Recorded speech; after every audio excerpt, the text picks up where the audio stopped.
Well, here we are once again. Floating somewhere between Earth and space, just trying to figure it all out. We've got a hell of a lot to talk about here tonight, Space Fam, so I guess we better get right to it. As always, do not forget to buckle up those seatbelts. Otherwise, you might go floating off into that deep, dark void. Never to be seen again.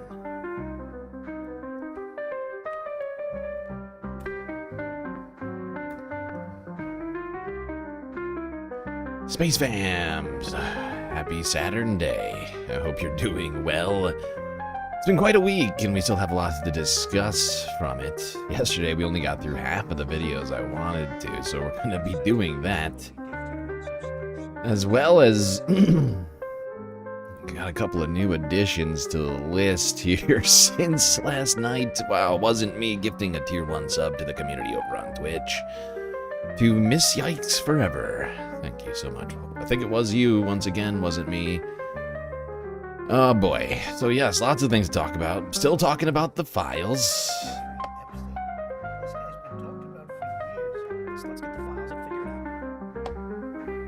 Still talking about the files. Still going to talk about election security. We're going to talk about ICE. The midterms. Why are those two things involved with one another? We'll also hopefully get into some environmental news, some extreme weather events happening across the Atlantic. Morocco, Spain hit by Storm Leonardo, causing devastation and chaos. We got some space news to cover and a whole bunch of other things, as well as at some point in here, we'll do Hasan Piker's appearance on the Don Lemon Show. That should be interesting. Anyway, all sorts of stuff to talk about tonight. Might as well get right to it in the expected place, that familiar place. The United States.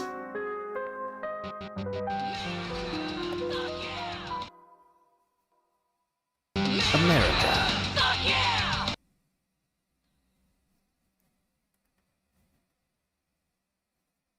Let's talk about Jeffrey Epstein. First, Mr. President, I know you want to move past all this intrigue over the Epstein files, but I do want to ask you to clarify something you said this morning. You said this was all a hoax. Has your Attorney General told you this was a hoax? What evidence? No, it's not the Attorney General. I know it's a hoax. It's started by Democrats. Are you still talking about Jeffrey Epstein? I call it the Epstein hoax. Are people still talking about this guy, this great The Epstein hoax. Jeffrey Epstein? Epstein? I call it the Epstein hoax. That is unbelievable. I call it the Epstein hoax. This guy's been talked about for years. I can't believe you're asking a question on Epstein. This guy, this great... It's all a big hoax. It's perpetrated by the Democrats, and some stupid Republicans and foolish Republicans fall into the net. I call it the Epstein hoax.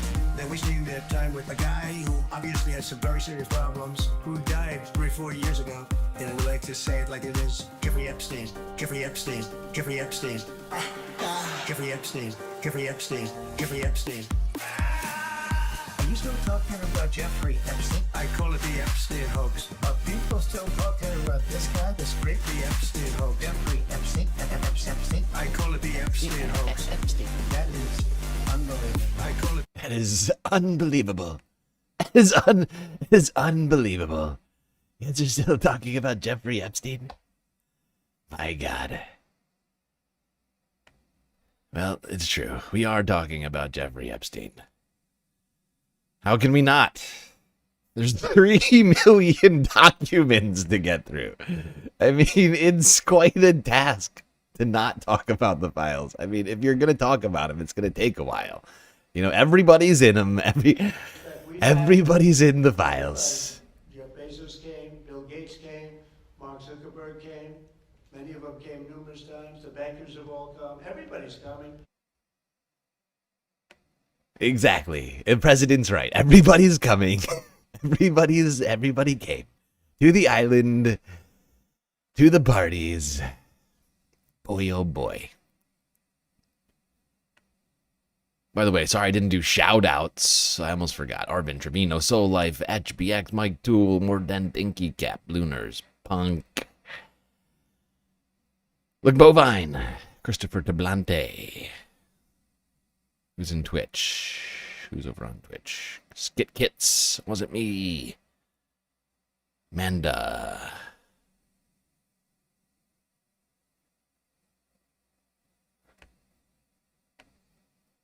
All right, let's talk about the files. Let's get the files and figure it out. Let's get those files and, well, let's figure it out. Who else would we go to but Sheila Zoldner? Hey, one more thing regarding this fuel explosion at 9:45 that seems pretty scheduled on July 16th, 2009, and just so happens there's a fuel tanker that exploded just after 8 that same day. I briefly touched on it in the last video, but shortly after this explosion, he incorporated a business with the intention of investing in distressed properties. I didn't even think of this when I made the video, but 2009, what was happening in the housing market in 2009? The economy was shit, and the housing market was shit. This was the housing crash. And I briefly looked into the financial state of the Tri-County area here, and it was not unexpectedly abysmal. Oh, God. And this bridge that had to get rebuilt because it completely collapsed, they got $12 million in federal funds for it. And that's not even counting all of the insurance money that they were able to collect. Do I know where that $12 million went? I don't. Do I know who owned that truck? I don't. And there's no information about it. Do I know who stood to benefit? No, but I know that shortly after this, he was going to Detroit constantly. So the overarching theme of the last video was their hands are in everything, And I almost forgot about this other thing. Fucking Call of Duty. There's emails where he's telling this guy who owns Call of Duty or whatever the fucking platform is, and he says, you really need to start encouraging children to engage in microtransactions. And they make these coins, Call of Duty point coins, and the coins are gold, and they have CP written on them for the stated goal of getting children to engage in more microtransactions. CP, what does that stand for? There is literally nothing that these people didn't touch. There's some evidence in there about his connection to Bitcoin. In that vein, there's a photo of him in front of a bunch of boxes in some kind of warehouse that say CIA on them. There's emails where he's like, but remember, I don't work for Mossad, smiley face. But remember, no, but for real, remember, I don't work for Mossad. Dangerous morons. In that vein, people are saying that there's a connection between him and the genesis of Bitcoin, that he created Bitcoin, that the guy that everyone thinks is the inventor of Bitcoin is a guy named Satoshi Nakamoto. And he has like billions of dollars in Bitcoin. Was this created for them to have a way to decentralize the money that is exchanging hands for these purposes? So many great questions Sheila's asking over here right now. And so much like in-depth research she seems to be doing. And so, I mean, the fact is it is weird. Now, there is an email. We talked about this one yesterday, but I felt this one deserved a second go. Now, there is an email that exists or there's an email that's circulating social media that exists, but is not actually from the files. People have tried to tie that to the files. It's believed. People are suggesting that it's doctored, and I think that's probably true. But the word Satoshi appears in the files. I think it's like over 100 times, and they talk about Bitcoin. He's talking to the literal founder of Tether on multiple occasions about, honestly, Sheila got into it in the previous video. I don't have it. I don't think I have that one here right now. Do I? Maybe. Actually, we might get to that. I'm trying to think. Is that in one of the... God damn it. The point is he definitely had ties to crypto. And what was crypto used for the longest time? Criminal transactions. Sure, it has become more widely used since then. Still not hasn't become what they all have claimed it was going to be back then. But back then, back in the day, it was really for people using like gambling sites or the dark web for illicit transactions. You know, people doing crimes online, mostly. Not entirely, but mostly. Mostly. And what sort of person would that benefit? Oh, right. A guy running a massive criminal network that did not just involve sex trafficking, as it turns out. It involved financial crimes and statecraft. It involved money laundering and drug dealing and like just so many crimes. We don't have time to get into them all right now. So yeah, I do think it's possible that he was, in fact, the creator of Bitcoin. He had the connections, even if he didn't have the skills, right? Even if Jeffrey Epstein didn't have the coding skills to do it, you don't think he knew somebody? This guy's hanging out with like CIA folk and like the Mossad. You don't think he doesn't know a guy? You think he doesn't know a guy who could do that? Are you kidding me? Come on. Come on.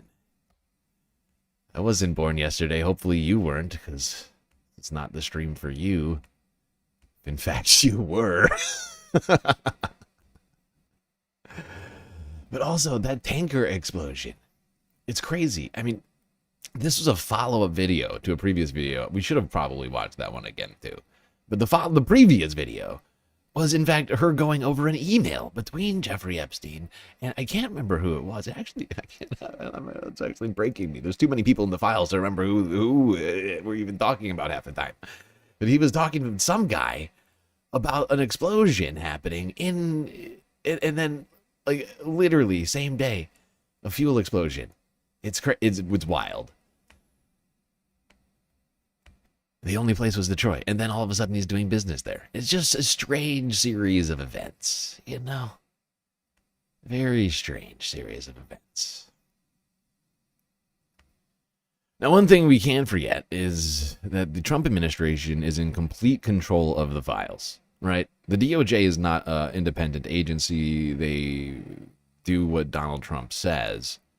And so Donald Trump is basically in charge of the files. He's got full control of the millions and millions of documents, thousands of videos and photos, and who knows what else.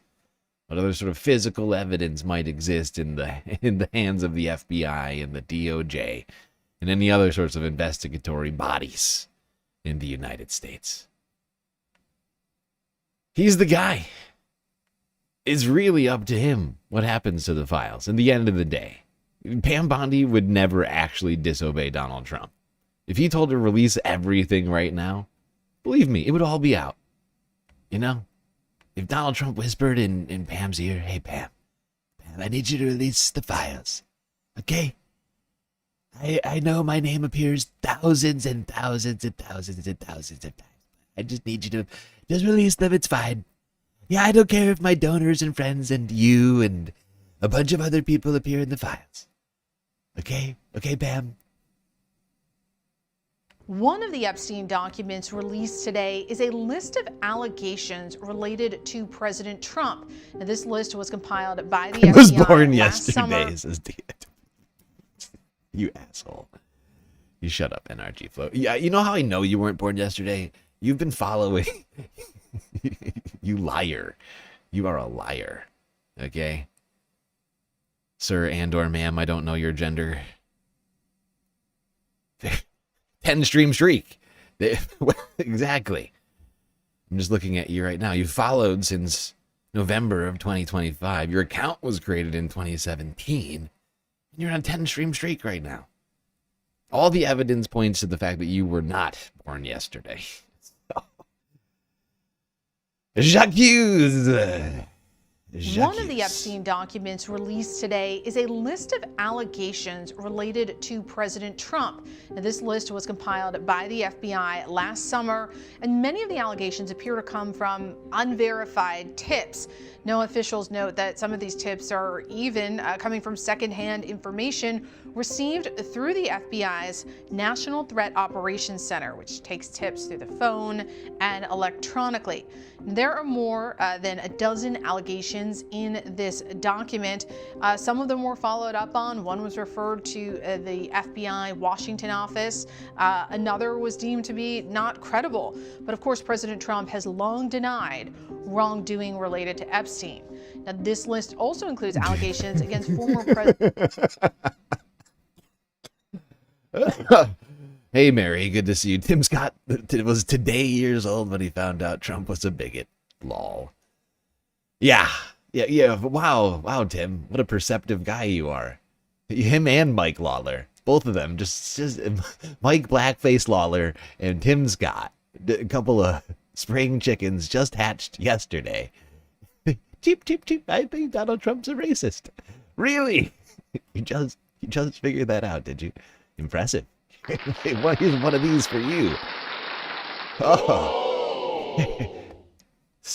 I'm so impressed. Clinton was also denied any wrongdoing. But one of the biggest questions here is, why did the FBI compile this list? Of course, the Justice Department has been in a difficult spot releasing any information related to their boss when it comes to the Epstein investigation. Now, Oh no, I just realized something.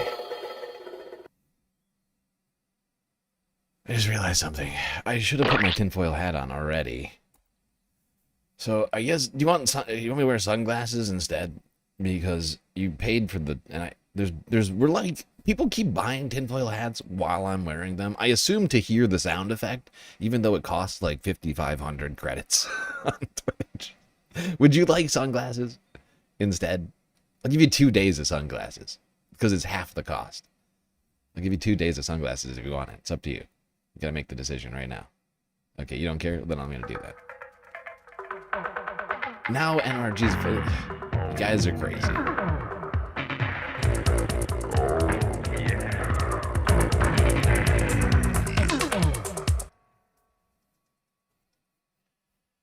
All right, well, then it's decided. Sunglasses it is. different versions of this document have appeared on the What are you guys doing? You're crazy.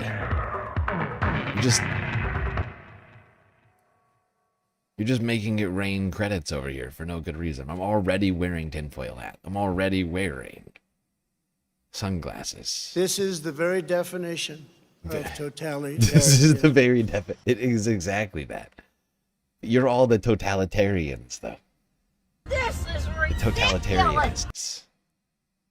It is very ridiculous. Department's website. We have asked why those were removed. At this point, it's back up there, but it could disappear again. When we asked the White House about this document, they pointed us to a statement that has been on the Justice Department's website. It says, quote, "The production may include fake or falsely submitted images, documents, or videos, as everything that's sent to the FBI by the public was included in this production." Now, they say some of the documents contain untrue and sensationalist claims against President Trump that were submitted to the FBI right before the 2020 election. Oh, really? Really? Is that all? Is that all that's in the documents? Will likely result in more questions for the Justice Department. Here's an allegation. Donald Trump was best friends with Jeffrey Epstein for years before any of that shit. So I don't know. What? Oh, he never knew. Oh, Donald Trump too stupid? He's too stupid to figure it out. The thing that everybody knew about Jeffrey Epstein when he was hanging out in his living room while Jeffrey Epstein was getting the good kind of massages, as he'd like to put it, apparently. No, he never figured it out. Never struck him as odd. There were like scantily clad children running around his place all the time. Weird. His best friend just never noticed it. Huh. That's super odd. That's super odd. But some people seem to think the allegations, in fact, hold water. I'm one of those people. So is Ted Lieu, Representative. So why are Republicans so interested in Bill and Hillary Clinton? It's because they're trying to distract from the fact that Donald Trump is in the Epstein files thousands and thousands of times. In those files, there's highly disturbing allegations of Donald Trump raping children. Yeah, Kelly. Illegal. Of Donald Trump threatening to kill children. So I encourage your press to go look at these allegations. And I'm highly disturbed that Deputy Attorney General Todd Blanche just got the law wrong. Yesterday, he said, essentially, that it is not a crime to party with Jeffrey Epstein. Well, that's actually not correct. If Jeffrey Epstein... I did everything right and they indicted me. Not a crime to party with Jeffrey. He's a fun guy. Everybody liked him. He was a Palm Beach guy. Epstein. Well, that's actually not correct. If Jeffrey Epstein was human trafficking minors for these sex parties, and you show up and patronize the establishment at that party, yes, you're guilty, because patronizing is part of the law, the federal sex trafficking law. So Deputy General Todd Blanche just got that wrong, which maybe explains why they aren't investigating all these folks, including Donald Trump. He needs to read the law and investigate these people. He also needs to resign, not only for not knowing the law, but a massive, not only screw up, but the biggest privacy violation in history. They release a lot of pictures of minors unredacted, just violated the privacy of these girls. It is uncalled for what they did. The one thing that they could not do under this law was to invade the privacy of these women now, who were girls at the time, who were victims of sex trafficking. Yeah, they seem to be doing the opposite of that, Ted. Ted Lieu, representative from California. Yeah, it's weird. Donald Trump does appear in those files, and he's alleged to have done some horrifying things. And it's weird how his own lawyer, the now Deputy Attorney General of the United States of America, doesn't seem to know the law. But Ted made a great point, partying with Jeffrey while Jeffrey's doing crimes in front of your eyes is, in fact, it's a crime. It's another crime. It's a separate crime, but a crime nonetheless, as it turns out. Right to jail, right away.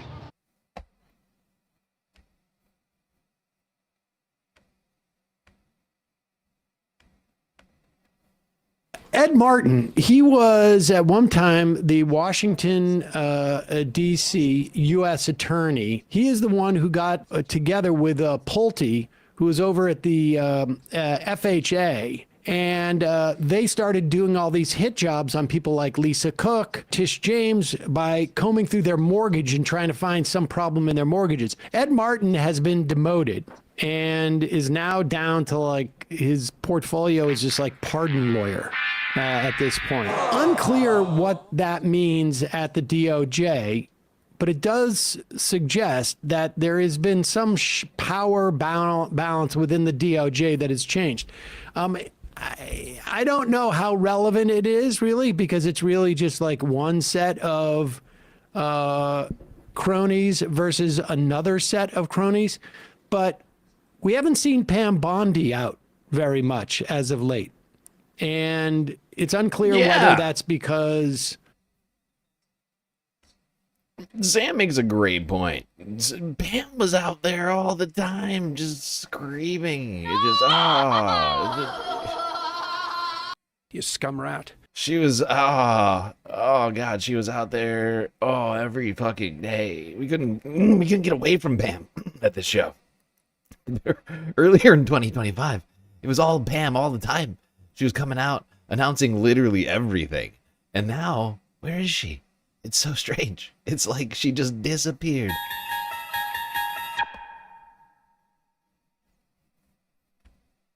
Why is there so much reverb on that? Maybe she screwed up something with the Epstein files, or maybe she's out of favor with Donald Trump at the moment. But the guy that's been sent out a lot is Todd Blanche.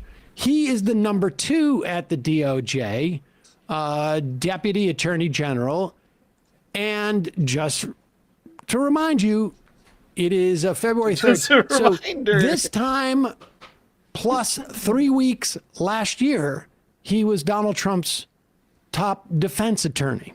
And he was the guy that paid a little visit to Ghislaine Maxwell, and she told him, "Oh, Trump's not implicated, pretty much." And then coincidentally, she moved to a low security prison. She got a puppy. Things worked out quite well for her. Against all Bureau of Prison rules. So that just gives you a sense of what Todd Blanche's job is, and he made the mistake of acknowledging that on ABC's This Week. Sunday. This is number 4. This is number. I'm sorry. This is number 3. This was on then Fox News. Yes. Yeah. This is on Fox News. To give you a sense of what his job is, this is what he said on Fox News last night regarding the Epstein files. Well, some of the people we saw on camera at the rallies. Is there any chance that any of these individuals who partied with Epstein and engaged in, relations with minors will be prosecuted? Pause it for 1 second. I just want you to remember how she asked that question. Who partied with Epstein and engaged in relationships with minors. Illegal. Are they going to get in any type of trouble? And you're going to be very surprised to which part of that sentence Todd Blanche did not hear. Let me ask you something, please. Relations with minors will be prosecuted. Any chance? I'll never say no, and we will always investigate any evidence of misconduct. But as you know, it is not a crime to party with Mr. Epstein. And so as horrible as it's not a crime to email with Mr. Epstein. And some of these men may have done horrible things. And if we have evidence that allows us to prosecute them, you better believe we will. But it's also the kind of thing that the American people need to understand, that it isn't a crime to party with Mr. Epstein. It isn't a crime to have Didn't look like that's all violence. that was going on some of those photos. I mean, if the photos could speak, oh my God, that's right. And unfortunately, photos can't speak, and so we need witnesses and we need Are there evidence videotapes that you all have, or? What do you mean you need witnesses? You have dozens and dozens of victims who are saying. Yeah.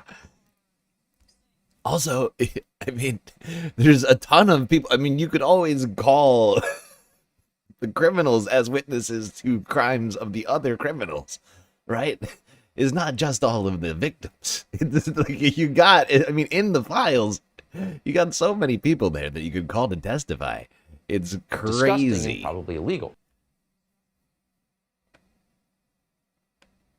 We are willing to cooperate right now.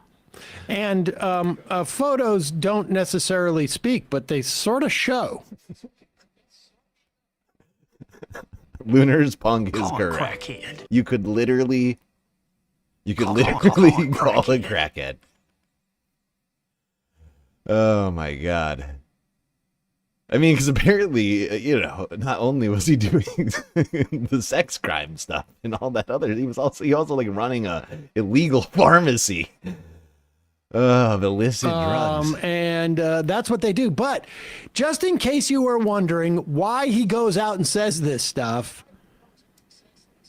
the 2 + 2 in this is 2 is he was Donald Trump's defense attorney. And the other 2 in this is that in many ways, he's still Donald Trump's defense attorney. This is him just 2 days ago.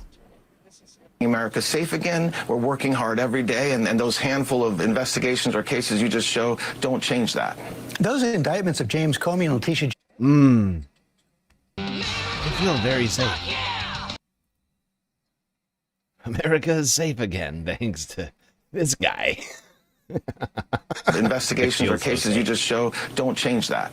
Those indictments of James Comey and Letitia James came after the president explicitly said they're guilty as hell and justice must be served. Right now, they came after career attorneys refused to bring the indictments, and both cases have been dismissed.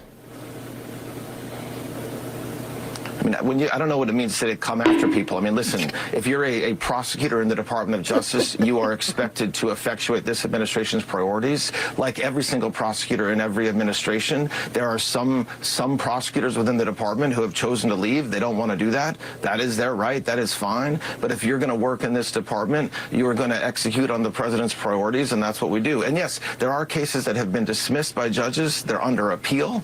That's what happens in our system, and that doesn't make the case is wrong or right. It just means that they've been dismissed and they're under appeal.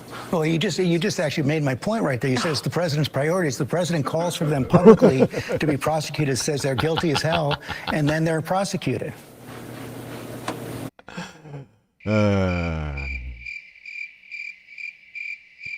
God. Dangerous morons.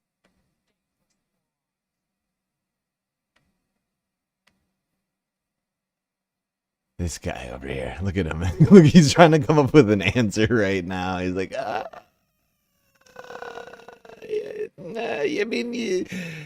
what's this guy's name? Steve? I always forget this anchor's name. It's not Steve, but I always want to call him Steve. No, that's not the president's priorities. That's a truth that he sent out. The president's priorities are it's the truth. He's sending. Oh, he's truthing. I love that. I love that. Look, it's not his priorities. When Donald Trump tweets on Truth Social, when he truths on Tweet Social, it's like just the truth. It's not his priorities. It's like Donald Trump is getting the word like every time, like from God, from on high. Like when God gave the 10 Commandments to Noah, you know, and or whoever it was, I'm forgetting now who was it got the commandments now, and you know, there's like, oh, here you go. That's what's happening every time that Donald, he's just relaying the truth to us all. I see that makes more sense. That makes more sense. He's just telling us the truth, guys. It's not his priorities. That's not what making America safe again. And that's what we're doing. And so when we go to prosecutors and we say, you are going to do violent crime, you are going to do I don't think we need to hear any more at that point. How would you define a priority? So the truth, what he says on truth. I don't think Lenin was the one who got the 10 Commandments. Social is distinct in some way from his opinions. Moses. It was Moses, wasn't it? Yeah, that's right. It was one. I knew it was one of those old guys. Look, they all lived to like 900 years old. You can't be expected to remember it all, okay? They did a lot of stuff, all right? You can't expect me to remember all the things that they did. Jesus. Areas or his agenda? That seems quite odd. His priorities are a function of how they are communicated. And it's just a total coincidence that they went after multiple people with completely loser cases that people resigned rather than take, that were dismissed summarily, that took multiple grand juries to try and find an indictment. And even at that point, they had to lie about what they got indicted and lie to the grand jury and to the judge. But they weren't listening to what the president said. It was just a coincidence because all he had put out was a truth post. It's incredible that we're living through this moment in history where it's just basically taken as a given that we're living in a post-truth era.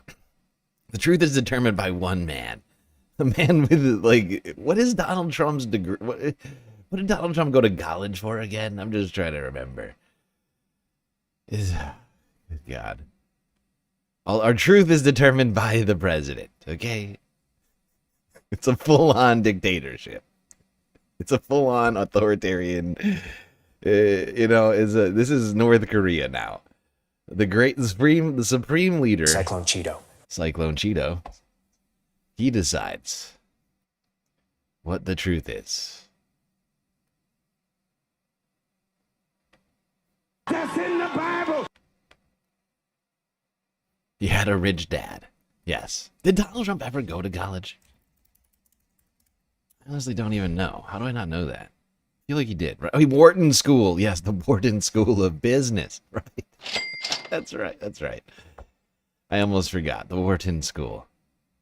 The great Wharton School of Business. So prestigious.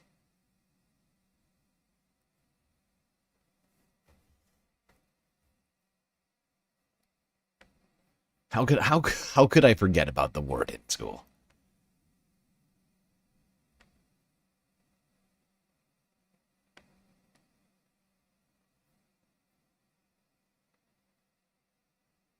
I'm very stupid. I should be mad at myself. You know who was mad though? Who's more mad than I am?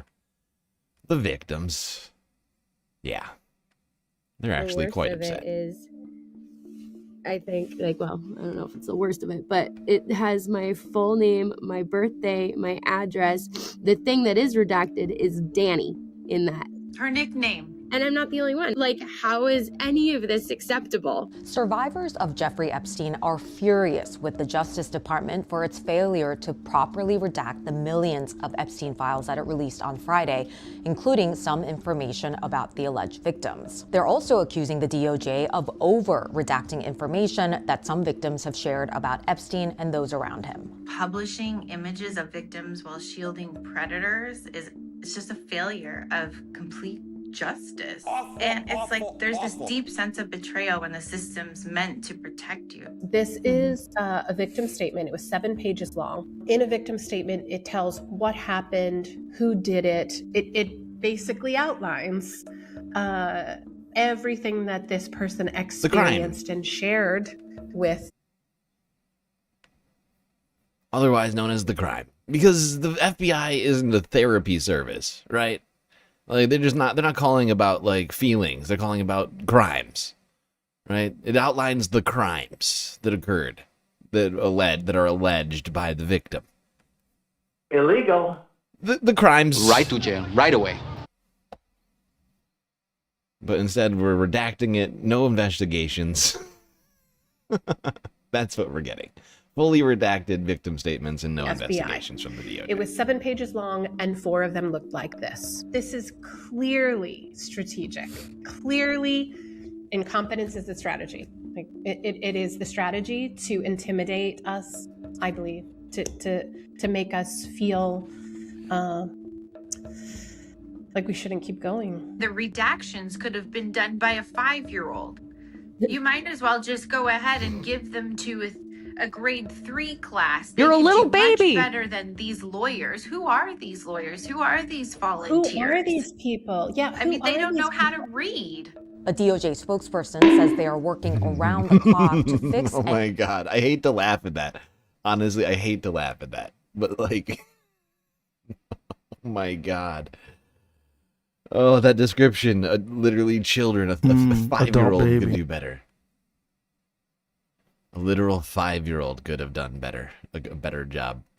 They redacted all of the stuff that shouldn't have been redacted while not protecting the victims. They literally did. It's like they took the law. It's like they took the law passed by Congress and said, let's violate every single aspect of the law.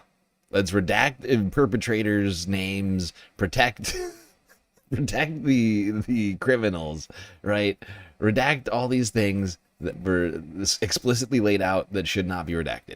And then not protect the victims, something that was also explicitly put out in this, honestly, was not that long of a bill. We can pull it up right now.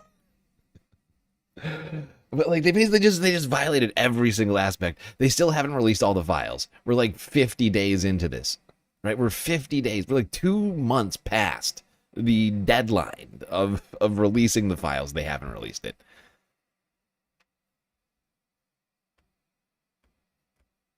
It's criminal in every single way. They violated the law. There's no other way to put it. There's literally no other way to put it. I have no other way of explaining this. It's just a violation of every single statute in this law. They said, fuck the timeline, fuck the victims, and fuck it, let's protect the perpetrators while we're at it. It's insane. But apparently, while Republicans are in power, Donald Trump sits here at the Resolute desk. It's actually millions and millions every week. You know, when Epstein was alive, nobody cared about him. When he's dead, they care about him. But it's really a Democrat problem. It's not a Republican, it's a Democrat problem. The only problem Republicans have is that we have to get back to, number one, running our country, and then number two, very importantly, letting the public know what a great job we're doing. Let everybody know how great of a job we're doing, okay? Let's Are you stop still talking about talking the about files. Jeffrey Epstein? Let's stop talking about the files. Not a Republican problem. Democrats. Even though they're not in power, and I am in charge of the DOJ. In a way never before seen in history, it's actually Democrats' problem. Even though Donald Trump has complete control of the files. Even though Cyclone Cheeto over here has full control of the files. It's actually Democrats' problem. Fascinating. So am I to understand the DOJ is now under control of the Democrats? We can now direct Pam Bondi and the FBI to do what we want them to do? Because I think they should investigate the president. As well as release the rest of the files. In the correct way. Not in this perverse, backwards way that they're doing. How about that? I mean, if it's a Democrat problem, it's an investigation that needs to be done, right? And what is the investigative body of the United States other than the DOJ and the FBI? That's it. That's it right there. Especially as it relates to something like this. Although I guess we could get the DEA involved too. Sounds like there's some drug crimes involved as well. I mean, did everybody see the list of the pharmacy, the Epstein pharmacy? It was wild. It was fucking wild. Dude had every illicit drug you could imagine for sale. It's out of control.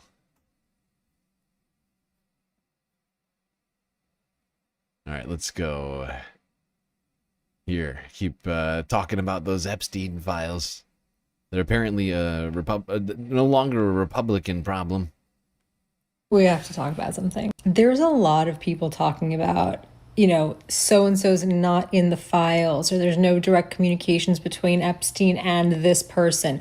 I've looked through the files. There's no emails between them, and they act as if that is conclusory evidence that their favorite person has nothing to do with it, right? Oh, there might have been a photo, or they might have been mentioned in passing, but that doesn't mean that they had anything to do with it. And I'm thinking about you, Jay-Z, okay?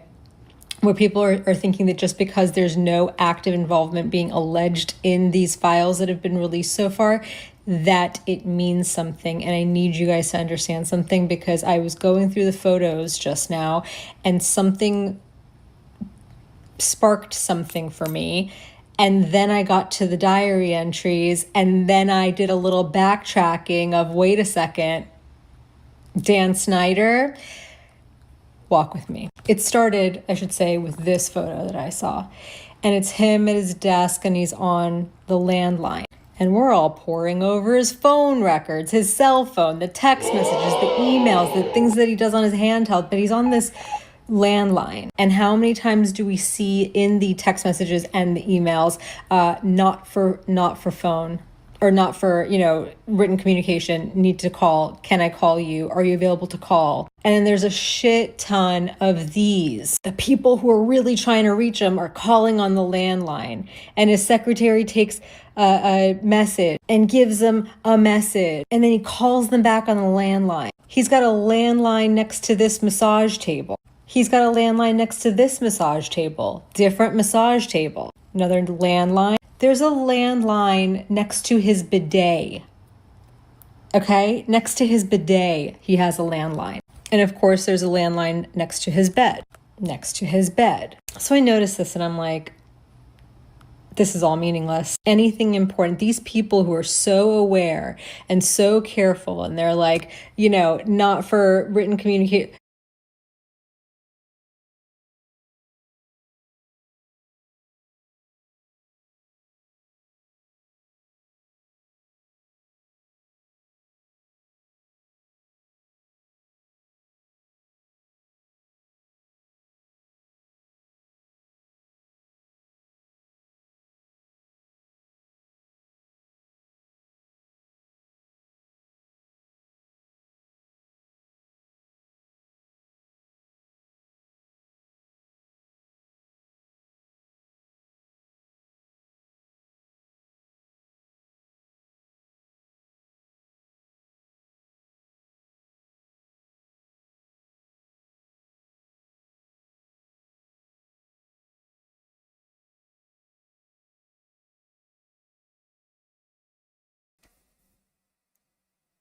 How did I get muted?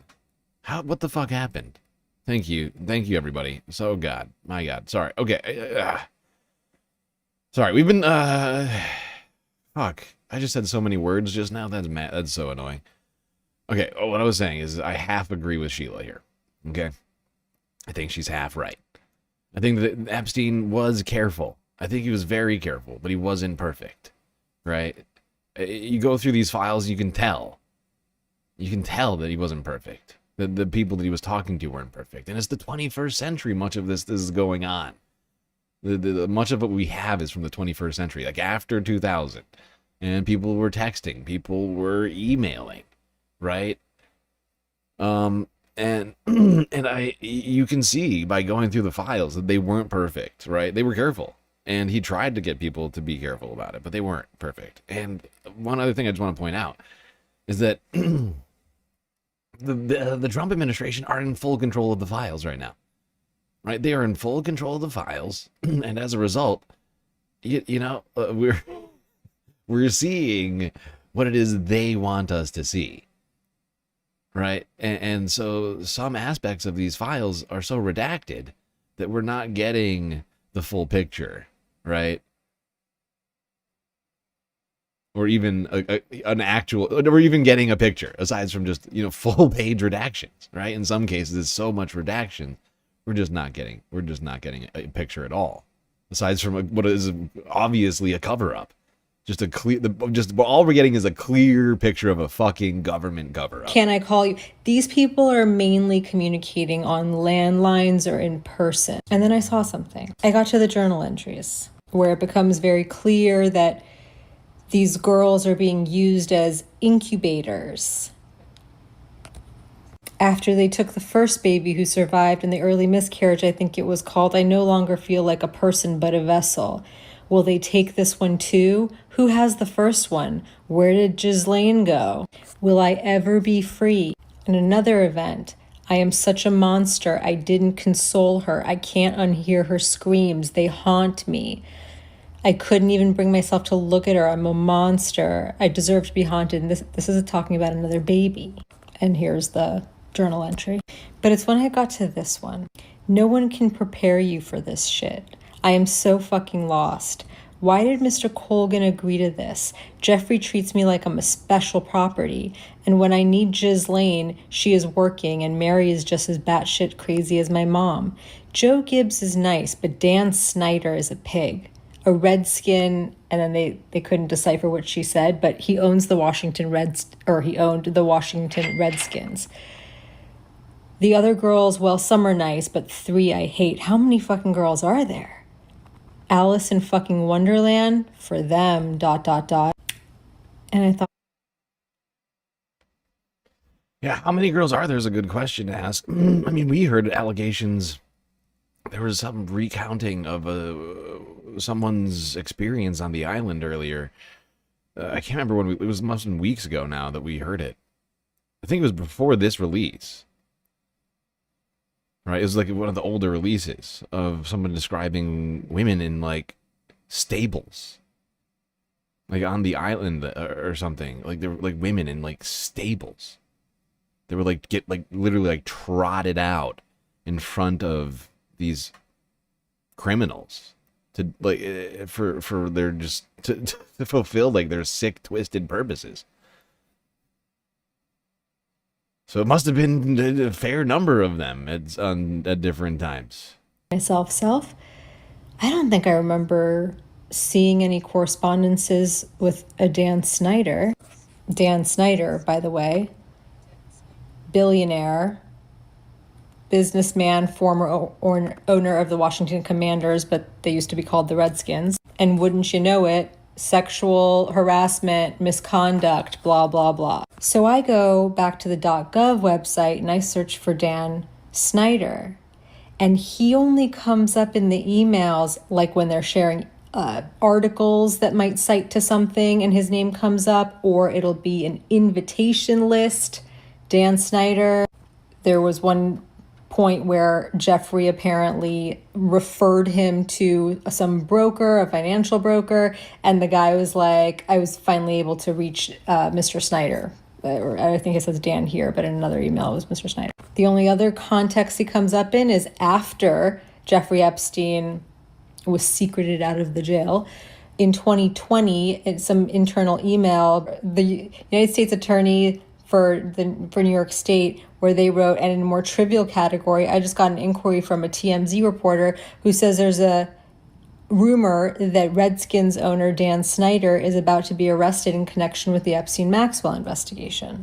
I got to the fourth page, the final page, where Dan Snyder's name comes up, and there's not a single correspondence between him and Jeffrey Epstein. His name doesn't come up in any call logs, not in any messages, nothing. Yeah, and I just want to go back once again to this real quick. Email. Because these people, these perpetrators, these people who are talking with Jeffrey Epstein are being illegally protected over and over again as if they're victims. The perpetrators are being treated like victims.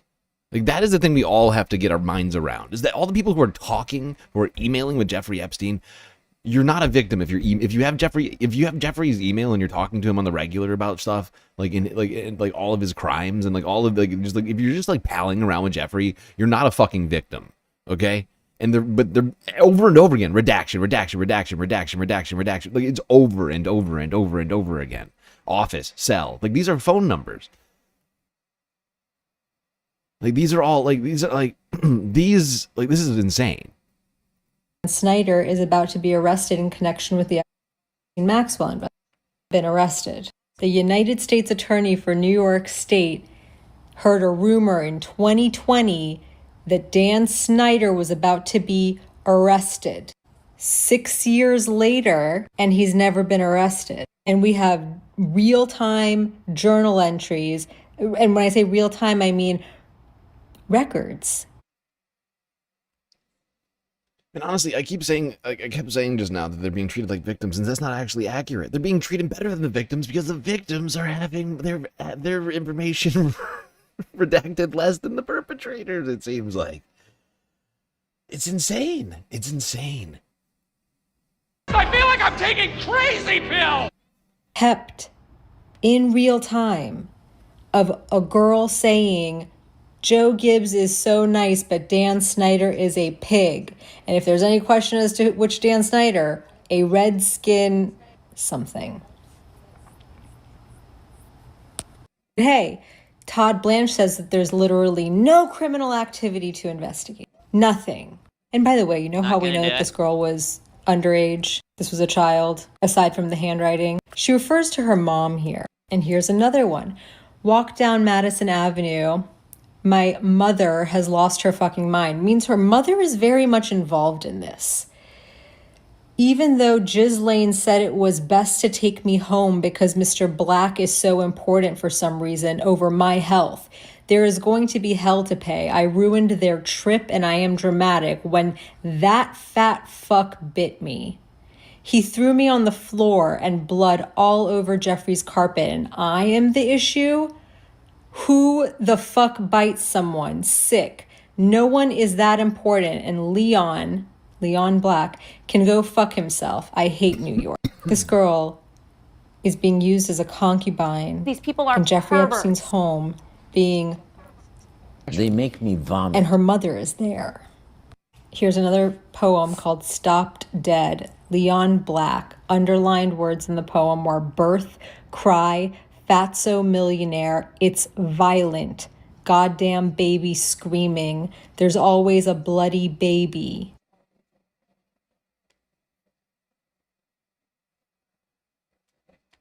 These descriptions are utterly disturbing. Now, anybody can look away from this and say, no big deal. It's disgusting. It is disgusting. The Trump administration, but they're doing exactly that. They're saying, actually, there's nothing here to investigate. Totally above board. All of this stuff that we're hearing, it's actually fine. It's disturbing. It's fucking disturbing.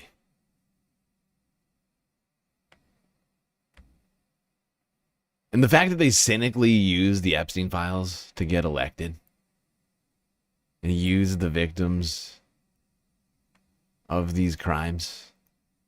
It would seem it's possible that those victims, there may be, Donald Trump may be one of the perpetrators. It would seem. So perhaps it's not that shocking that he would just re-victimize the victims. When you think about it, a guy who was already best friends with Jeffrey Epstein would just go and harm the victims once again. Probably shouldn't be shocking to anybody.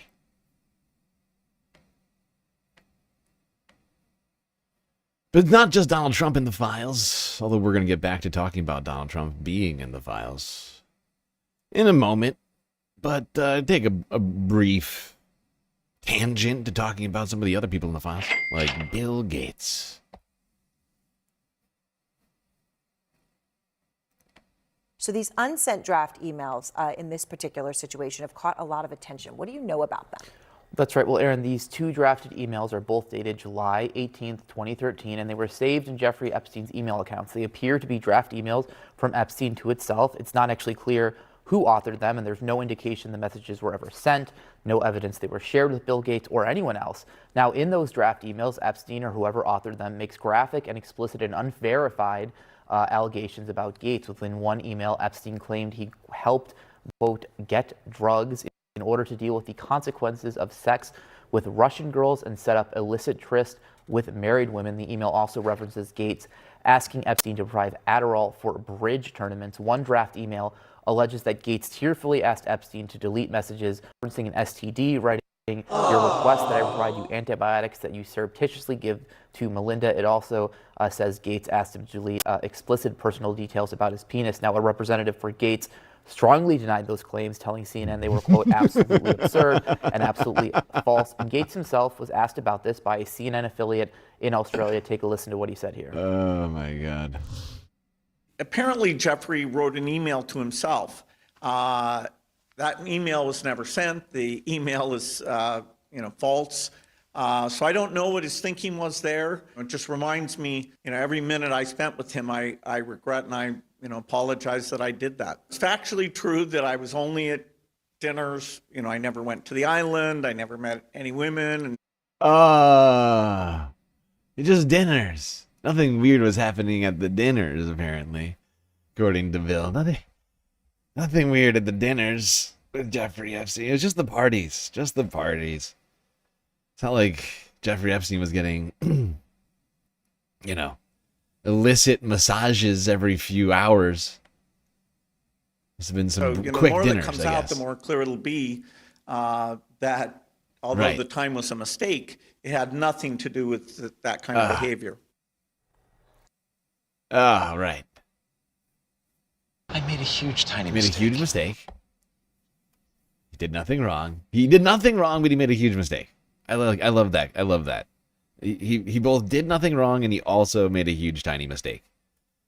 It makes sense if you don't think about it at all. And that's his response, it seems like, within the past day or so. Andrew, you dug into both the emails sent between the two, Epstein and Gates, and the meetings listed in the Justice Department files. Can you tell us what that showed? Well, what also stands out, Aaron, is how much Epstein was advising Gates on his philanthropic strategy more than previously known, and it appears in at least one of those emails that Gates took Epstein's advice seriously. For instance, an email exchange from August 2014 shows Gates and Epstein discussing Gates' approach to philanthropy. Epstein wrote to Gates, I am confident that with the right approach, you'll be able to raise at least 100 billion. Everyone of hyper wealth is dealing with the same issues. How to give some away? I can see that selling yourself is not your strong point, to which Gates replied, I agree, I should not use slides or even do a presentation. I do think a bit about how surprised I am at how tough doing good philanthropy is, and what really has worked might be interesting to them. I will find a time for us to talk this week. Those were not the only meetings, according to Epstein's calendars and emails, which we went through. Epstein's email listed a dinner with Gates in December 2010, a possible lunch in February 2011, followed by a dinner in April and October 2011. The records also show a planned meeting in Norway in August 2012, another a week later, 2 meetings in February 2013, a possible dinner in September 2013 in which Epstein extended an invite to a Norwegian diplomat. We also saw a Google Calendar reminder for a Skype meeting with Gates in January 2014, a meeting and a phone call in September 2014. And there's also... Yes. Let's never forget that 2014 is after 2008. 2008 was when Jeffrey Epstein was charged and then convicted of, sex crimes. So 6 years after that, Jeffrey is getting emails from Bill Gates asking for advice. Hey, Jeffrey, my good pal, my good sex offender pal, can you give me some advice? Says Bill Gates. Fascinating. Fascinating life choice, Bill.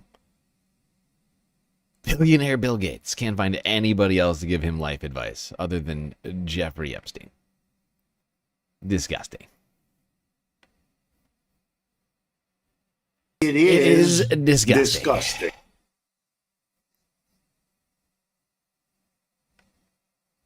I take Maz's point, and it's a good one, that it takes time to really report this through. Like, there are some really satanic sounding messages in these Epstein files, and if you just take the verbatim what's said and you put it out there, it's jaw dropping. But also we have to. Oh shit!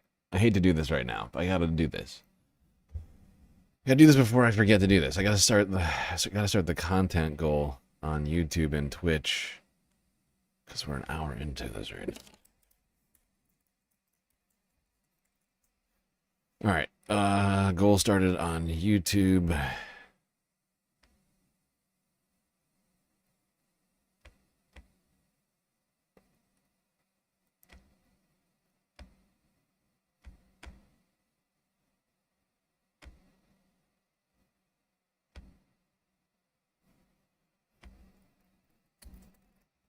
Oh, shit.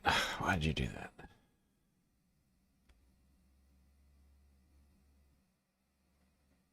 All right. Yeah. I started the goal on the YouTube chat just now. Wait, no. What the hell? How did I click that? Well, I started the bit portion of the goal on Twitch, but I didn't get the sub goal. Somehow I almost just raided someone in the middle of the stream.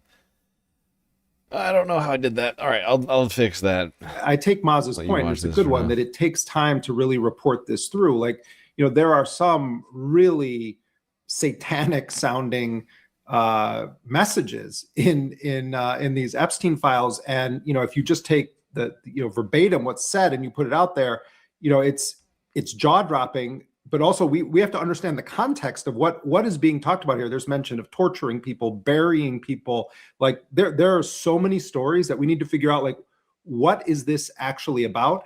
But I also think, as I'm looking through these, this is the email communications that we're looking at. And some of them are photos and some of them are recordings. But this is just like a fraction of the communication or activity that these people were involved with. We're just seeing what was, stupidly put into their emails. And, Trump, of course, is taking the posture. He's just lying his way through it and implying that everything has vindicated him. But it's like, I also just keep thinking, all of these powerful people, you're talking about these leaders from the Emirates, from Israel, multiple presidents of the United States, not just like mentioned in passing, but with a deep multi-year relationship with this guy. I mean, it's extraordinary to see this. And then, even if you just take like Noam Chomsky as an example, the initial stuff about Chomsky was lower level stuff that he had been in touch with Epstein and that they had something going. And now it's like Chomsky writing him, oh, can we stay again in this beautiful apartment that you had? And Epstein saying, yeah, I'll put some nosh in the refrigerator. Like, what is Chomsky doing running around with this guy? I mean, I think I'm just the everyday person here saying this because I'm not covering this. This isn't my like arena right now, but it's like, I don't think I've ever seen something like this. And I mean, in some cases you understand, okay, these people on a public level, on a policy level, they're horrible degenerates. They believe in genocidal warfare. They believe that they can murder anyone they want across the planet. Like, so, the idea that Bill Clinton is a morally compromised person or Donald Trump is a morally compromised person, that's a given because we see it out in public anyway. So there's a consistency between their private immorality and their public immorality and war crimes. But it just, I mean, the extent of it is extraordinary that all of these people are coming to this guy and he's at the center of all these activities. Clearly, and you and Maz have done more than anyone else on this story, clearly there are serious connections to Israel that need to be pursued. But it's not just Israel. The tentacles were everywhere. Yeah. And he was moving serious money, which is how you get, the two ways you get people, or the three ways you get people to, be in your social circle at that level of Manhattan, is, power. So he's surrounded by powerful figures, like you said, presidents, CIA directors, prime ministers, you name it, celebrities. He's got celebrities coming in and out, and money, and it's rare that a kind of socialite has all of those. And so a lot of people talk about money. He was doling out, hundreds of millions of dollars to scientific research, to universities, to through Wexner's charities all over the place, to pro-Israel causes. And so, you could tell yourself, I'm going to this dinner because I'm raising funds for this medical, institution that I'm involved with. And you would actually then raise that money. And so I think a lot of people would kind of justify it to themselves that way. And also what I think gets obscured in public, people think all Jeffrey Epstein was the perversion and the pedophilia, but he was doing a lot else. He was moving a lot of money. He's making a lot of connections. He's doing a lot of tax crimes and money laundering and shipping diamonds, like illegal. Like, if so, you could spend a lot of time doing all sorts of things with Epstein without getting into the perversion like that. And I think people, because of the way it's talked about, think that if you were with him for 5 minutes, like that entire 5 minutes, involved like satanic ritual. Well, but also, there's so many documents, and again, like I'm like just an everyday person on this. Like I'm just reading it like everyone else. I'm not digging into this the way you guys are. But I've seen so many cases too, where it's like after it's clear that Epstein is involved in, the targeting, exploitation, abuse of minors. The powerful or prominent people who sort of, they know that, they acknowledge it, and they're sort of either advising him or saying, looks like you dodged a bullet with being held accountable for that. Let's talk about this business thing now. Like that's a striking aspect of this, where these people are just sort of like either giving him advice on how to navigate it, or they're like joining him in sighing relief that he didn't actually get the book thrown at him for doing the thing that they all are aware that he was doing. Or you're Steve Bannon and you're literally doing an Epstein rehabilitation campaign documentary, whatever you want to call it. They maybe participated in. This is a very important point, actually, because in these emails, a very common theme, these powerful people talking to him, is congratulating him on his, his skills with the ladies, quote unquote, or even congratulating him on, various very vulgar ways about his sexual exploits. That's a very common theme. Years after he was known to be a very famous pedophile, I've been in bed with probably 300 women. By it anyway. Extremely powerful, influential people who also claim to have a sense of moral capital in public and use it to justify, in many cases, pushing forward certain policies. And that was a very common theme up to his death, pretty much, that they were completely unbothered by it. And, to make one quick point, I think Ryan's made this point before as well, too, that Epstein was a product of this Davos set. He was the preeminent neoliberal global figure. He was the connector of the Clinton Foundation, the Gates Foundation, all these reputable institutions and governments and so forth. And, when you look at the agenda for Davos, for instance, it's always very nice stuff, like, fighting climate change, fighting global hunger.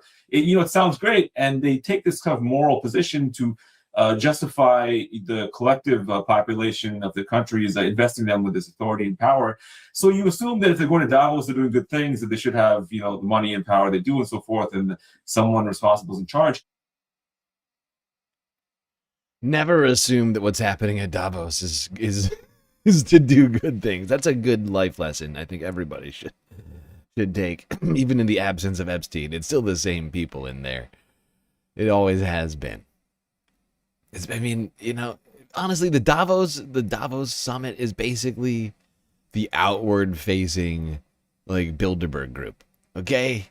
Really. If you want to get conspiratorial talking here, if you think that that's a thing, Davos is basically the outward-facing arm of that. Right? It's a place for billionaires to go and to try and justify to the public all of the terrible things they're doing by saying, look at all the good things we're doing. It's a self-congratulatory sort of, there's no other word for it. It's a self-congratulatory fuckfest with a bunch of billionaires. It's an oligarchic institution. Davos, the World Economic Forum, all of that shit.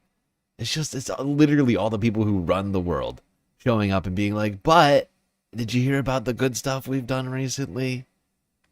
Look, we gave people in Africa water. Aren't I a good guy? Aren't I a good guy? What Epstein was really involved in was, in many cases, facilitating the criminal personal activities of those people, very depraved, immoral activities. So, it kind of takes the veil away from all those people in a way, because if we actually know at Davos that maybe Jeffrey Epstein or the UNGA, Jeffrey Epstein was arranging sex trafficking and sex parties for all these dignitaries and diplomats and so forth, which seems like it was, then why are we actually investing these people in this power? And what is actually the moral thing they're claiming to uphold? The whole sort of PR sort of evaporates, which I think is why Epstein also was very important, because he was a singular figure which reveals the moral depravity in the current post-1990s, post-Cold War global elite. There a lot of things people were saying, the things we thought were conspiracies or were deemed demeaned as such, turned out to be very true. And they may be even more true than people had sold them as.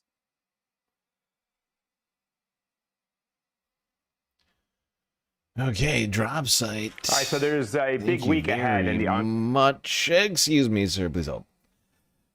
Drop site talking about some of the more lurid aspects of this satanic cabal run by Jeffrey Epstein.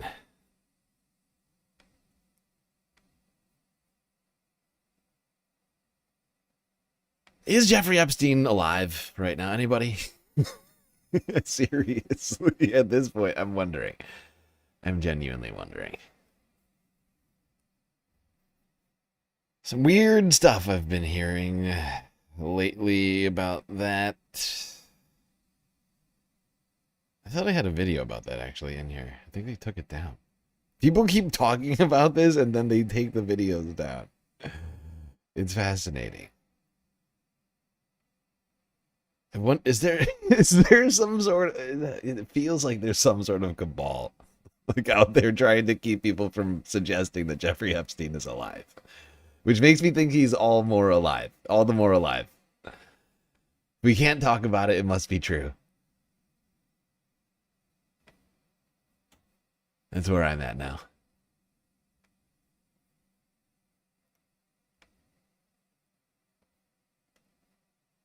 All right, back to talking about Donald Trump, who is literally mentioned in the Epstein files more than Harry Potter. More than Harry Potter is mentioned in Harry Potter. All right, so there's a big week ahead in the ongoing Epstein file saga. On Monday, members of the House Oversight Committee will depose convicted Epstein accomplice Ghislaine Maxwell. Also on Monday, members of Congress will get their first chance to review the unredacted versions of the 3 million recently released files. Meanwhile, some repercussions to the Epstein files are already playing out overseas. Former UK ambassador to the United States, Peter Mendelsohn, is retiring from Parliament's upper chamber due to his links to Epstein. He was fired as ambassador by Prime Minister Keir Starmer back in September over his ties to Epstein. Mendelsohn has denied any knowledge of or complicity in Epstein's sexual crimes. And now Starmer is also facing growing calls to resign since he appointed Mendelsohn. In countries like Poland, Norway, France, and Slovakia, we are now seeing a flood of investigations and resignations into people linked to the late sex offender. But here at home, the latest batch of documents are being slammed over questionable reactions. For example, take a look at this 2014 email addressed to Epstein. It reads, quote, "Thank you for a fun night. Your littlest girl was a little naughty." The sender's name is redacted, and it is a reminder of the sensitive matter being dealt with here and why the push for accountability is so dire. But getting full accountability appears to still be a long ways off under the Trump administration. Take a listen to this statement made by Deputy Attorney General Todd Blanche about the people named. Sorry, I gotta go back because I just wanted to point this out. Why is this once again? Getting Why full is this fucking accountability appears redacted? to. No, stop. Didn't mean to do that. Why is the person who this is from sent to Jeffrey Epstein, titled "Thank you for a fun night. Your littlest girl was a little naughty," sent from my iPhone? Why is this person being protected? What? Here and why the push for accountability is so dire. But getting full accountability appears to still be a long ways off under the Trump administration. Take a listen to this statement made by Deputy Attorney General Todd Blanche about the people named in the files. It is not a crime to party with Mr. Epstein. And so as horrible as it's not a crime to email with Mr. Epstein. And some of these men may have done horrible things. And if we... Right, Todd Blanche is like, I'm out in Miami. You're... I'm out in Miami, ho. You know? You're out in Miami, ho, and you call Jeffrey Epstein, you're like, I'm not here to play stupid games with morons. Evidence that allows us to prosecute them, you better believe we will. But it's also the kind of thing that the American people need to understand, that it isn't a crime to party with Mr. Epstein. Joining us now, California Congresswoman Sarah Jacobs. She serves on the Foreign Affairs and Armed Services committees. Congresswoman, it's good to have you here. So as we mentioned, we're starting to see some fallout overseas, resignations, investigations. But here domestically, the administration seems... There's only 9 or 10 people in the vertical chat. Yeah, that's true. The vertical chat, it's not the most, honestly, like, sometimes we have huge numbers on vertical, sometimes it's very low. But we have like 50 people in the horizontal chat, Mary, if you're looking for people to chat with.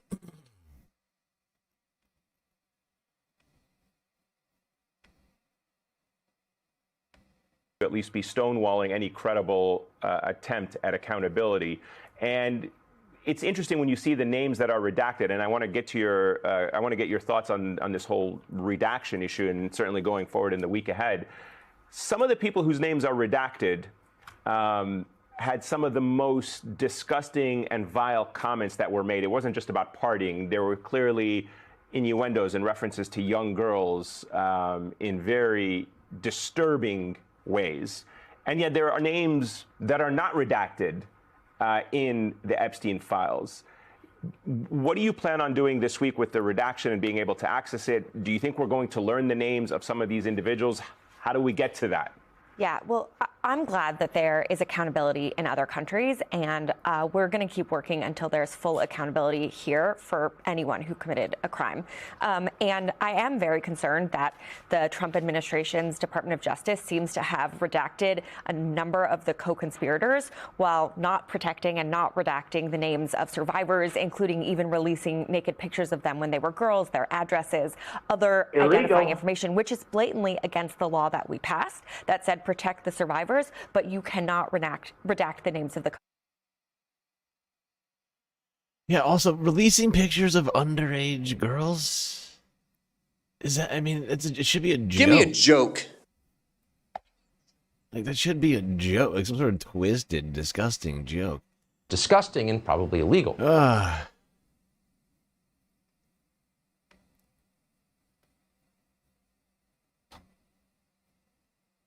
Ay, ay, ay, ay.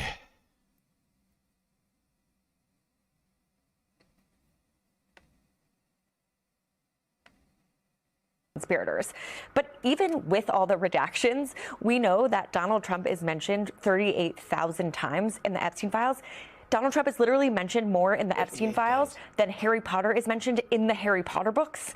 And so, yes, I'm glad that we're making progress and we're going to get more. Honestly, I do love that one. That's really good. This is really, really good. Donald Trump has mentioned the Epstein files more than Harry Potter's mentioned in the goddamn Harry Potter books. Honestly, it seems, and we only have part of the files. We only have less than half of the files, it would seem. So Donald Trump is mentioned 38,000 times in the files that we have, in the files that the DOJ felt it was okay to release. Think about that for 1 second. In the files that the DOJ thought it was okay to release, Donald Trump is mentioned 38,000 times. What about the files the DOJ was like, maybe not. Maybe don't release that. I wonder. Information Maybe and more of 100,000 these names times. are going to come out.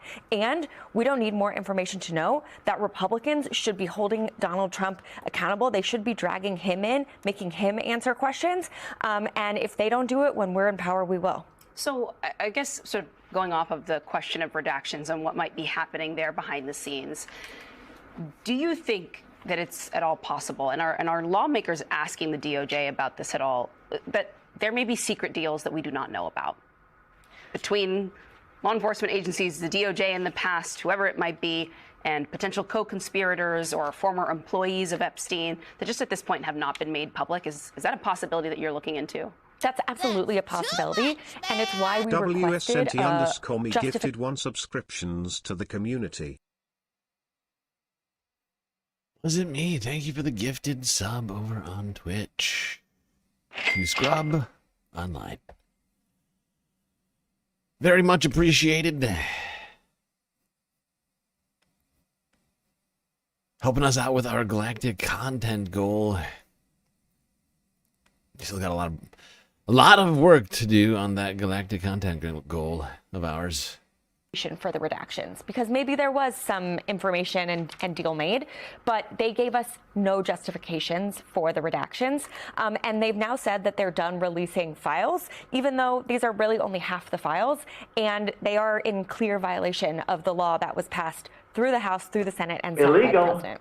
Congresswoman, in addition to the president, there is some suggestion or some evidence that some of the other members of his administration may have had closer relationships, shall we say, with Jeffrey Epstein than has been publicly revealed to be the case. CBS, for example, is gathering from the latest DOJ document drop, the Epstein files, that Howard Lutnick, who was the Commerce Secretary, and Epstein may have been in business together. I think we have some documents on the screen, or at least the story from CBS. They both signed a contract, for example, for the purchase of an advertising firm back.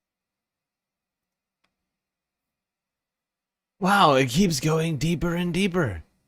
That is super, super, super weird. I just gotta hear that one more time. Commerce Secretary Lutnick and Epstein were in business together? May have been. that Howard Lutnick, who was the Commerce Secretary, and Epstein may have been in business together. I think we have some documents on the screen, or at least the story from CBS. They both signed a contract, for example, for the purchase of an advertising firm back in 2012. Now, Howard Lutnick has said publicly that he cut ties with Jeffrey Epstein because he found him gross and disgusting. 2012. The year of the old. The 2012. Is that not 7 years? Nearly a decade after Howard said that he would never associate with that man. That's what Howard said. I will never. Me in the 6 or 7 steps that me and my wife took back to our house on the Upper East Side, we decided together in that one moment that I would never, ever associate with that man, that horrible, disgusting, lurid, filthy man, ever again. 7 years later, he's in business with him. What is weird? Weird. It's so strange. These people are perverts. That is super weird. Also, let's not forget that there was also an email. Multiple emails. It was an email like, back and forth between, it would seem like Howard Lutnick and an assistant of Epstein regarding a boating trip on a yacht. Of course, Howard Lutnick is a billionaire, so he can afford a yacht. So they were asking about like where to anchor the yacht at Epstein Island, because they were bringing their friends and their 8 children to Epstein Island back, I think it was 2013. So they must have at that time been like business partners, I guess. And he was just reaching out to his good friend and business partner, Jeffrey Epstein, about where to park the yacht at Epstein Island in the down in the Caribbean. Totally normal stuff. That's the Commerce Secretary of the United States, appointed by Donald Trump. 2004, 2005. These documents suggest that they were signing documents to have stakes in a firm as recently as 2014. Will you be? Oh, right. Almost forgot. Thank you to Social Butterfly for the super chat. Let's get this dono train chugging. Solidarity. Thank you, Social Butterfly. Oh, a rumor with a completely blank super chat of $3.33. A very specific amount. Thank you, both of you. Much appreciated. Yes, we are making progress on the galactic content goal. Now, a reminder to everyone. Best way to contribute to the galactic content goal at this time is neither Twitch nor YouTube's. It is, in fact, Cash App, PayPal, and or Patreon. As unfortunately, all the donos that we receive on the social medias, we don't see for well over a month. Anything we see today, anything that is donated today, we wouldn't see until March 3rd or 4th week, depending on where you're donating. And we got to complete the galactic financing of the deficit right now to ensure that we can pay the bills as we head into March. So it's a purgatory is what the galactic deficit represents, sadly, but surely. It's a financial purgatory. Limbo, if you will, created by this perverse system, having to wait over a month for money that you earned now. To have stakes in a firm as recently as 2014. Will you be investigating the possible ties between other members of this administration and the late Jeffrey Epstein? Absolutely. And I think that we're already seeing how much closer ties many people close to Trump had, right? Melania, Lutnick, Elon Musk, and others. And I think it's very concerning. And we need to be holding everyone accountable who was part of this, regardless of what positions they hold, regardless of their political party. Because honestly, this just goes to show what the American people have long felt, right? That if you're wealthy, if you're powerful, you get to play by a different set of rules and you're not held accountable. And it's time for that to Follow end. the rich way. I got to ask you about an important part of all of this, which is, and you just talked about the close ties Epstein had with so many people in the administration. As you know, there are a lot of questions as to whether or not Epstein was associated with foreign intelligence services and other governments. There have been reporting to suggest that he was linked to the KGB. There's reporting to suggest that he was linked to the Israeli intelligence services. How do you go about investigating that? Because the Israeli prime minister has come out and said Jeffrey Epstein's unusual close relationship with Ehud Barak doesn't suggest Epstein worked for Israel. It proves the opposite. And I don't think that's going to silence those who have been combing through these emails. If they do not prove the opposite. That is a very funny claim. Give me a joke. That's a good one. That's a good one. Yeah, Jeffrey Epstein, he was just talking, him talking to Ehud Barak about things happening in Israel, and oh my God, there's so much to, like, oh my, for anybody who doesn't know, I mean, Drop Site has honestly probably done the best of unpacking this out of anybody I've seen. Go watch that if you haven't. Drop Site Media. I think they were both on YouTube and Substack. Maybe somewhere else. I can't actually. They might have a bigger footprint than I know. But those are the places that I think I'm familiar with them being. Also, I think they might have their own website. But they've been deep diving that aspect of the Epstein files. It's quite an interesting read and or watch. Oh God, we gotta take a break. I just noticed we're an hour and a half into the stream. Since I have a much smaller list than yesterday, I think I can afford to take breaks on the normal time for now. That might change. We're moving at an okay pace, I guess. I think.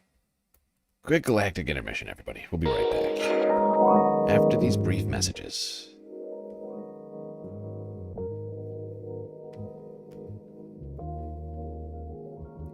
Okay, I hope everybody's been enjoying the show so far. If you haven't already, hit the follow button on Twitch and the subscribe button on YouTube. Hit that bell icon and the like button as well. They both help out. One helps you, the other one helps me. When you're done doing that, do consider contributing to the Galactic News Network, as we are completely funded by individuals like you. A lot of great ways out there for you to show your support. You got YouTube Super Chat, Super Stickers, memberships, gifted memberships. You got Twitch with the bits and the power-ups, the subs, gifted subs, prime subs. You got Cash App and PayPal. If you prefer your money, go directly to funding the stream rather than the bottom line of Amazon and or Google. But of course, we also have the newest way to contribute to the Galactic News Network, and that is Throne, where you can buy physical gifts for your pal StreamLord. But of course, the very best way to get the most space benefits for your Earth dollars is, as always, Patreon, where for the low price of $3 a month, you can get access to a myriad space benefits unseen by the rest of the goddamn Milky Way galaxy. Things like an avatar on one of the break screens. Shout out at the end of every show, a secret Discord channel inside of the Discord server, and much, much more. All right, everybody, enjoy the break. Grab yourself a drink, maybe a snack, and I will be right back.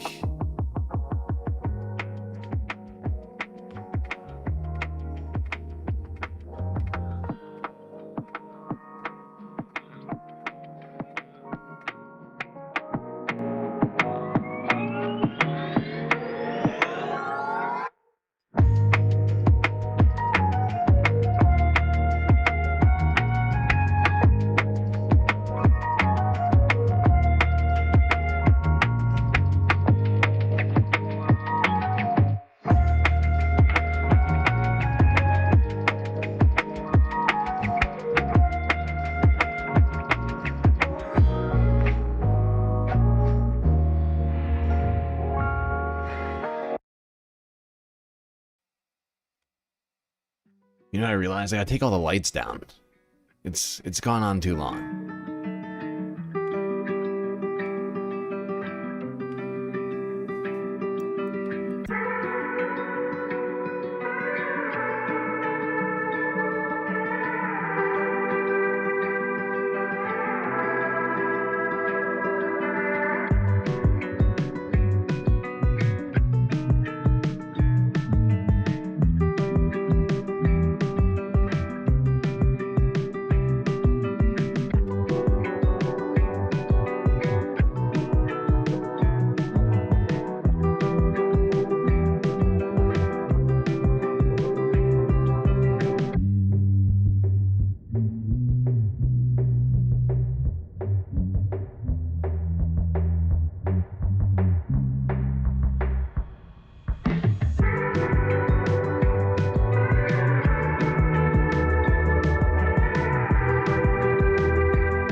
All right, everyone.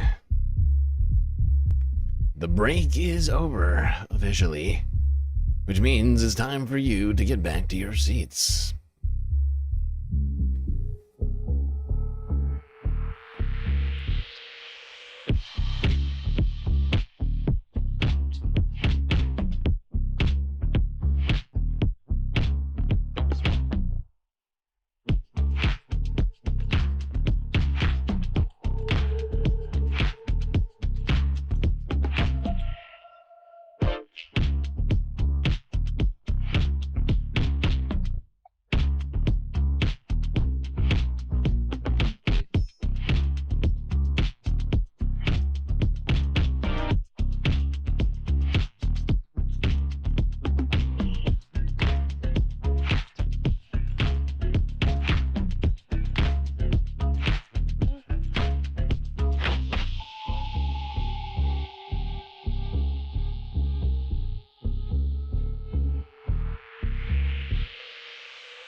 Okay.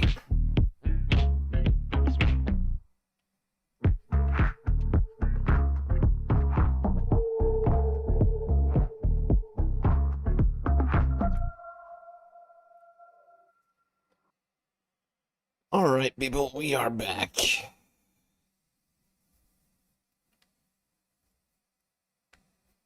We are back. Second half. About to begin. We left off talking about the Epstein files. And Donald Trump being literally mentioned in them more than Harry Potter is mentioned in the Harry Potter books. 38,000 times to be exact and counting. Because really it's a moving number, isn't it? So many redactions. It could be in there. Untold number of times. As well as in all the documents that are being withheld right now by the DOJ. There's no way of knowing because it's all under lock and key.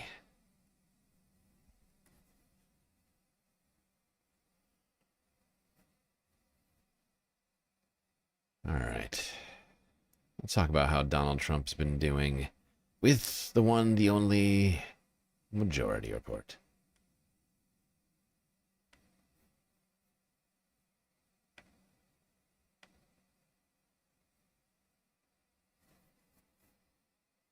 House Republicans 2 days ago canceled a planned vote to try to hold Bill and Hillary Clinton in contempt of Congress because they were refusing to testify in the Jeffrey Epstein probe. But again, this is being led by Jim Comer.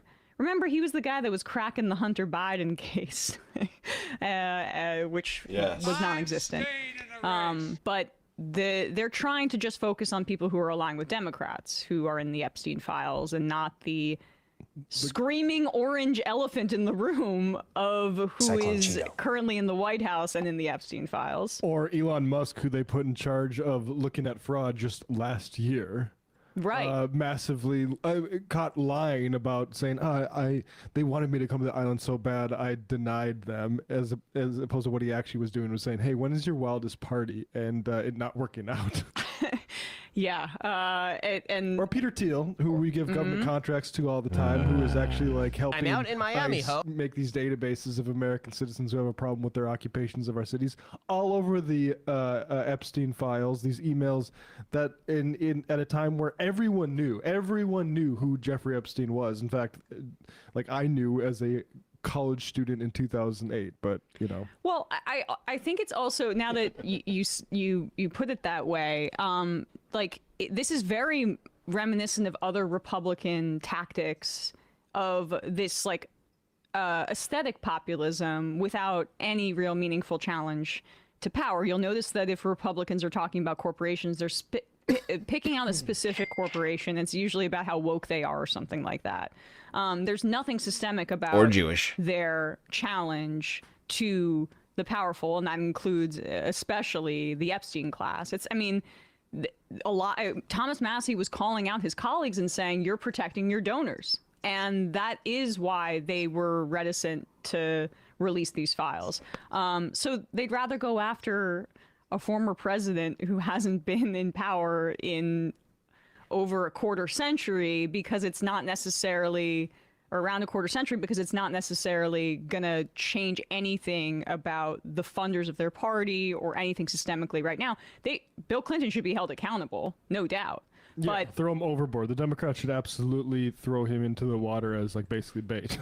And absolutely nothing should be done to protect these folks. But people have to point out that an investigation that brings Bill and Hillary Clinton should also bring the people who are like Bill is less in the emails than I was expecting. Frankly. Right. I mean, part of that is because his interactions with Epstein goes before email was really that much of a thing. Yeah. Maybe they had Epstein's faxes from the 90s could be released. But Peter Thiel is in regular contact with Jeffrey Epstein. Steve Bannon. I mean, jeez. Right, who's still calling the shots and is working with Trump on right now, like trying to crack down on the process of voting. He's encouraging this kind of authoritarian crackdown on voting rights. On ICE and voting, and bring Bannon in front of Congress. Of course they're not, because they're protecting those people. Exactly. This is a cover-up masquerading as an act of transparency. I never sucked any ding-dongs. Why isn't Steve Bannon in there? He was doing the Jeffrey Epstein rehabilitation documentary, where they were going to sell him to the world. Be like, look, yeah, this guy, he was convicted of sex trafficking minors, but he's a great guy. He's a good guy. And yeah. That is some really sick stuff. 100%. But what's interesting about this is that Trump has now pivoted to buttering up the Clintons.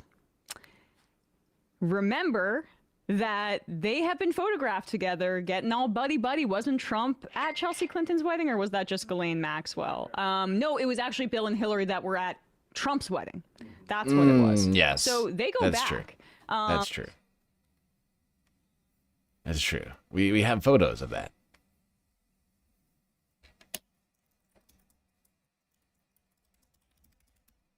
I mean, I feel like everyone's seen them. I mean, you must have, because you clicked the thumbnail. Unless you're in the vertical stream, you may not have clicked the thumbnail in that case. But I mean, and look at them. Look how chummy they are. There's Bill and this is a different situation. This is not even the wedding. They're just hanging out. Like, it looks like a country club. Donald looks dressed for golf, right? Then you got these two. Melania. Look at Melania. Oh. Recently here from Slovenia on Genius Grand. Everybody based. Everybody based now. Wait, where's based? I forget where I put based. Everybody based. Don't I have this? Where is the sound? Where is everybody based? It's a new edition. We've had If everybody's coming. everybody. Jeff Bezos came, Bill Gates came, Mark Zuckerberg came. Numerous times, the bankers have all come. Everybody's coming. I haven't had anybody saying anything bad about me. But somehow I don't have everybody based. Yeah, let's get the files. Let's get the files and figure it out. What's happened? I could have. Did I not save this earlier? This is actually very frustrating to me. Every single Everybody's person gay. on this planet is gay. Yeah. But not everybody based. Everybody based. Everybody be based. This is disturbing. This is disturbed. I am disturbed. Where did the sound shot go? I could have sworn I put it in here. I have it. I know I have it. Everybody best. Be based. Be best.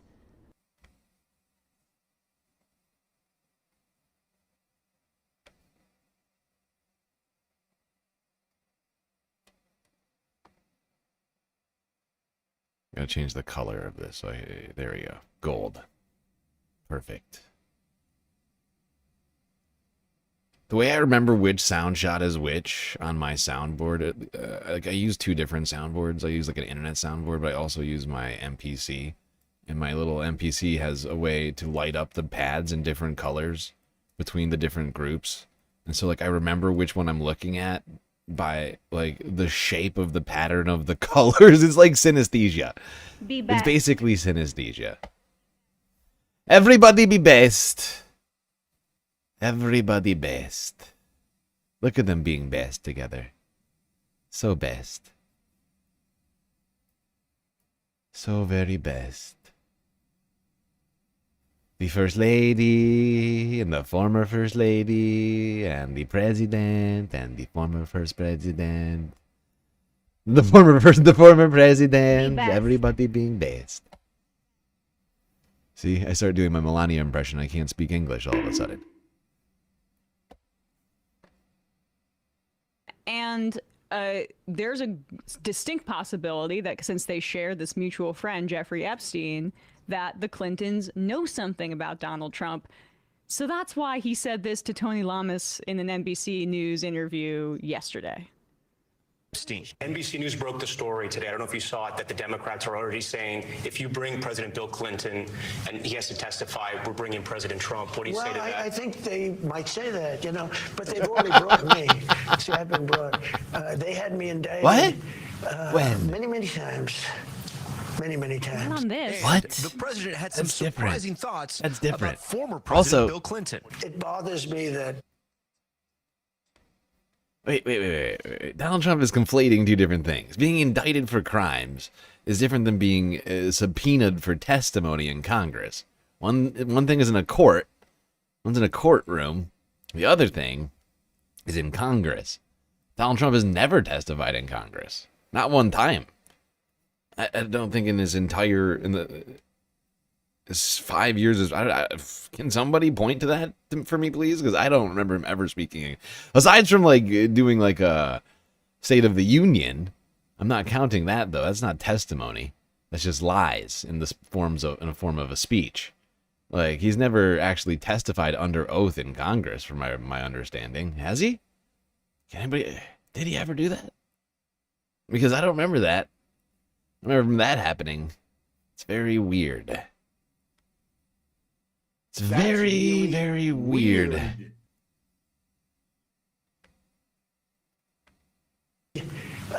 many times.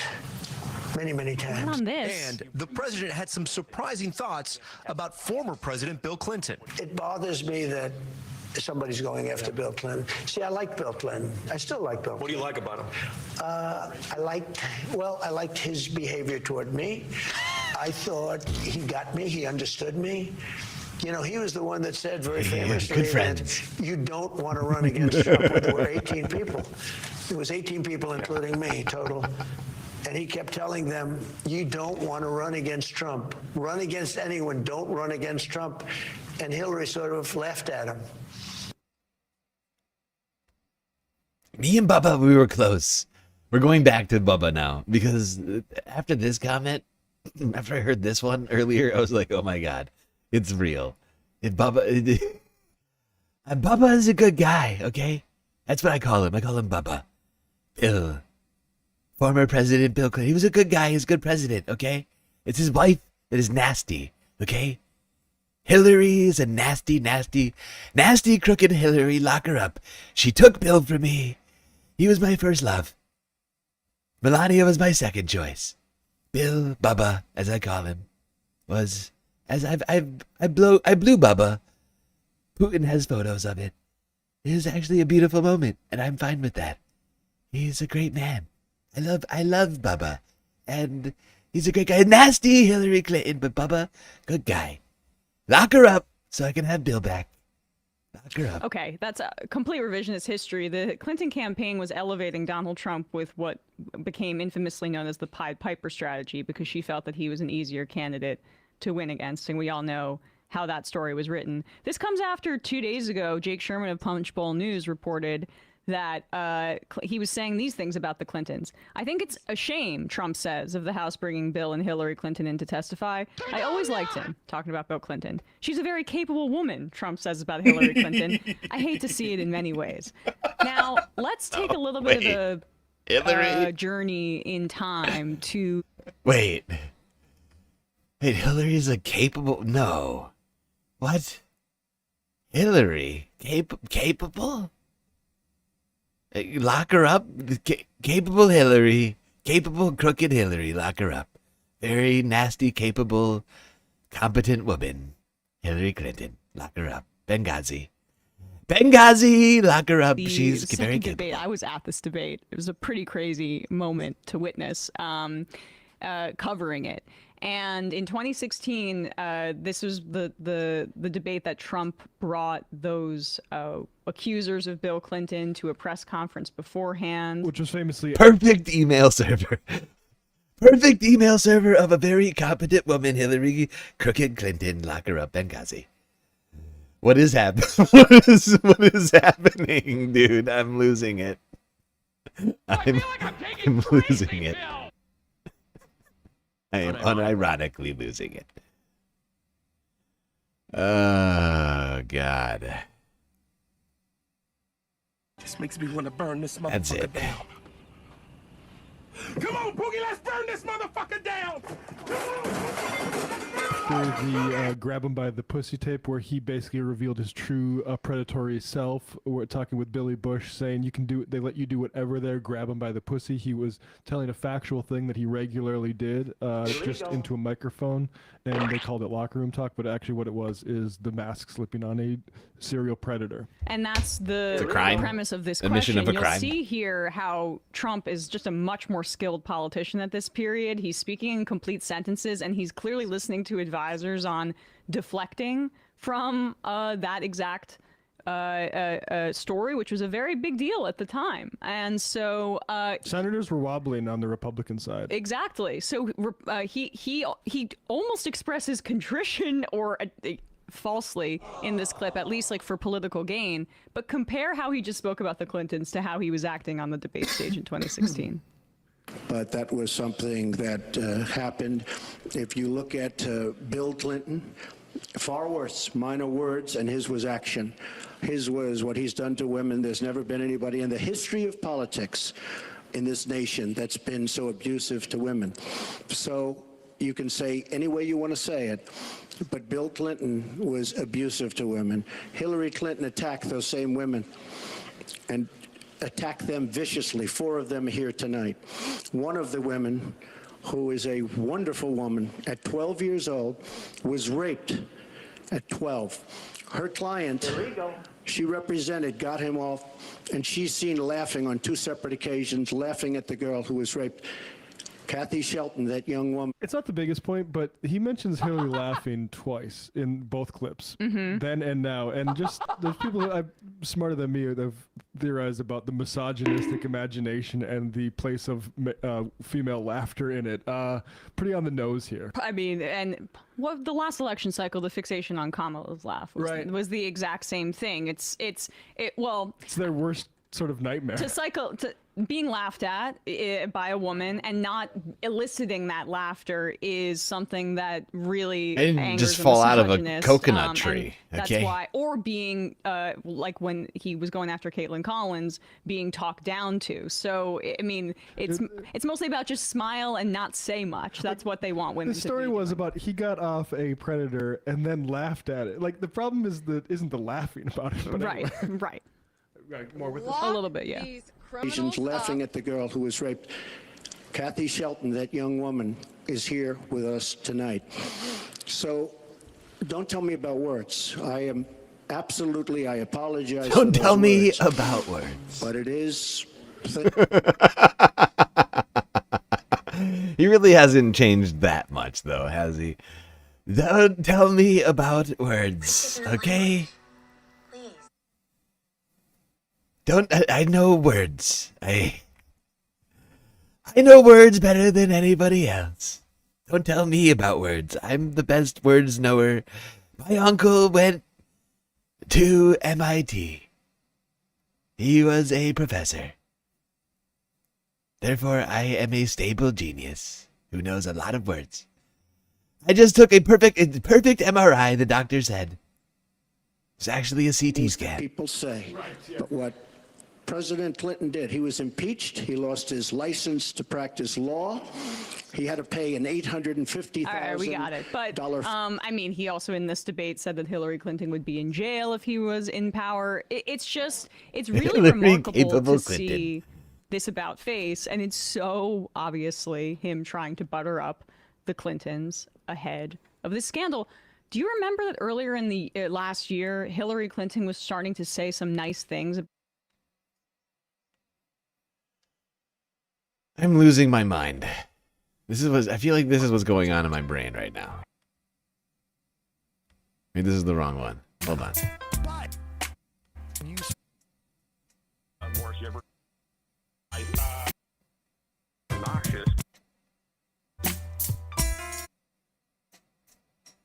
This is the wrong song.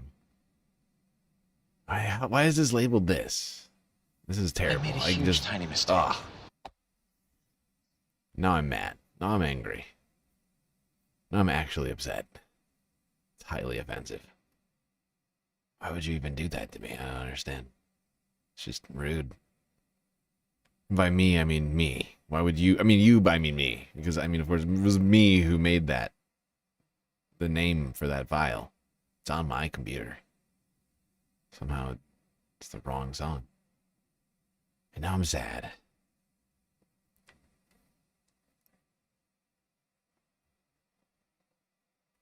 I don't see. I'm so sad. I'm sitting in my office when I should be listening to Emma say words. See that? That's how bad it is. Trump's foreign policy, and I was theorizing this at the time as the Epstein kind of story was continuing to pick up, that she was doing the same thing. So we can mock Trump for this, and we can show how obviously self-interested he is being right here. But we should also be clear that the Epstein class that the Clintons are a part of are also quite interested in this ass covering here. There was a truce in 2016. It was clear as day because, again, the Lolita Express trips that Bill Clinton made were a huge problem in 2008. The amount of time that Trump spent with Epstein, both at Mar-a-Lago and at pageants, rightfully a huge scandal. There was clearly a truce that neither side really wanted to go there. And this sort of moment here where... Yeah, we cannot forget that Donald Trump was literally involved in modeling and pageants. This guy was involved in pageants. Pageants. And was best friends with Jeffrey Epstein simultaneously.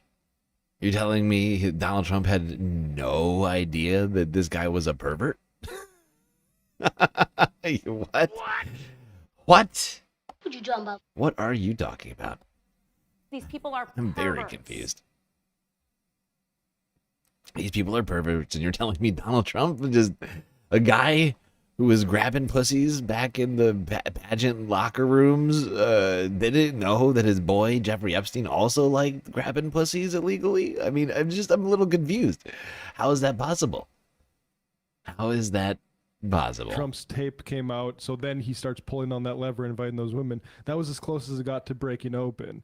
And but I will say there is an email which I was interested to see where they're reacting to the victory of Trump in 2016, and someone says, "No one expected this, but you must be happy, Jeffrey," which is an interesting. Reaction. But exactly right. You must be happy, Jeffrey, because we should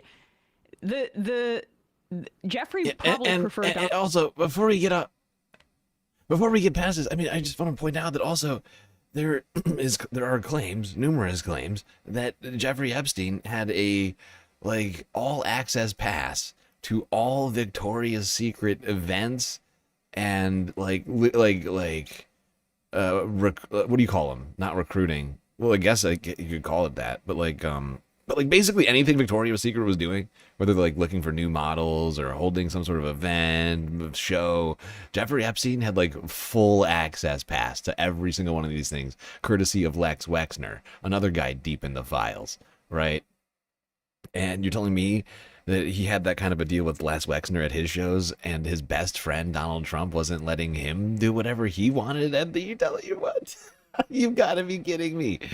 You have got to be kidding me. I'll bet you this guy was all up in there, and I'll bet you money.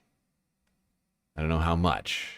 I'm not prepared to put it. I don't. I've never used Kalshi or anything like that, so I don't know how I would do this. But but I'll bet you money, if we actually had full access to the files, we would find out some very interesting things about Miss Universe or whatever Donald Trump's pageant. What was it? Is it Miss Universe? Miss USA. Sorry, Miss Universe. Miss USA. I was close. Miss USA. I'll bet you there's some shit. Trump, because he might have had a little bit more information on him. I would also say that if you believe, like I do, that he was quite embedded with a variety of different intelligence agencies, but Israeli intelligence, that they were very much in favor of Donald Trump, and Benjamin Netanyahu and the Israeli government wanted him to win that race. It also would make sense if you look at some of the emails between Jeffrey Epstein and the founder of 4chan. 4chan is where QAnon originated before eventually going to 8chan. And Steve Bannon has quite a history of basically believing that the lonely online male on forums like this could be a powerful political force. And he is behind galvanizing that energy into the alt-right, which was quite obsessed with the QAnon conspiracy theory. So, as I keep repeating on this show, the fact that Epstein had these 4chan connections, as well as Steve Bannon regularly corresponding with him around the time of this election, it clearly feels like a right-wing psychological operation to deflect attention from Epstein's relationship with Donald Trump and putting it on to Bill Clinton. And they were effective in doing that because of the truce that you're talking about here, because they outsourced it to the online right. And let's be clear, while I do believe the accusations that Bill Clinton is a violent predator himself, Trump is not just accused of words about saying things. There are plenty of women who have accused him of forcing himself upon them. Yeah, not just in the files, by the way. Right? In completely separate instances, completely unrelated to Jeffrey Epstein. Right? Multiple instances of this. There's also suggestions that Donald Trump has paid off a lot of victims in the Jeffrey Epstein. There's a lot of files in the Epstein files suggesting that Epstein was also paying off people. You know? It seems like these guys were serial abusers that were paying people off, best friends. I mean, they lived right next door to each other. In the very jurisdiction in which Jeffrey Epstein was charged for sexual assault and sex trafficking and all the other things, whatever it was that he was. I can't remember the exact charges that he was. It was actually low. It was low tier charges that he was actually. I gotta look at what they were. I can't remember exactly what the deal entailed. The Costa Bondi deal. Cannot forget who it was that's linked to the Epstein deal. The Epstein sweetheart deal in Florida. It's Pam Bondi. It's Donald Trump's former labor secretary. I almost called him Jeff Acosta. Alex Acosta. Yeah, still talking about Jeffrey Epstein over here. Epstein? Be best. They're the same thing. That's actually what he likes about Bill Clinton. Yeah, exactly right. Now, let's turn to another part of this interview. So right now, the Trump administration is trying to put a fresh coat of paint on their occupation of Minnesota by ICE, by DHS. They want to put a fresh coat of paint on this because they're trying to stave off calls from the public, the anger from the public, for major reforms for the agency. Now, we need to abolish ICE, but we don't have the majority right now, the Democrats, and there's not a Democrat in the White House, so that's not going to happen until the Democrats can take power, and even then, we don't know, because we're about to play some clips from Jeffries and Schumer. But this morning, home in that was my way of transitioning to talking about ICE. That's right. We're done talking about the Epstein files officially for the night. No, not even for the night. For now, officially for now. We're gonna come back. We're gonna be coming back to it. Actually, now that I think about it, I think we have at least one other clip, Epstein clip, don't I? I think it's a UK one. More dent inky cap.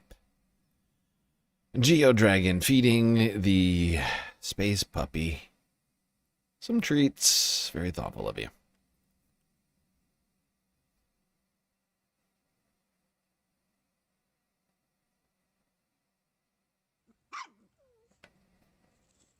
Actually, maybe we don't have more Epstein files. That might be it. Actually, we might come back to it. I think when Hasan goes on the Lemon cast, I think they talk Epstein files for a brief moment. That might be it. Shockingly. All right, let's talk about ICE.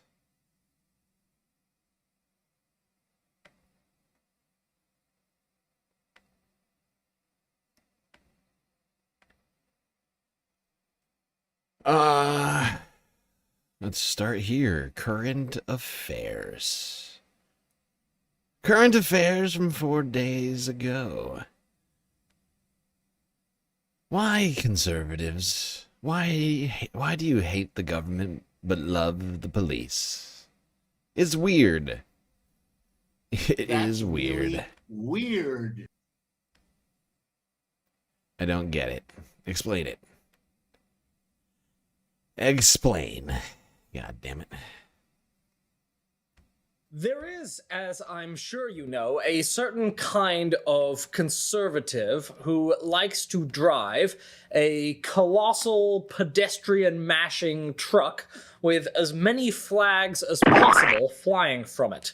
And if you've seen one of these trucks before, and you definitely have, you may have noticed that among the many flags are usually these two. Now, the first one there on the left is the Don't thin tread on me. blue line. Don't tread on me. Don't tread on me. Get rid of the Second Amendment. Take the guns.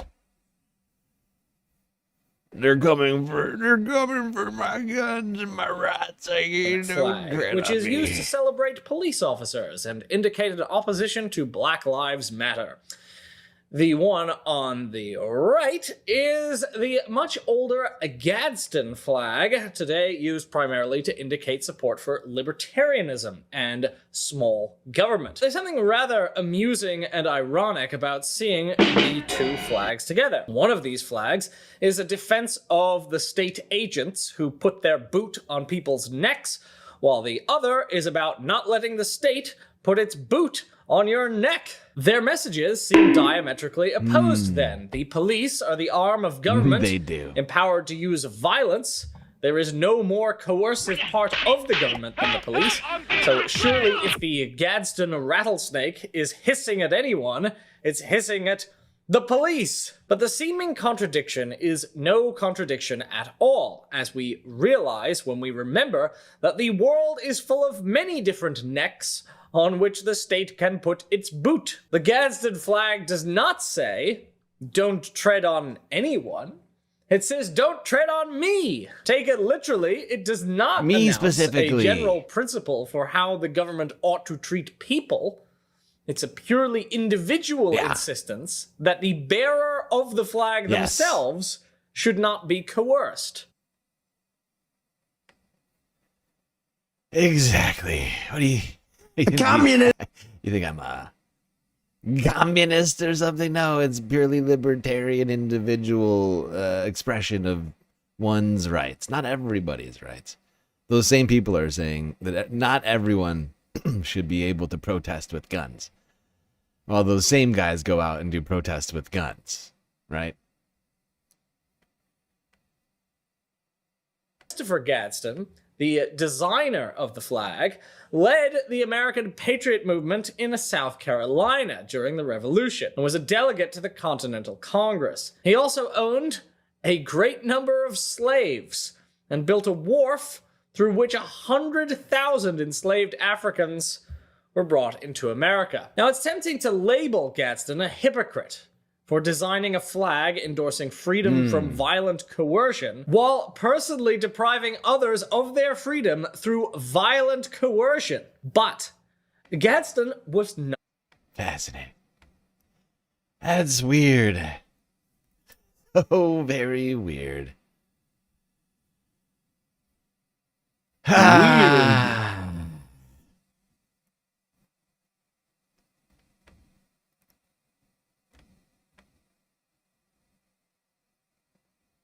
Christopher Gadsden began constructing the wharf in the late 1760s. In the years following, Gadsden expanded it, repaired it, and updated it until the breakout of the American Revolution.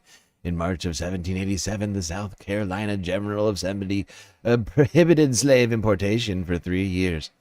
In 1800, the Assembly extended the ban until 1803.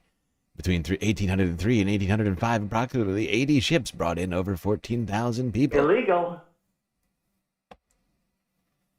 In 1806, the first newspaper ads featuring enslaved Africans for sale at Gadsden's Wharf appeared. Later the same year, on February 17th of 1806, the city of Charleston passed an ordinance that all vessels carrying enslaved people had to land at Gadsden's Wharf. Oh, it's the exclusive slave trading wharf of the 1800s.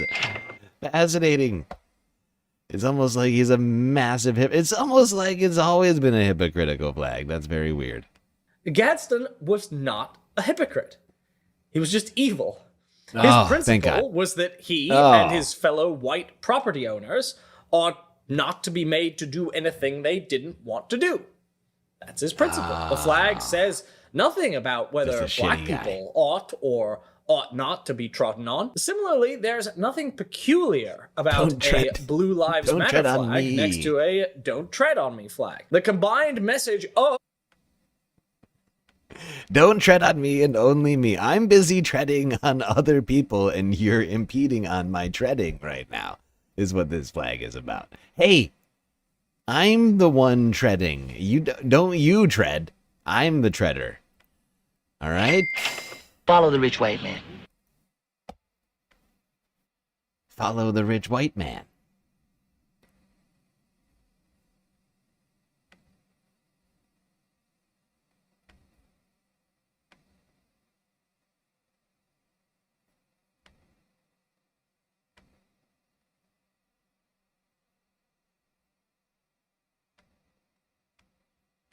Are interfering with our operations, so do not continue to follow. We're pressed. We're pressed. We can follow you. We're pressed. We have a right to. Are you trying to get rid of the First Amendment? What, like we should rip people apart from their families? Are you a man? Wow, is that a question? Are you a man? I'm not sure if they're using it for facial ID, if they're just... Are you a man? Are you a man? What a guy. What a fun guy.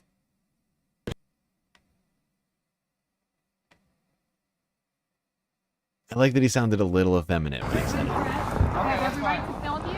Yeah, you're free to film us. I'm giving you a warning to quit. A warning for what, sir? Are you a warning man? For what? A warning to quit following our vehicle. Because? Because we're conducting law enforcement operations. Yes, and we're allowed to film you doing those law enforcement operations. We still have a First Amendment, sir. We are not impeding your operations. We're merely filming them. Now you are interfering with our operations, so do not continue to follow. We're pressed. We're pressed. We can follow you. We're pressed. We have a right to. Are you trying to get rid of the First Amendment? Why'd you stop whistling?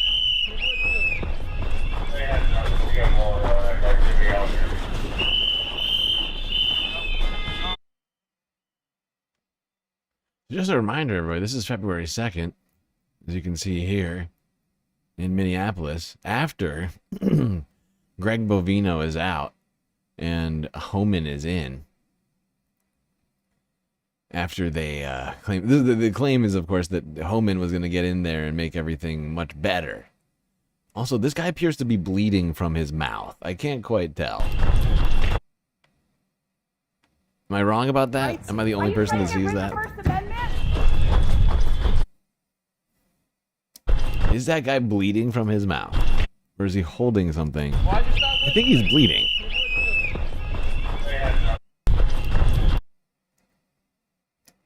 I can't tell. Actually, maybe it's a no, but maybe it's a whistle. Maybe that's a whistle. So hard to tell.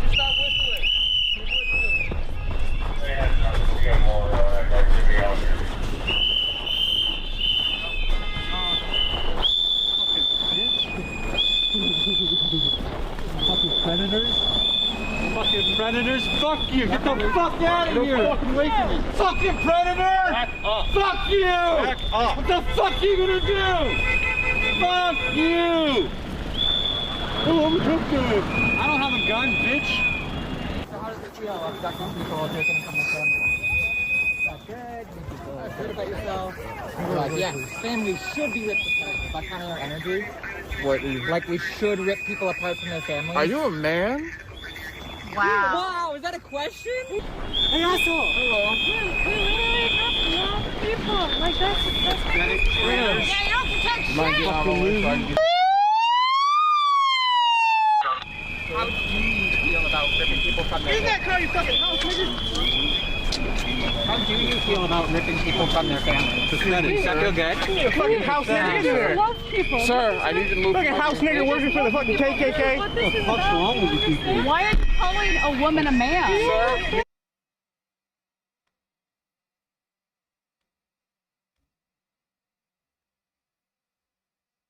Well, people in their neighborhoods here in Minneapolis chasing ICE out.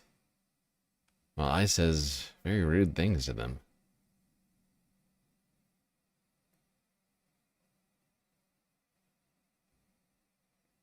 Let's see what this lady had to say. Get the fuck out, you piece of shit!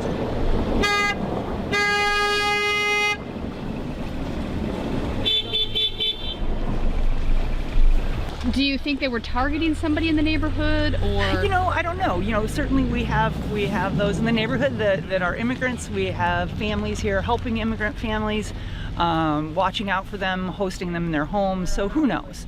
We got word that they're down at Fuller Park as well, which they've been staging at parks. And so I think we made sure people were down there and we're not waiting around for something to happen. How long have you lived in this neighborhood? I've lived in this neighborhood about 24 years. And what do you think about what's happening? Well, it's insane.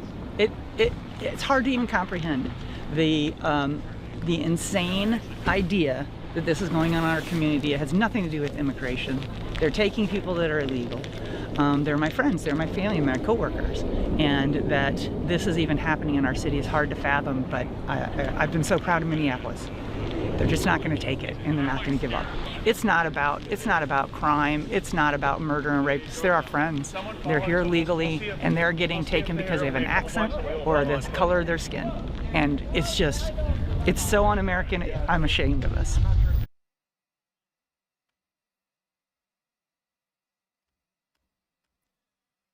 So un-American.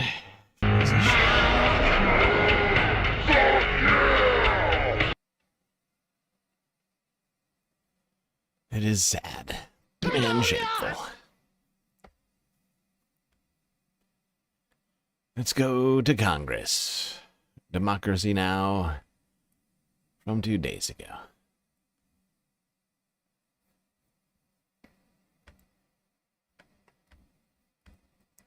This is Democracy Now!, democracynow.org. I'm Amy Goodman with Nermeen Sheikh.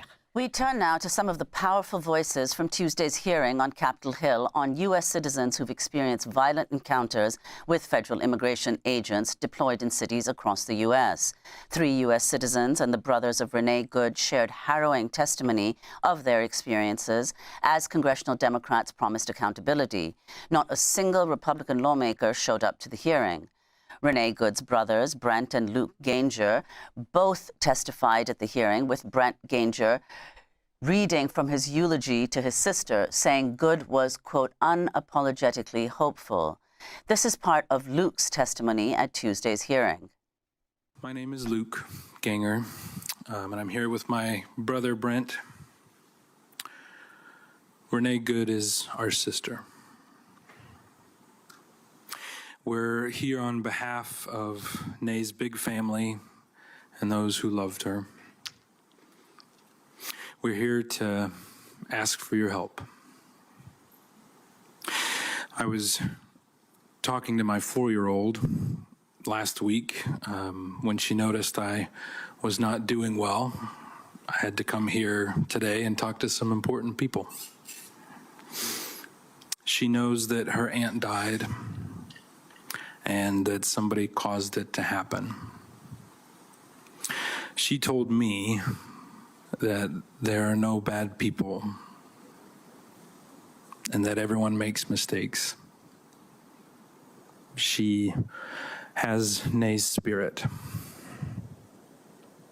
The deep distress our family feels because of Nay's loss is in such a violent and unnecessary way is complicated by feelings of disbelief, distress, and desperation for change. In the last few weeks, our family took some consolation, thinking that perhaps Nay's death would bring about change in our country, and it has not. The completely surreal scenes taking place on the streets of Minneapolis are beyond explanation. This is not just a bad day or a rough week or isolated incidents. These encounters with federal agents are changing the community and changing many lives, including ours, forever. That was Renee Good's brother, Luke Anger, testifying on Capitol Hill, followed by 30-year-old Marimara Martinez from Chicago. In her testimony, she described her near-fatal encounter with Border Patrol agents October 4th. She was on her way to church to drop off clothes for donation when she spotted Border Patrol vehicle in her neighborhood. She says she followed them for about 15 minutes, honking her horn, shouting La Migra to warn her neighbors. That's essentially shouting ICE. Then, when she was to the left of their vehicle, an agent swerved into her lane, sideswiping her vehicle. This is some of her testimony about what happened next.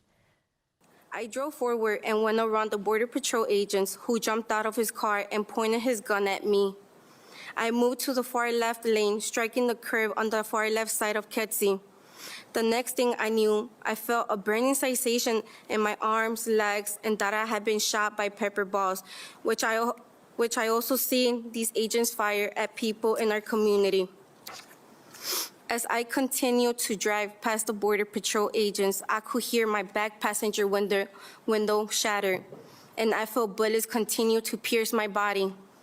As I attempted to drive to a safe location, I began to feel lightheaded. I looked down and I noticed blood gushing out of my arms and legs, and I realized I'd been shot multiple times. At the hospital, I remember seeing multiple agents standing around, watching me be treated for my wounds. My arms, legs, and chest were all wrapped in bandages. I had 7 bullet holes in my body. I remember the agents rushing the nurses to finish up so they could take me with them. The agents took me from the second hospital to the federal detention center in downtown Chicago. I had never even had a parking ticket before, and now I was sitting in federal detention center just for being the victim in a minor traffic accident. Things were surreal. The news in the jail that evening had my story and was being called a domestic terrorist. I am in significant pain as I attempt to do things I was easily able to do before October 4. I attend weekly physical therapy sessions to work on these issues and hope one day I can move in the same way I was able to move prior to October 4. I know that what happened to me in the matter of seconds on October 4 will unfortunately be with me for a lifetime. And perhaps even worse, the mental scars will always be there as a reminder of the time my own government attempted to execute me, and when they fell, they chose to vilify me. I am Renee Good. I am Alex Preddy. I am Silverio Villegas Gonzalez. I am Keith Porter. They should all be here today. I know each of them would trade my bullet wounds, a lifetime of mental distress, and a heartbeat to be able to be back with their loved ones this afternoon. And we must also remember the countless other souls who lost their lives at the hands of these entrusted with authority. That's Marimar Martinez, shot by Border Patrol agent Charles Exum in Chicago on October 4th. After he shot her, the agent sent text messages bragging, quote, "I fired 5 rounds and she had 7 holes. Put that in your book, boys," he said. The charges against Martinez were dropped. The next speaker was Daniel Rascon from San Bernardino, California. He described an encounter with mass federal immigration agents in August. I am Daniel Rascon, a 23-year-old U.S. citizen from SoCal. I'm the eldest of 3 brothers and father to a nearly 3-week-old baby girl. I operate a forklift for work and currently have my CDLA license and dental assisting certification. I'm no celebrity, but I am loved by many in my community, and there are many that I love and I'm thankful for. The morning of August 16th, 2025 would quickly become unforgettable, especially because my future father-in-law, Francisco Longoria, wanted me to run an errand with him and his son, Jonathan, when all I really wanted to do was just sleep in. We took Jonathan's truck with him sitting in the passenger seat, Francisco driving, and me sitting behind Francisco, when we were just 2 minutes away from home. At 8:49 a.m., 2 unmarked trucks suddenly boxed in our car. I had been looking down at my phone, but when our car abruptly stopped, I looked up thinking we must be at a red light or in a traffic jam. But to my surprise, I was instead met with four men in face masks, sunglasses, and baseball caps, and guns drawn, pointing straight at us, walking towards our car. These 4 men then tried forcing their way into our car by pulling on the handles, pounding on the windows, and yelling at us to roll down the windows, all while failing to answer our repeated requests for their identification and what they wanted. I did not know who these men were. They were refusing to identify themselves, and the only thing I felt I could do, I could control, was capturing this event by recording it on my cell phone. There were 2 men on either side of the car, and they were not wearing any uniform. I could not tell who these men surrounding our car with guns were. We again asked them to show identification and why they were approaching us with so much aggression. Only seconds after they started pounding on the windows, one of the men broke the driver's side window, punched Francisco in the face, and began reaching into the car. At the same time, a man on the other side of the car broke the passenger window where Jonathan was sitting and began reaching into the vehicle. They shattered the windows, and in that moment, the whole world felt like it was the size of the inside of our pickup. And we were sitting in harm's way with nothing to do but record the horrifying experience. Terrified for our lives, Francisco bravely drove straight through the only open pathway down the street, hoping to be driving towards safety, when we were instead met with gunfire. After we had passed the men, one of the 4 men attempted to murder us after we passed by, as he fired and made contact with the passenger side of our car multiple times. I will never forget the fear and having to quickly duck my head as the shots were fired at the car. Any one of those bullets could have killed me or 2 people that I love. 2 weeks later, Daniel Rascon's home was raided at 4 in the morning. Agents wearing night vision goggles stormed into his house, training the lasers from their assault rifles onto everyone in Daniel's family, including his pregnant fiancée. His father-in-law, Francisco, who had been driving, was then taken into custody and charged with assaulting an officer. He stayed in jail for 3 months before he was released. A federal judge later dropped the charges against him, believing he had feared for his life. Finally, we turn to the excerpt of Alia Rahman's testimony. She was violently dragged out of her car by federal immigration officers in Minneapolis this January as she was on her way to a medical appointment. My name is Alia Rahman, and I am a resident of South Minneapolis.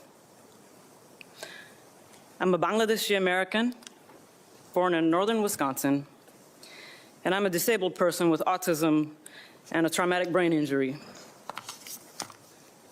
Not all autistic brains do this, but mine fixates on sounds, numbers, and patterns.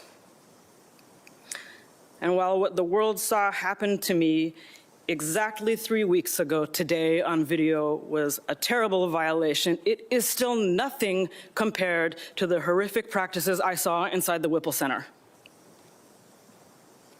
So I am here today with a duty to the people who have not had the privilege of coming home, and I offer this data because these practices must end now. On January 13th, on the way to my 39th appointment at Hennepin County's Traumatic Brain Injury Center, I encountered a traffic jam caused by ICE vehicles and no signs indicating how to get around it. I had not wanted to pull into a blocked, chaotic intersection, but verbally agreed to do so and rolled down my window after an agent yelled, "Move! I will break your effing window!" His first instruction. Agents on all sides of my vehicle yelled conflicting threats and instructions that I could not process while watching for pedestrians. Then the glass of the passenger side window flew across my face. I yelled, "I'm disabled," at the hands grabbing at me, and an agent said, "Too late." I felt immersed in a pattern, and I thought of Genoa Donald, an autistic black man killed by police during a traffic stop in 2021. I remembered Mr. Sliberio Gonzalez, who was killed by ICE in his vehicle last year.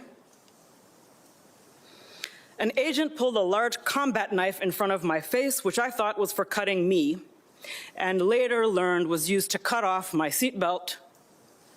Disgusting and probably illegal. Shooting pain went through my head, neck, and wrists when I hit the ground face first and people leaned on my back. I felt the pattern, and I thought of Mr. George Floyd, who was killed 4 blocks away. I was carried face down through the street by my cuffed arms and legs while yelling that I had a brain injury and was disabled. I now cannot lift my arms normally. I was never asked for ID, never told I was under arrest, never read my rights, and never charged with a crime.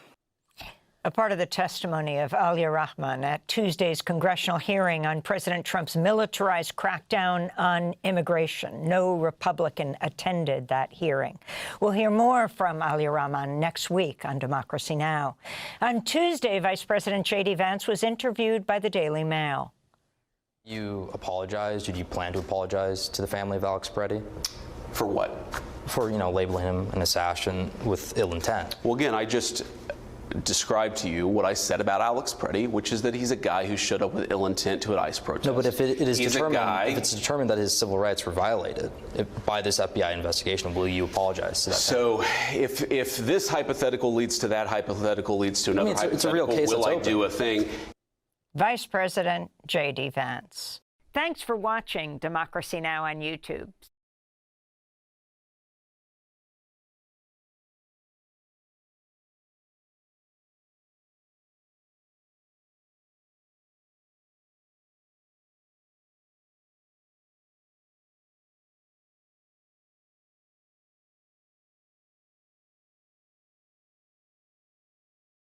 Awful, awful, awful. Weak, weak, weak.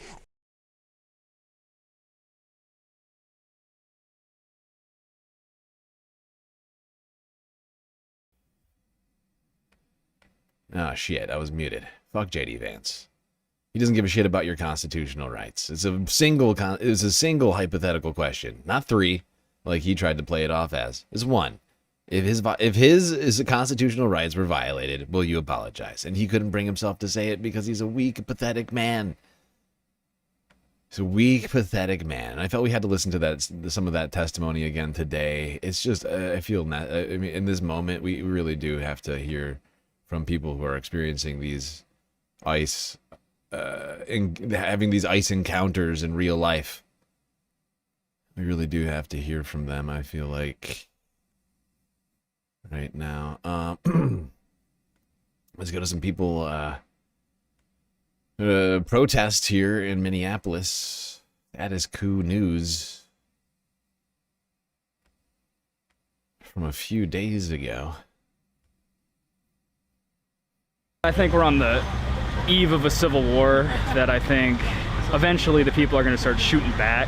A lot of former MAGA people that are fed up with this too. I mean, it's not just the left out here. There's a lot of right-wing people here in these protests. I voted for Trump twice, and then I didn't vote the third time because I just thought he was a buffoon. But I only voted for him because I was just fed up with the economy. I voted with my wallet because I never used to be that much into politics. But then I watched them straight up execute a guy on the pavement, and then it's like, you know, maybe I ought to pay attention. Trump might be like, he's evil, but Stephen Miller, I think, is like he's our shadow president. If we have a civil war or if this escalates, it'll be because Stephen Miller pushed for it. And there's a lot of gun owners in Minnesota. People think that no one in Minnesota owns guns, but they do.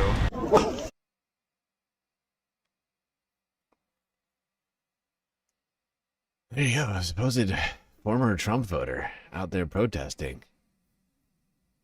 Talking about civil war.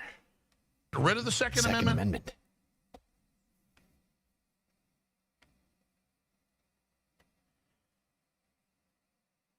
Now, stay in Minnesota and go directly to another status coup news video, a protest happening. I believe that's what this next video is, right? This is from earlier today.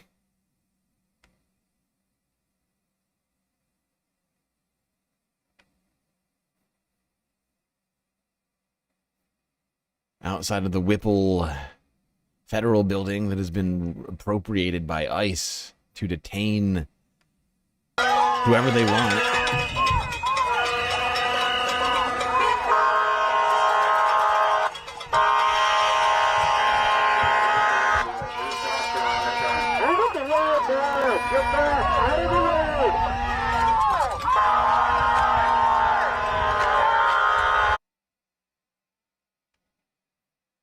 Why is this what people's tax dollars are being used for?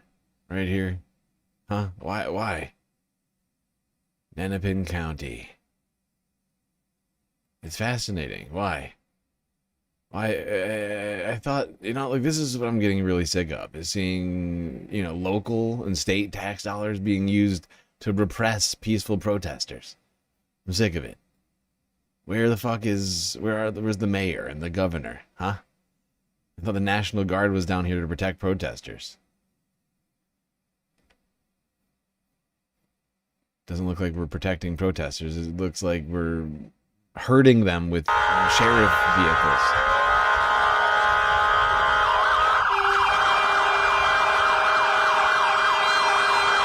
This is wild.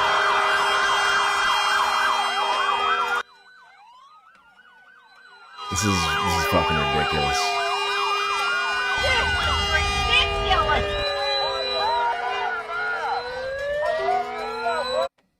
This is the very definition of totalitarianism. All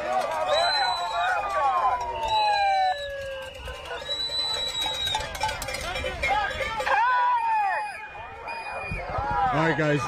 So what is happening here? We are live outside the Whipple building here in Minnesota. So this was there was some type of protest rally here. We were late to it. We didn't get here in time. But there are still protests here.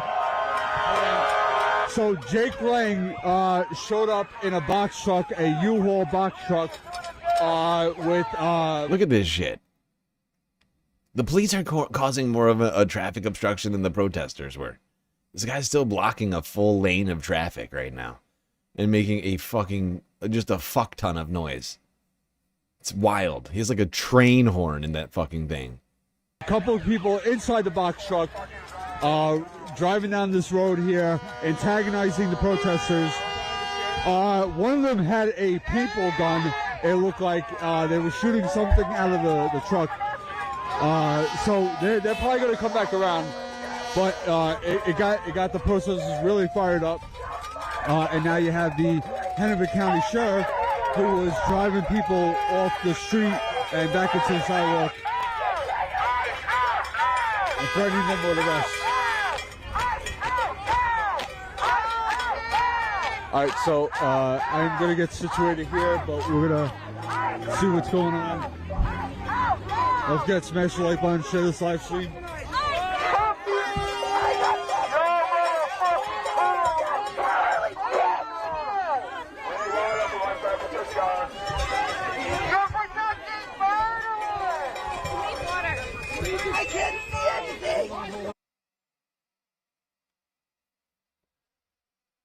Okay, hold on. I'm gonna skip ahead, see what I can find in this thing. It ended just a few hours ago, this live stream.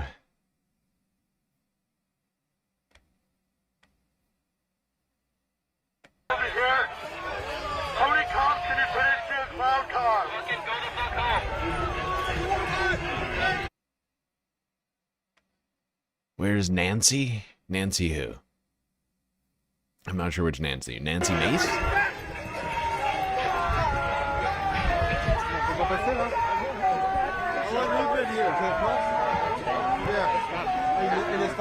We showed up after Jake left already.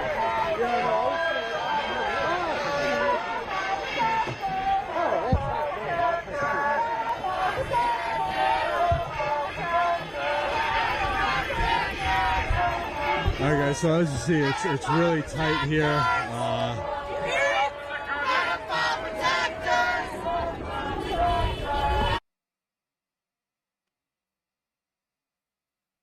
Well, there you go. As you can see, a lot of people there at these protests still speaking out against ICE, this federal occupation.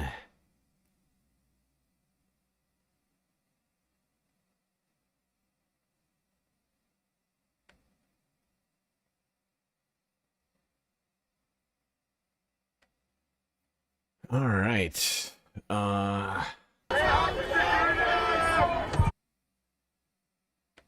Whoops, did not mean to do that. Let's go on here.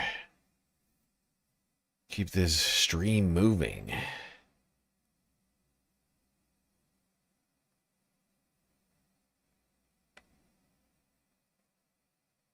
To Jamel Bowie. Takes by Jamel Bowie on YouTube. That's on YouTube.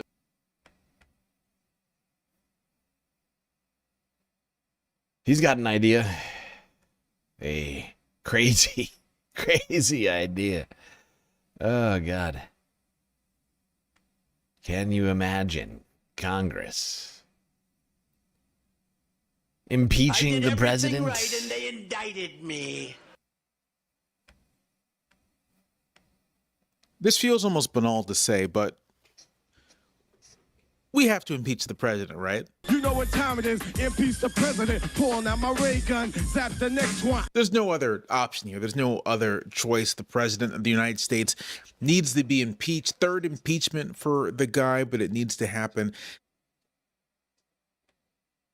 It only happens in states with weak, corrupt leadership. Shrug, says milk sandwiches. What is that? You're saying that the Democrats need to be stronger. I agree. I've been saying it for a while now. Tim Walz needs to mobilize the National Guard and protect protesters against these thugs. And we need to arrest every single ICE agent at this facility. Put them behind bars. Hold them accountable for the crimes that they're committing. I totally agree. It's weak. Awful. Weak sauce. Weak. Get in there. just third Mobilize. impeachment, but it should be happening on the regular. There should be multiple impeachment trials. If Democrats win the House and Senate, they need to be impeaching this guy every month, because we have witnessed just a string of demonstrably impeachable offenses. And I'm not even going to try to rank them. I'm just going to state them, right? So the unleashing of ICE and Customs and Border Protection on American cities as like a terror squad is impeachable, right? It is treating the American public as almost like an enemy occupying force and trying to suppress them with actually lethal force. That's an impeachable offense. The whole attacking Venezuela, Illegal. deposing its leader, taking over its oil industry, and then siphoning those funds into a Qatari account that seems to just be the president's private slush fund. Illegal. That is very impeachable. That is an attempt to circumvent Article 1, Congress's control of the power of the purse. And it's just like, it's criminal. I mean, it's funny. The standard for impeachment in the Constitution is high crimes and misdemeanors and bribery. And he's already met the bribery thing many times. High crimes and misdemeanors isn't a criminal code thing. It's not a legal thing. It's a political thing. And I think, I would say that trying to actively subvert Congress's power of the purse so that you can do whatever you want with this private money is the kind of political offense that justifies impeachment. So that's the other thing. What else? What else is on the board?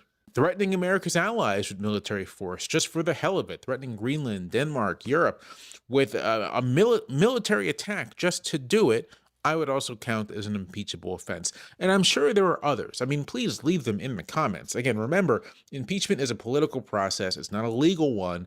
An impeachable offense in a lot of ways is whatever you want it to be. Andrew Johnson, for the most part, was impeached for being a jerk. But there are things this president is doing, and really the ICE occupation and the private slush fund are near the top of the list, that are just fundamental subversions of constitutional government. And what I mean by that is just the notion that lawmakers are bound by law, are bound by a higher law, are accountable to the people, and cannot simply act as sovereigns, which is just another way of saying they can't simply act as if their will is itself law.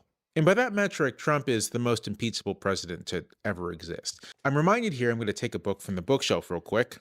I'm reminded here of a point that the historian Justine Hill Edwards makes in her great book, The Rise and Betrayal of the Freedmen's Bank, Savings and Trust.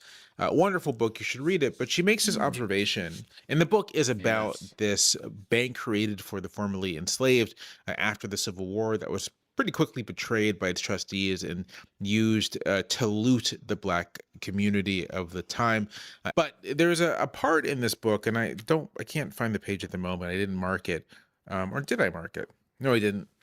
When Hill talks about how Republicans were approaching Johnson in 1868 and how they were impeaching him, not just because they didn't like him, that he was subverting congressional reconstruction, but they were impeaching him to kind of flex political muscle, to show that they're in control, that this was their government. And I think ultimately that is the reason why, should Democrats win Congress, they need to pursue multiple impeachment trials, or maybe just one big impeachment trial, right? However they want to do it, they should pursue impeachment against the president, against Noem, against Hegseth, against Rubio, against anyone in the administration that is complicit or actively assisting these crimes, I think, against the nation.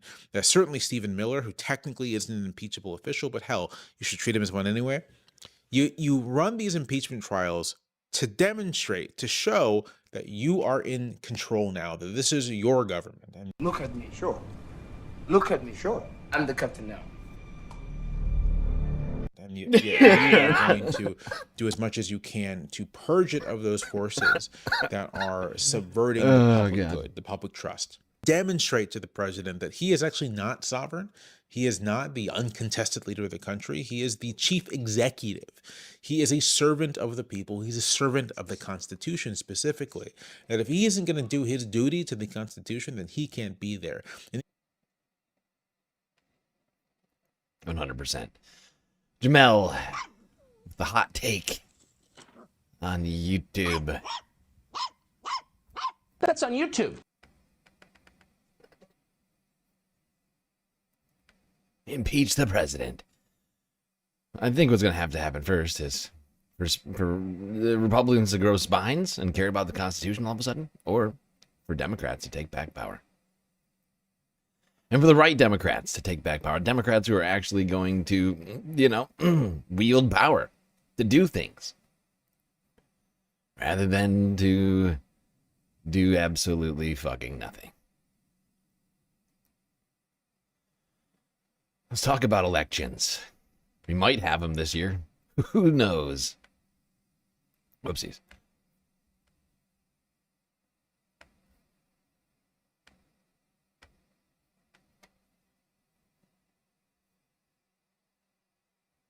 This morning, there are Republicans across the country who are nervous. Florida Governor Ron DeSantis put this on Twitter. He said special elections are quirky and not necessarily projectable, a general election. That said, a swing of this magnitude is not something that can be dismissed.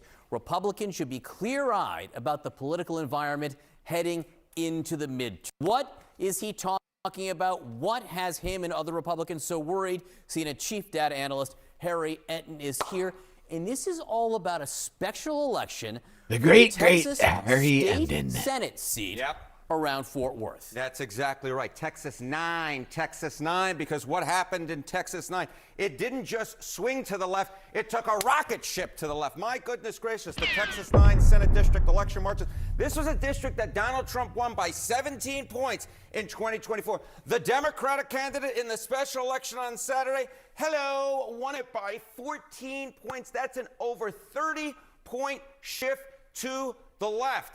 Any Republican, unlike Ron DeSantis, who doesn't take this seriously, they should realize that this is very perilous. They ignore this result at their own peril. Ron DeSantis is right to say, hey, special elections can be quirky, but this ain't no quirk. Congressman Pete Sessions from Texas basically told me, he said, 31 no Democrat should ever points. 31-point shift to Democrats. Fascinating. win in North Texas like this. Although he also said, there was an ice storm, 31 points.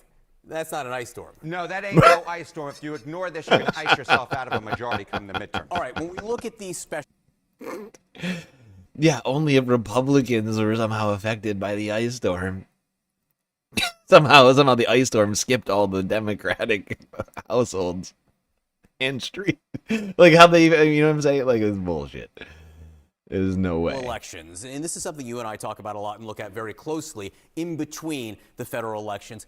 What can they tell us? Okay, so you see this 31-point shift to the left, right? If this were just one election, that would be one thing. But it's the slew of special elections that together paint a picture, and it's a picture that Democrats should love and a picture that Republicans should be really worried about. Because what are we talking about here? Okay, the average 2025, 26 special election, Democrats are doing, get this, 12 points better. 12 points better than Kamala Harris did in 2024. You know, that was a state special election that happened in Texas on Saturday. If you look at the federal special elections, this 12 points is actually north of 15 points on average. I was looking back through the history books. This looks a whole heck of a lot like what we saw during the 2017-2018 cycle, where you saw these Democrats outperforming how Hillary Clinton did in 2016. And what did it forecast? It forecast a net gain of 40 seats for Democrats. And I remember back in Pennsylvania, remember there was that Southwestern, that was a congressional special election seat, but that was one in which the Democratic candidate was able to actually win in a deeply red Republican district. 40 seats right now for Democrats would be utterly massive. That would be tide turning. Now, Democrats still need to take the Senate. And that one is going to be the hardest to take. Because there's the fewest elections in the Senate. Because the terms are longer. But it's still technically possible.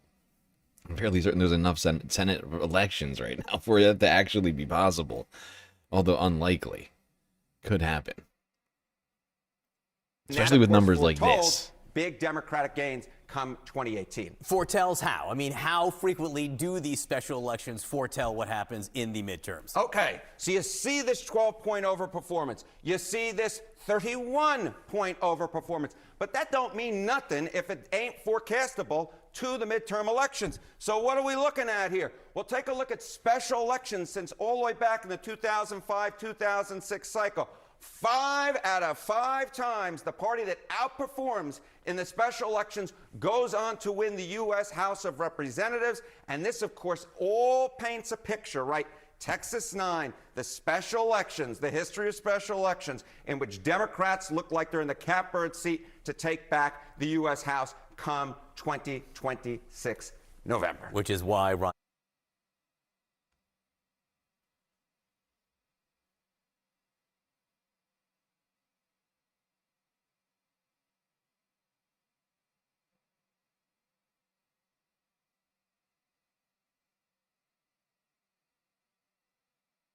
It's only possible to take one seat in the Senate. There's 30 plus Senate races in the 2026 midterms. There's 35 Senate races. Any of these guys could lose. Any of these guys could lose, right? With numbers like that, any of these guys could lose, technically.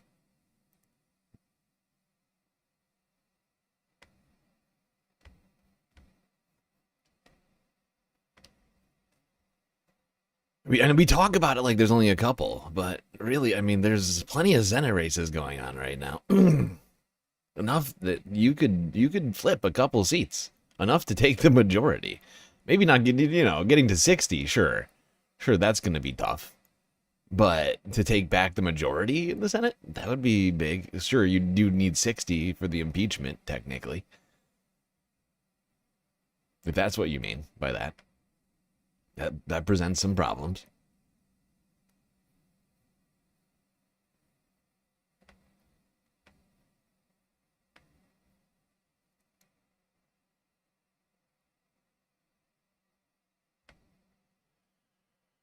Okay. It looks like we are 3 hours into the stream, which means we got to take another break. Just a reminder, we've only got about an hour to complete the galactic content goal. We have not made that much progress. I'm just looking over it right now. Got 2 gifted subs on Twitch. And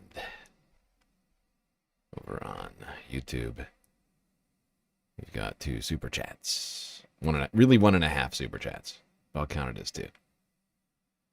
But that puts us at like 35... like 33, like 30, somewhere between 30 and 35% of the way through the galactic content goal. This means in the next hour, we got to make some serious progress. Best way to do that is, of course, by both contributing to that and the financing of the galactic deficit.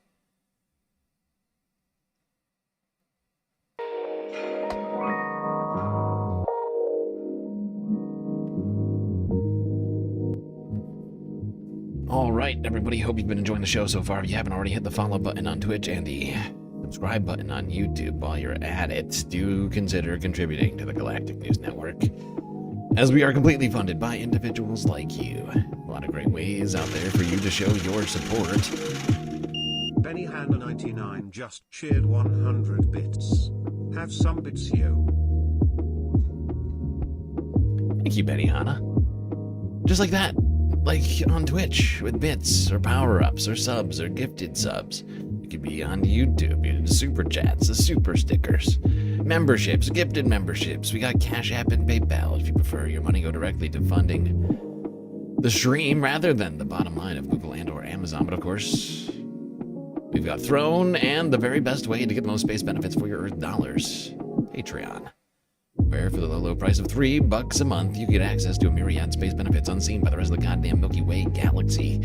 So many benefits, I'm not even going to list them off right now. Just click the link in my bio on YouTube or Twitch, or perhaps a link from a mod in the chat. All right, everybody, enjoy the break. Grab yourselves a drink, maybe a snack. I will be right back.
All right, everybody. The break is over, and the third half of the stream is about to begin. So you better get your butts back in your seats, otherwise you're going to miss it.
Okay. We are back, people. Third half about to begin. Hopefully you've gotten whatever you needed to get done during that break, because we still got a hell of a lot to talk about here tonight. Of course, the only way that we're going to get through all of it is if we complete the galactic content goal, as we've only made it like a third of the way through all of the stuff that I've got planned for us, and yet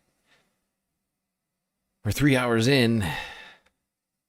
Only a third of the way through the galactic content goal. The math is not, the math ain't mathin' right now, folks. Of course, the best way at this moment, since we're still running a galactic deficit, for you to contribute to the galactic content goal, Cash App, PayPal, Patreon, as we see that money immediately, if not sooner. It's very helpful.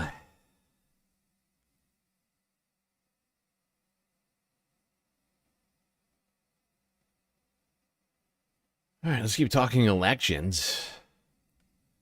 This time, let's talk election fraud and the FBI raid of the Georgia county, the Fulton County, Georgia election offices.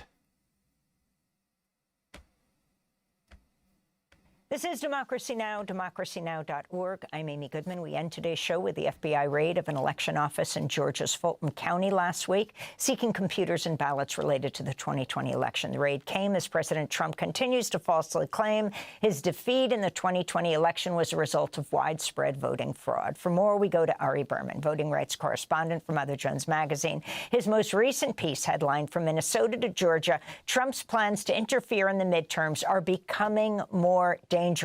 Ari, talk about the significance of the Trump administration going after the blackest county election office in Georgia, and then Pam Bondi saying maybe they'll put agents in Minnesota if they hand over voting rolls?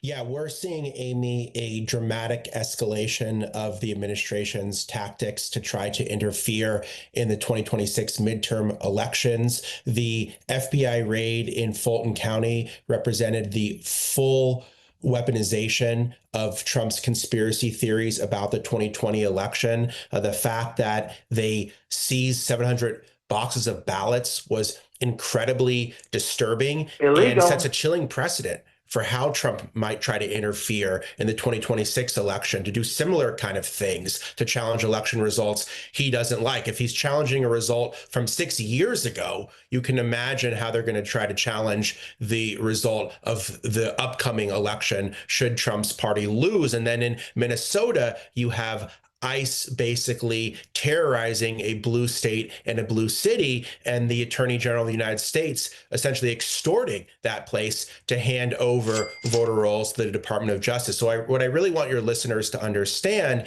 is that this is now a front concerted effort to try to interfere in the midterm elections that's Disgusting taking and place probably in a illegal. number of different ways from Georgia to Minnesota and beyond.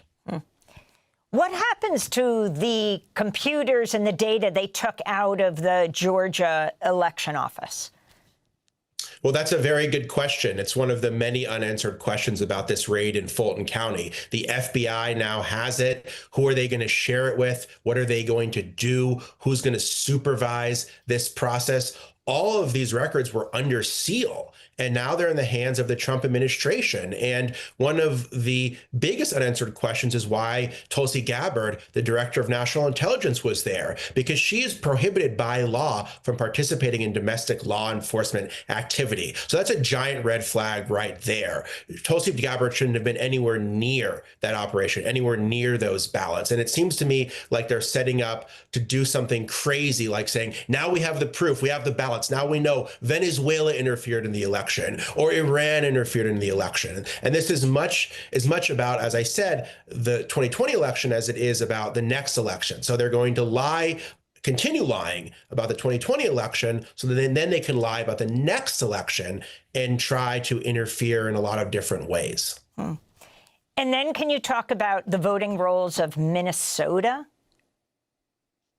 Yeah, so what the Justice Department is trying to do is they're trying to get the voter rolls, not just of Minnesota, but of 24 states overall. And they want this data so they can have the first ever national database of all registered voters in the country. And that has a lot of problems with it. There's privacy problems. You're talking about sensitive information like driver's license, social security numbers, party history. There's security risks. It's a lot easier to hack. 15 seconds, Ari.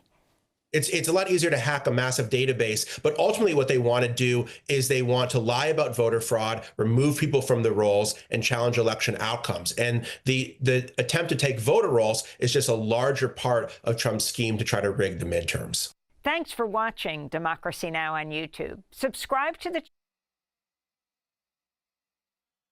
Yeah, it's pretty disturbing that you have Trump officials showing up that have nothing to do with elections at this illegal seizure of the election data at this county that Trump tried to rig. Trump literally called the Fulton County whatever guy, I forget if it was the clerk or somebody, like to. It might have been the elected official down there. I can't remember. It was a perfect phone call.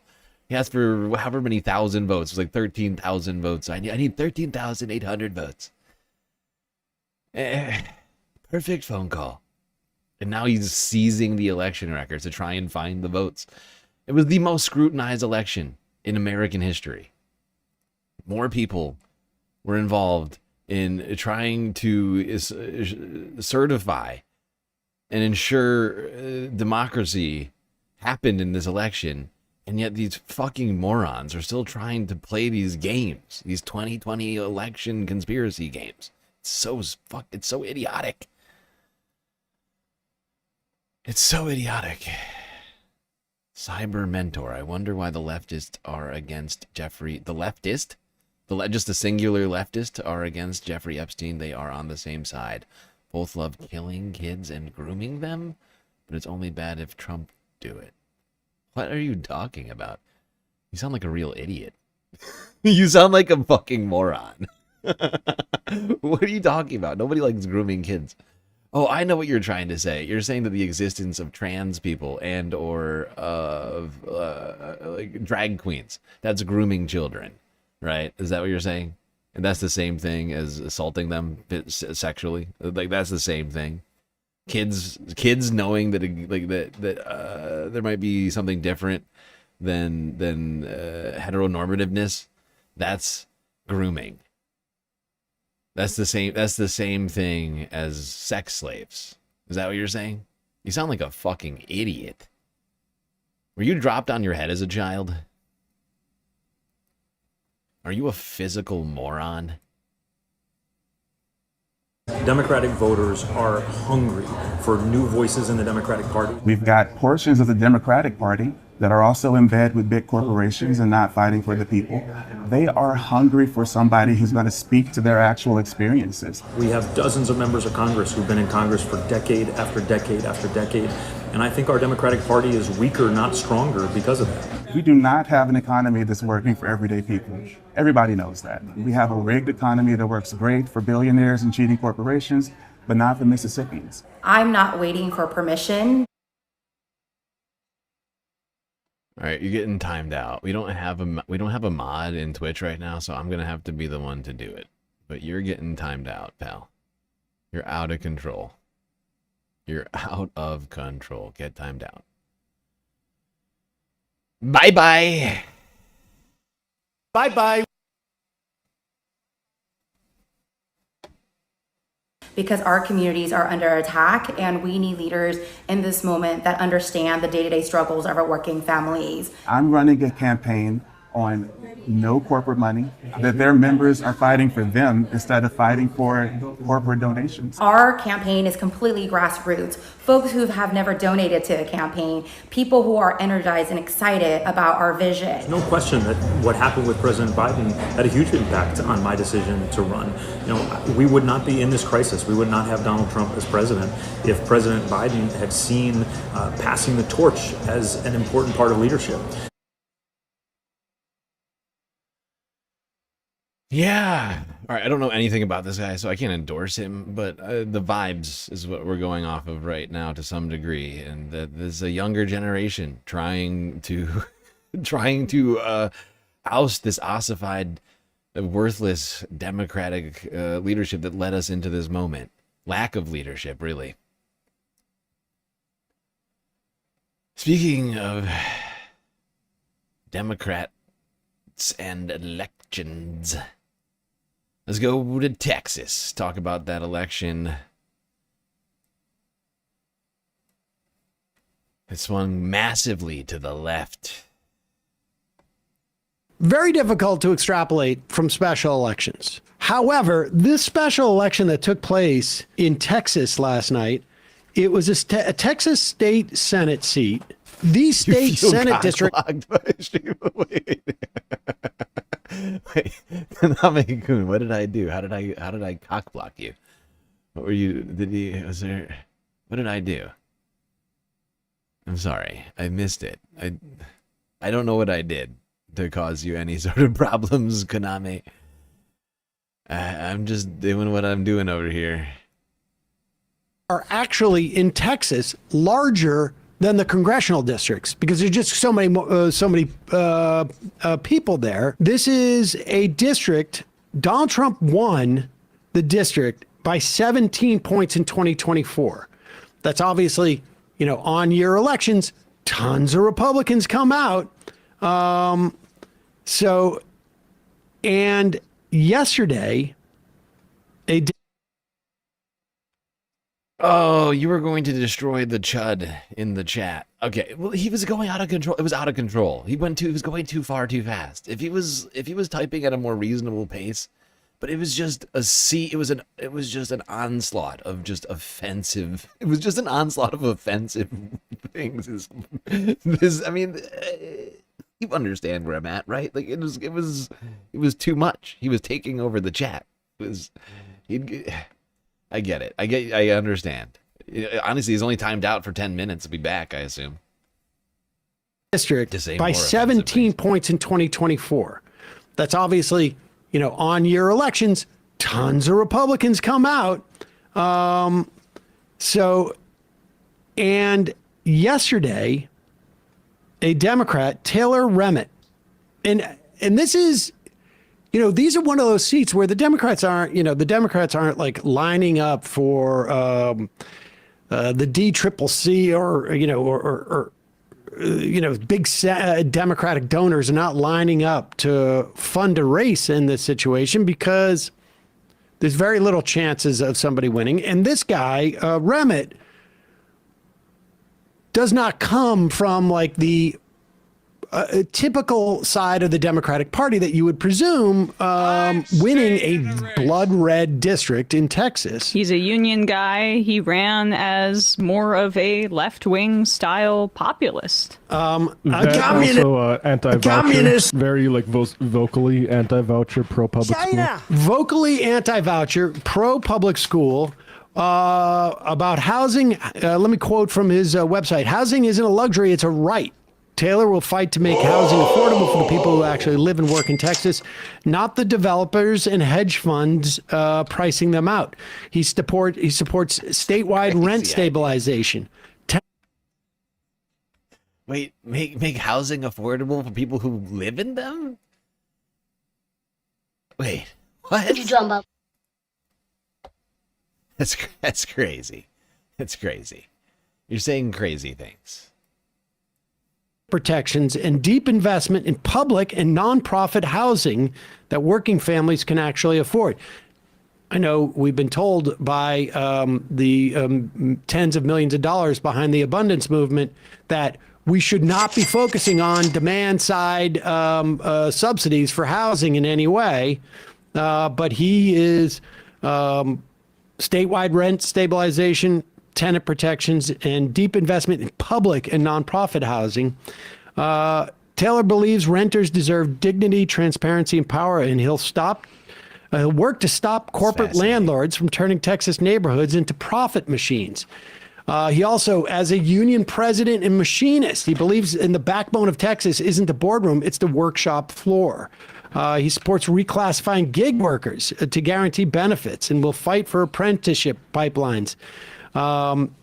He will lead efforts to repeal anti-union laws and expand collective bargaining, etc. So this is the Texas State Senate 9th District, I think, runoff.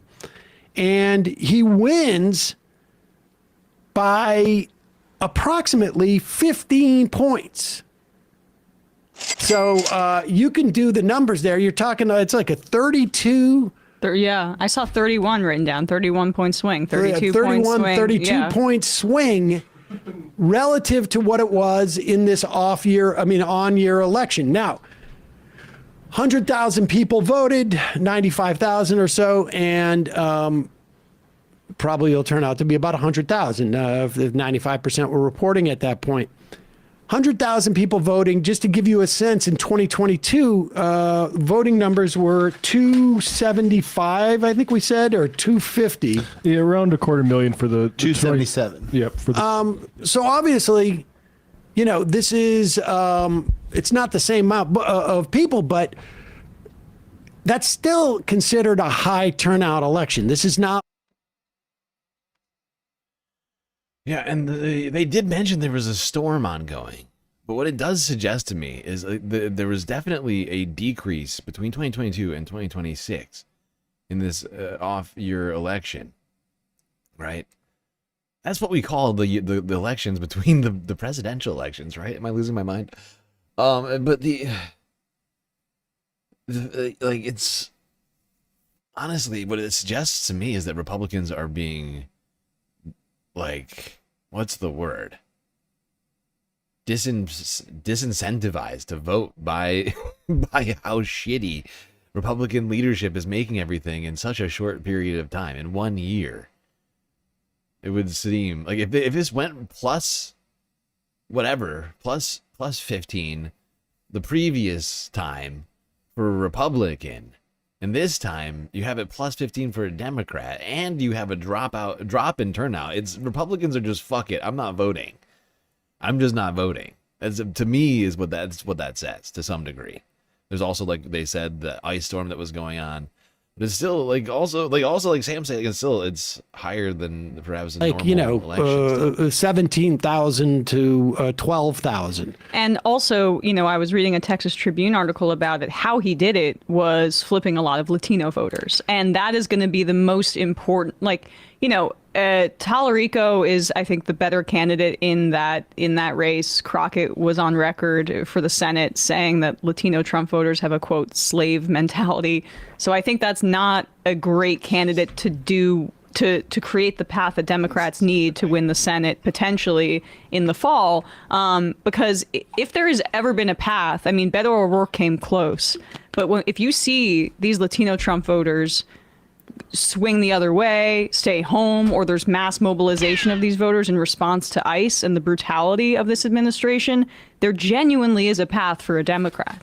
Well, and the direct issue is, of course, the Texas Republican Party gerrymandered. Yep. And they gerrymandered believing that they had this massive support from Latinos. We realigned the team. Total realignment. Yep. And what this result in I'm jealous of Emma's total mug. I'm not gonna lie. realignment. Yep. And I want that mug. Look at that classic. Look at that classic Majority Report mug. I also want a Max Left hat and or shirt. You know, there's technically a way for me to link to the Majority Report store for Throne. Honestly, I'm the more I get used to like using Throne, the more I think it's actually not the worst app. Like they take less than Twitch, they take less than YouTube. They take a little more than Patreon does, but not that much more, right? It's a little bit more, but it's not drastic. It's not. I initially thought that it was bad, but I realized that there were some other things going on. Actually, it's not bad. I can just like add random shit like majority. I could technically add Majority Report gear to my Throne, and somebody could buy me a mug. Technically, I'm not gonna do it. There's other things more pressing, technically. support from Latinos. We realigned the team. Total. See, I'm not the only one who wants a Max Left hat. I need merch, like Galactic merch. Well, one day, hopefully, if we start making enough money that I'm paying the bills and actually turning the smallest possible profit, I am going to do merch. I've been like planning for it for a long time, but unfortunately, I have no spare cash right now, and so I can't just invest into merch because I gotta pay someone to make it, right? Or make it myself. But still, I'd have to pay for supplies, I guess. But I would like to do some kind of merch situation thing, but that's future shit. Alignment. Yep. And what this result indicates, aside from the fact that it's pretty amazing in any context to have a 30-point swing over the course of 15 months.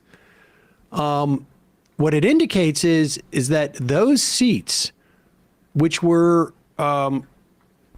gerrymandered to be Republican, relied on the assumption that Latino voters had now permanently switched to the Republican Party, and were going to vote for these people. And so they diluted existing Republican districts, still maintaining a majority, and added and strengthened other districts to make a Republican majority. But the problem is that there's only so many voters, and there is speculation, of course we can't know, but if these numbers can be extrapolated to the state of Texas, the gerrymander, instead of picking up 4 seats for Republicans, would garner 3 seats for the Democrats. Mm-hmm.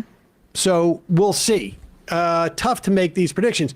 But the other important thing is that Donald Trump this is the okay, let's but let's play his tweet first. I want to see his tweet where he was endorsing. This is a Truth Social. This is Donald Trump on just a couple of days ago. Lee Wamsagans, real name, Republican running for the state Senate in the suburbs of Fort Worth, Texas, will be a great candidate and has my complete and total adore. Lee Wambsgans, a Republican running for the state Senate in the suburbs of Fort Worth, Texas, will be a all caps great candidate and has my capital C complete and capital T, capital E total endorsement.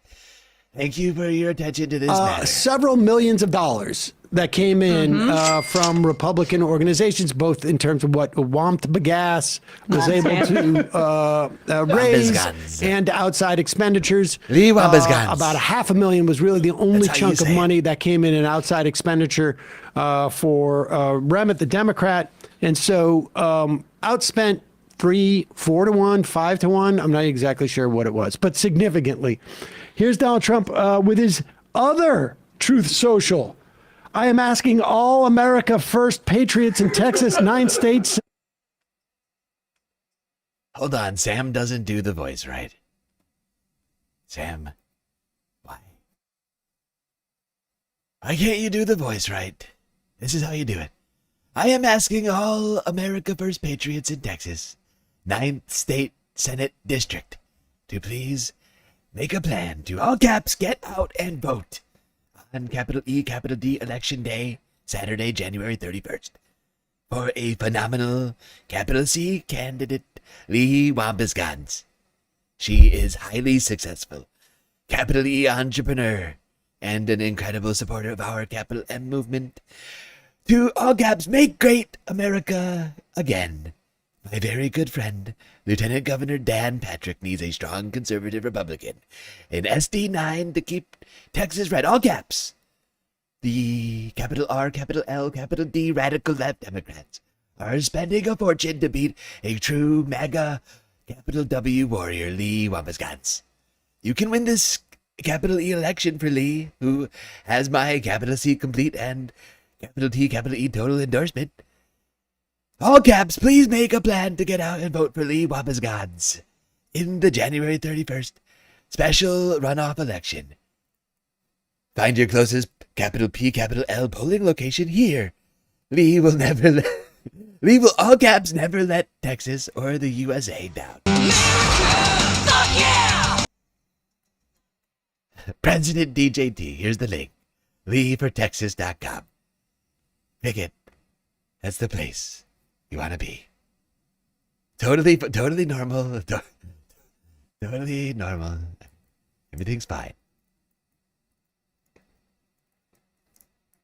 Out and vote for a phenomenal candidate, Lee Wobegon, and keep Texas red. Polls close at. I mean, this guy really made an effort. I love Leah. And let's see if he's disappointed with the result he's asked here just today or yesterday. Mr. President, Texas, a Democrat won your special election in an area that you had won by 17 points. What is your reaction to that? I don't know. I didn't hear about it. Somebody ran where? In Texas, a special election for legislative, the 9th state Senate seat. I'm not involved in that. Texas? Where? What? I don't know. Jeffrey, who? I have never heard of this person. What? What are you talking about? Are you still talking about Jeffrey Epstein? Like, it's the same exact vibe. He's like, what? Who? What? Are we still talking about Texas? I have no idea what you... Election? What? I won the election. A special election. I have no idea what that means. I have no idea what that means. Stop that. Next question, please. Whoopsie. Whoopsies, I just went backwards. I'm sorry. It's my bad. Where was it? Where were we just now? I lost our place. Failure. I am a failure. I'm a goddamn failure. Where was it? There we are. I found it. I found it. Mr. President, Texas, a Democrat won your special election in an area that you had won by 17 points. What is your reaction to that? I don't know. I didn't hear about it. Somebody ran where? In Texas, a special election for legislative, the 9th state Senate seat. I'm not involved in that. That's a local Texas race. You mean I won by 17 and this person lost? Things like that happen. Yeah, I don't care. Whether or not it's transferable. Something you don't know whether or not it's transferable. But, you put the Democrats in, you'll end up with open borders again. You'll end up with crime all over the place. We have no crime anymore. And I mean, think of it. The country has the lowest crime it's had in 125 years. That's why they're voting for the Democrats. That's why, don't you see, there's no more crime. People don't need Republicans anymore. In recorded history, the year 1900, that's a long time ago. So it's very good. No, I don't know anything about it. I didn't know. I mean, I know there's a race going there. And, too bad. What can I say? I have nothing to do with it. What the fuck I didn't know about it, but I know enough not to be accused of having Alzheimer's. Or maybe he has CTE. So no, I know what day it is, and so, but I didn't do anything with Donald, that. did you eat these cookies? Nothing to do with Weird. Cookies. I know cookies exist, so I'm not. I don't have a medical problem, but did I eat them? No. Fine. Everything's fine. Obviously, he doesn't want to. I don't even know why you're asking me about that. I don't even know why you're bringing it up. It's weird. It's like you think I have some opinion about the Wobegon or something, and I don't know who that is. You're acting like I truth out on Tweet Social that she's great. I have no idea who or what you're talking about. Texas? Never heard of it. Never heard of it. I don't know why you're bringing up. It's super weird. Weird. Next question, Thanks, Jeff, please. for the question. Thank you. Let's not talk about elections, which I, of course, won in 2024. They don't even have elections in 2026. I don't know what you're talking about. Who's ever heard of a 20... What? That's a made-up year. You just made up a year. 2026? Good one. Give me a joke. Tell me another funny joke.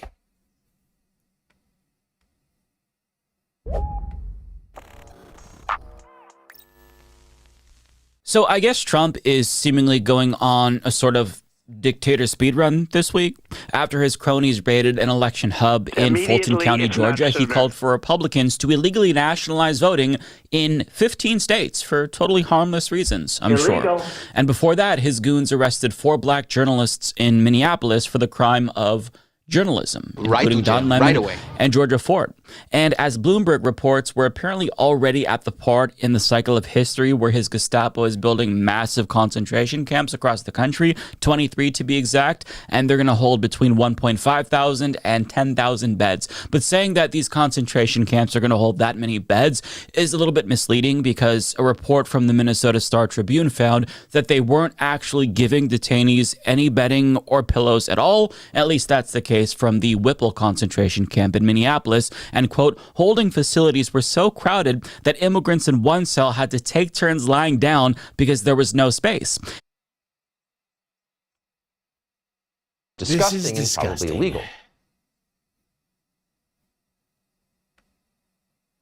This video taken inside of a concentration camp in Baltimore seems to confirm conditions are the same elsewhere. And bear in mind that most of these people are innocent. And one journalist found that at least 2,300 people have been detained illegally since July. And that number is likely much higher, seeing as how ICE and Border Patrol are now just targeting people based on the color of their skin. And that's not necessarily the best way to catch criminals that they claim to be targeting. So if it feels like Trump is accelerating our descent into authoritarianism, you're not going crazy. Honestly, crackheads would do a better job. Call a crackhead. You could literally, and they would do better than Donald Trump. They would be it'd be better for America.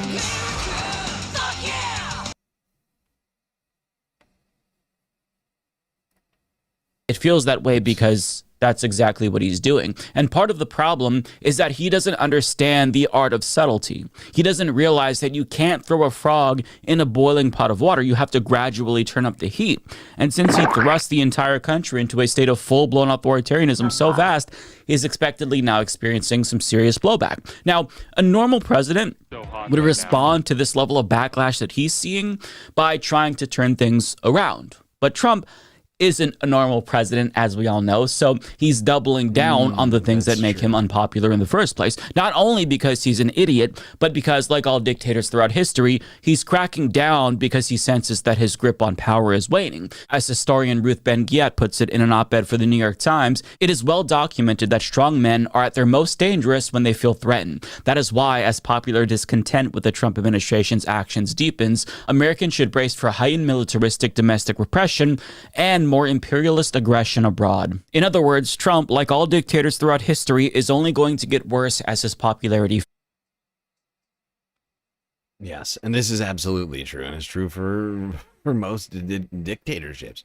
And that's why I've been telling everybody, as a New Year's sort of resolution, if you will, a 2026 mantra, we must all do what is hard right now. Whatever it might be, we must carpe the fucking diem, seize the day, and do those things which are most difficult in preparation for moments that are going to be even more difficult. You know, whatever it might be. If you're putting off, do it now. Immediately, if not sooner. It's only going to get worse. You could be simultaneously jogging and listening to the Galactic Spacecast right now. You could be multitasking. You'd be cleaning your room. You know, whatever it might be. Making sure all your bills are as he paid. feels threatened. Ben-Ghiat calls it autocratic backfire, where populations rebel in response to a dictator's repression, which subsequently leads to even more repression in response to said rebellion. And I kind of think of it as a tug of war between the dictator and his subjects, which is either going to lead to an authoritarian death spiral where things get much worse and even totalitarian possibly, or the full-on liberation of the people. I guess it just depends on who wins that tug of war. I'm hoping it's us. But Trump probably wouldn't have as hard of a time with the transition to autocracy if Americans were already used to a dictatorship, but that's just not the case. And as flawed as our democracy was, straight-up authoritarianism is still a drastically different form of government that's going to take a lot of time for us to adjust to, seeing as how Americans have been conditioned to accept at least a minimal democratic standard of society, and not to mention... Yes, and that minimal standard is getting obliterated right now under Trump in so many ways, just so many. It's really quite disturbing.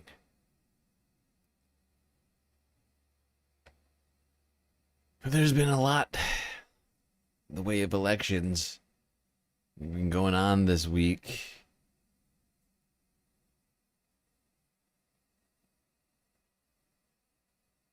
Let's go here. CNN talk more about what Donald Trump's been saying about voting this year and who should run voting.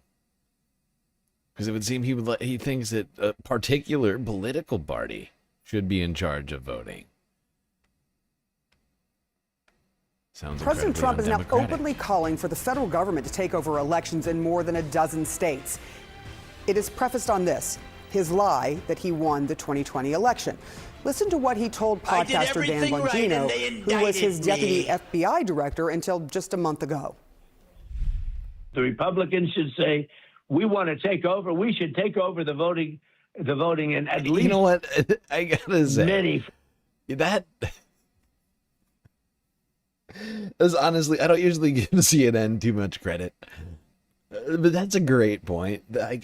Honestly, because I've known Dan Bongino, not personally, but you know, as a media figure for so long, this honestly didn't faze me at all. Like this, and it should. It really should. This guy, yeah, he was a former podcaster, now back to being a podcaster. But in between that, this guy was the director of the FBI. The deputy director of the FBI for this guy. Just like 2 months ago, dude. Less than 2. Like, what did he step down? It was like this year, wasn't it? I mean, it's wild. It is wild how the deputy director of the FBI is now doing a podcast with the president, dude. What in the fuck is going on? We are living in a full-on dystopia right now.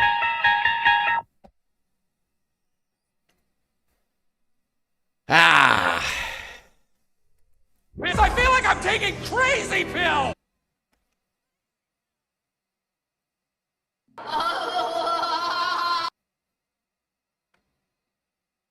15 places.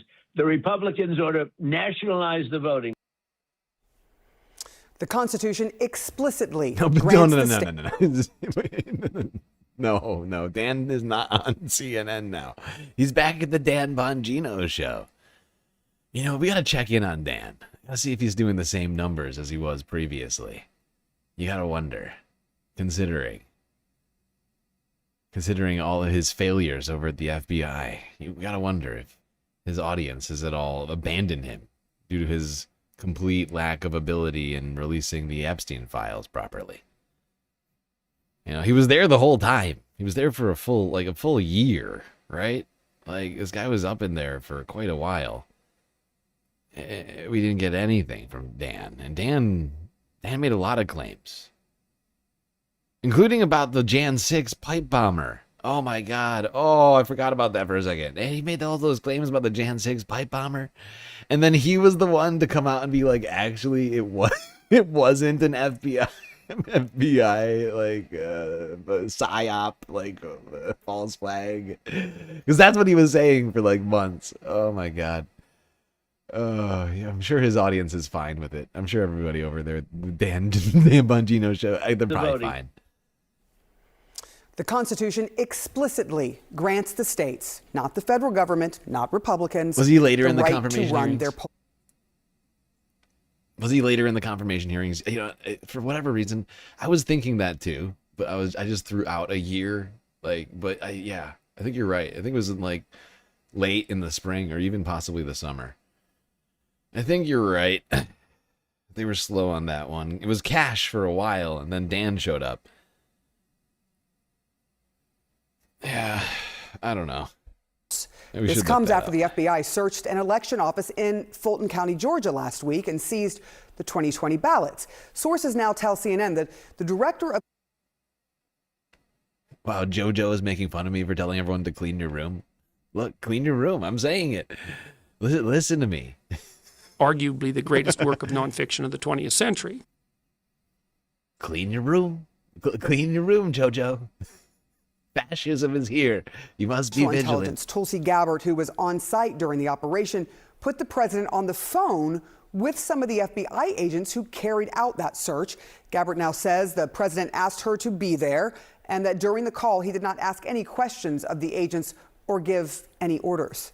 CNN's Elena Treen is live at the White House. Kate just spoke with one of the Fulton County commissioners there, who says every single election has been fair and free. But now you have this situation with the FBI picking up those votes, and you have the President of the United States making a really disturbing claim. What do you... It is a disturbing claim, isn't it? Yeah. Republicans should run the elections? Oh. Interesting. In the reverse scenario, if Joe Biden... I'm staying in the race. If back in 2024, Joe Biden said Democrats are going to run all of the elections in all the red states, oh my God. Can you imagine the response from Republicans over that?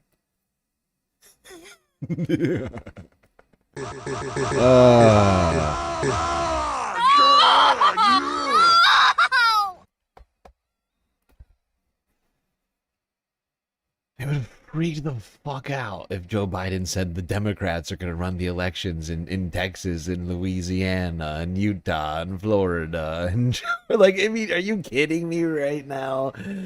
They would have done a revolution. They would have done a revolution. Republicans would have started. Can't even imagine. They literally would have done a revolution.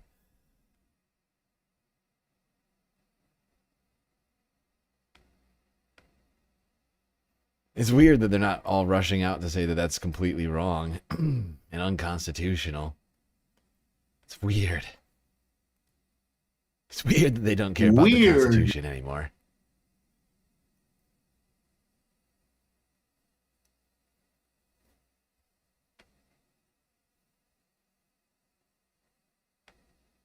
But of course, nationalizing the elections or having one particular party is, in fact, against the Constitution. The founders explicitly laid out exactly the opposite of that in our democracy. But Caroline Levitt's out here to tell us about how great it would actually be. Thank you so much, Caroline.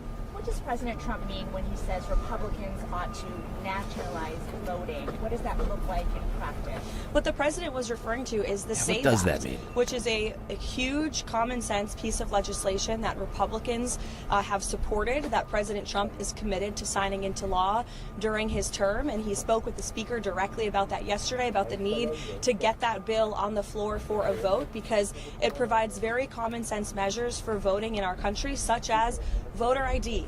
I don't think any rational person who's being honest with themselves would disagree with the idea of requiring citizens of this country to present an ID. Look, I think voter ID is a fucking stupid idea in general. Is intended, of course, to disenfranchise people from voting, people who can't afford to buy ID. Now, if the federal government wants to ensure that every single person in America gets ID, if the federal government wants to pay for ID for everyone, fascinating, great. Fantastic. I'm all about that. I would support giving everyone ID for free, right? But it's not what it's going to be. It's going to force people to go take time out of their day. Some people may not even know that they need it, right? Old people are going to be like, what? I need ID?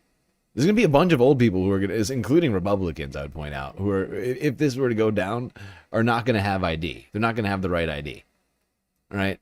It's not going to just disenfranchise Democrats, but it is going to disenfranchise poor people disproportionately, and people who are tuned out. People are tuned out to what's going on, right? Those are the people that are going to be affected. It's insane, and they don't. But that's the thing about this. Remember, they're not planning on giving everybody ID. They're not planning on just handing you ID because you're an American citizen. No, you're going to have to go out and do effort to ensure that you have that ID. You're going to have to go to like the DMV or something. That's fun, right? We all love going to the DMV.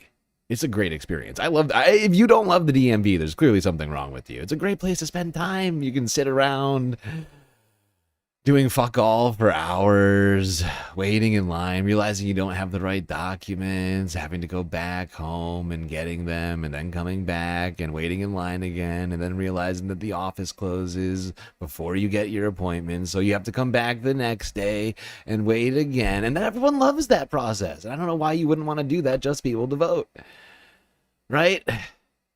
Don't you want to do that? Isn't that what you want? To have to pay and spend time out of your day, out of your busy day, when you could be doing literally anything else, like watching this stream? Wouldn't you rather spend that time at a place similar to the DMV, or in fact, possibly the actual DMV, waiting to get the right documents? Oh, that would be great. Oh, what a great time that would be. Just be able to exercise your constitutional right as an American citizen above the age of 18. For casting a ballot in a federal election, or frankly in any election, and that's something the president wants to see happen. So that's what he was referring to. But to be clear, he does believe the state should oversee it. The president believes in the United States Constitution. Bro, if you're an American, please tell your soldiers to get the hell out of my Gulf. I assume, actually, it's not clear which Gulf you're talking about. The Persian Gulf? The Gulf of Mexico? Or, as it's now, of course, known, the Gulf of...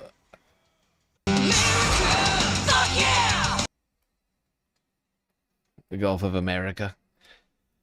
I'm not sure which Gulf. Actually, it could be multiple Gulfs. So I really need more specificity on that. But generally speaking, we're anti-imperialism around here. But no one's listening to us. No one's listening to me. I wish. No, it's the Ministress of Truth is who we must listen to, Caroline Levitt.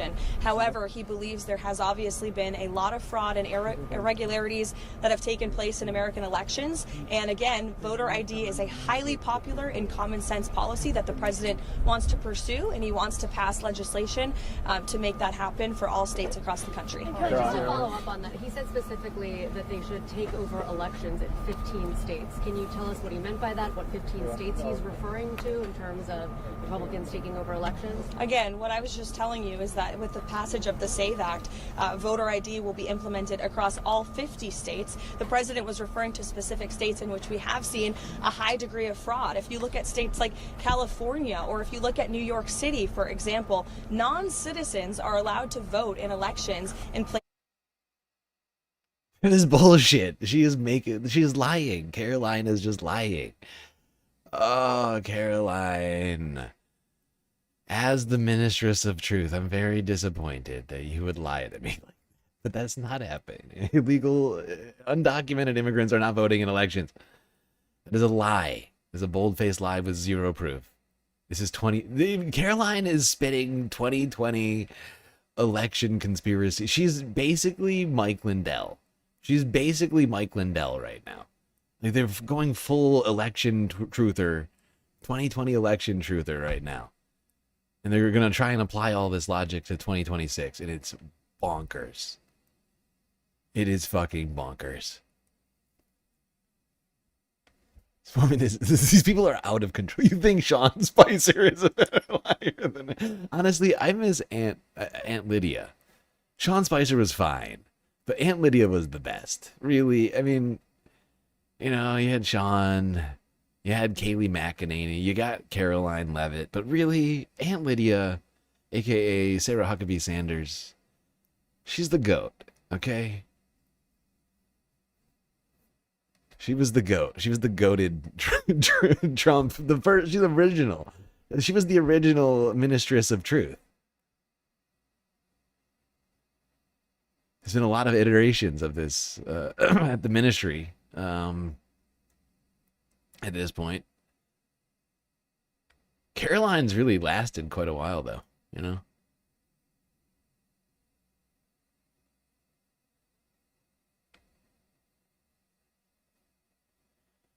Okay, we're getting off. We've gone on a literary tangent. All right, let's keep talking about the election steal. Kyle Kulinski, Secular Talk. That's on you. That's on you. That's on YouTube. All right, welcome to the show, y'all. Hope everybody out there is having a great day. It is Tuesday, February 3rd, and I have a jam-packed show for you. So in just a second, Trump keeps on saying and admitting he's going to try to steal the next election. He just keeps saying it. And then everybody keeps shoving their head in the sand, and they pretend like he's not saying it. It's so infuriating to watch. So we'll talk about that. We'll also talk about the new bombshell news about ICE. They are currently building 23 concentration camps. There's detailed reporting on this. They are actually building 23 different concentration camps. We'll talk about that. We have this incredible story. It's a... Hold on, I'm going to skip ahead. I forgot Kyle did this multi-topic video. Right. Okay. So he starts off with this one, though. Okay, good. Also, I just want to say really quickly, thank you for the dono over on Cash App, Social Butterfly. Much appreciated. $5 added to the financing of the galactic deficit as well as the galactic content goal for tonight. We're still behind, though, just to point out, everyone. We just have 1 minute and 26 seconds on the countdown. Galactic content goal countdown. A lot of great ways for you to contribute to that. YouTube, Super Chat, Super Stickers, memberships, gifted memberships, Twitch, bit subs, gifted subs, power-ups, Prime subs, Cash App, PayPal, Patreon. A true rainbow of possible ways for you to donate to the Galactic News Network. Keep the stream alive. story. Bucks goes a long And way. everybody's guilty. Everybody's guilty is the only way to say it. And then later on, we'll lighten up the mood just a little bit because Donald Trump apparently sharded on live TV, and then his aides had to rush the press out of the room in order to handle that. So that's the speculation. We have video of it. We're going to dissect the video like it's the Zapruder film. So you guys know the deal, man. Everybody please do me a big favor. Subscribe to the channel and click that bell icon. That helps out big time and costs you absolutely nothing at all. You can also support the show on Patreon. That link is below. I need you guys to remember, man, this is real independent media. I've never had a conversation with an advertiser. I've never done an ad read. I've never talked to a billionaire or a PAC or a government or anything like that. I'm very, very proud of that. I'm proud of what we built here. You guys made it possible $2 a month at a time, $5 a month at a time. I know a lot of you guys tip with that thanks button on YouTube. That also is very much appreciated. I've never even kind of thought about going to an advertiser. Not one time. In fact, no one's ever even reached out to me. So, it's same over here. And that $2 a month, huge. And that's all it takes to become a Patreon or a member on YouTube. Subs on Twitch are a little more expensive. But you could get one gifted to you by a generous viewer. Thank you guys very much. You could also sign up for Crystal Kyle and Friends on Substack. That link is below. And you go sub to Corn's World, where we do live Kyle and Corn episodes every Monday night at 8:30 p.m. Eastern Time. You don't want to miss that. We have a lot of fun. It's a lot more laid back than this is. And with that being said, y'all, let's get into it. So Trump cannot help himself. He keeps blurting the quiet part out loud. He keeps basically admitting that he's going to steal the next election. His filter is totally gone. He's nothing but a giant Republican id now.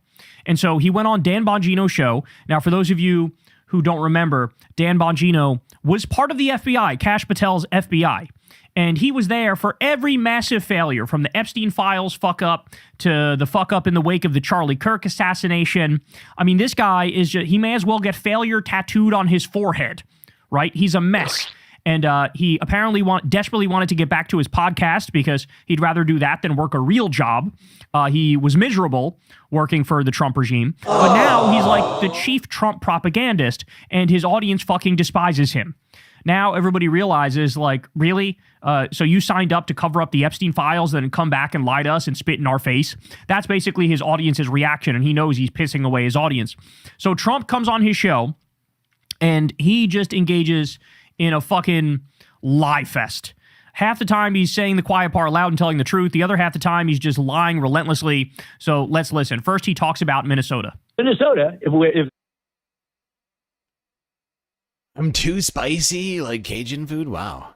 Wow, that's harsh both to me and to Cajun food. rude. Harsh. Highly offended by that. Although I think Cajun food is delicious, so I'm not sure whether or not to actually be defended. Or to be... or to be, in fact, complimented. Spicy like Cajun food. allowed us to do the job, it's a mess. There's something in the water up there, and I love the state. Yes, I won the state 3 times, but I got no credit for it. I won that state 3 times, but it's a rigged state. With how casually he lies, it's so insane. You know how many times he actually won the state of Minnesota? 0, donut, zilch, nada, never. He never won the state of Minnesota. Minnesota is one of the most solidly blue states in the country. And here he is lying, saying, I won it 3 times. It's just incredible, the shit he says. Really rigged badly with the Somalians and the theft. And I guess you studied it, but I hear it's over $19 billion. Okay? Somalia. Can you imagine? They have a country that have no Somalia. money, they have no nothing, and they come over here and they steal. They're able to steal more than $19 billion. And we're right on their ass. Yeah, that was We're one of right the first there. cases But when I these- got in These are people that don't work. Yeah. Dan, these are people that don't work. These are people that are just not an asset to our society, to put it mildly. And we got to get them out, most of them. And it's most of them. I They want have to tell the audience. 92% don't work. Yeah. Oh my God, this is the most racist man on planet Earth. What a garbage human being. That's the exact opposite of the truth. Everyone who I know, all the Somalians I know, are incredibly hardworking people. And maybe there's some people, I mean, in every ethnic group, there's going to be people who don't work and do work. It's just such a racist thing to say. It's just a blatantly racist thing to say, to be like, oh, they're a bunch of lazy do-nothings. It's a way to demonize them and justify this, like, oh, God, what a piece of shit. These people are perverts. I've never seen somebody this racist. Holy shit. He just said 92% of Somalis in this country don't work. He also, just like Nick Shirley, can't help but just equate them with criminal and equate them with pirates and equate them with fraudsters. No, Don, you keep pardoning the fraudsters. That's how we know the Somalis aren't fraudsters, because you haven't pardoned all of them yet. I swear to God, did you guys see that story? Trump pardoned somebody who was guilty of fraud. They get out, they commit fraud again, they get found guilty again, they're convicted, they get locked up. Trump pardons them again. Right to he jail, has right pardoned away. a fraudster multiple times, even after they went on to reoffend. He keeps pardoning people who are the biggest con men in the fucking country. We're talking about billions of dollars worth of fraud. Trump himself is a con man and scammed his own supporters 2 days before his inauguration with a crypto shitcoin. By the way, you know who else did that? Melania, his wife. Okay? It's a family full of fucking scam artists and con artists. And here he is accusing Somalis, which, by the way, it's Somalis, not Somalians, of being fucking fraudsters. I can't take this shit, bro. I can't take it with how and again, let's keep it real. Why are they doing this? It's divide and conquer. It's like, hey guys, look away from all the fraudsters I'm pardoning. Look away from all the corruption I'm doing on a daily basis, making deals with Saudi Arabia and the UAE and Qatar and Vietnam. Look over here. Black people. It's black people doing something that you don't like. Let's focus on them. Let's get mad at them. Meanwhile, Trump represents the Epstein class, the pedophile, cannibal billionaires who like to torture children. He represents them and defends them. Yep. It's the Trumpstein cabal. Are you still talking about Jeffrey Epstein? This guy's been talked about for years. He's like the Mr. Magoo of pardons.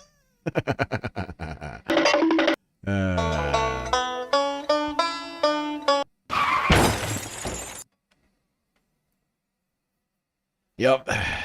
Yes, he is.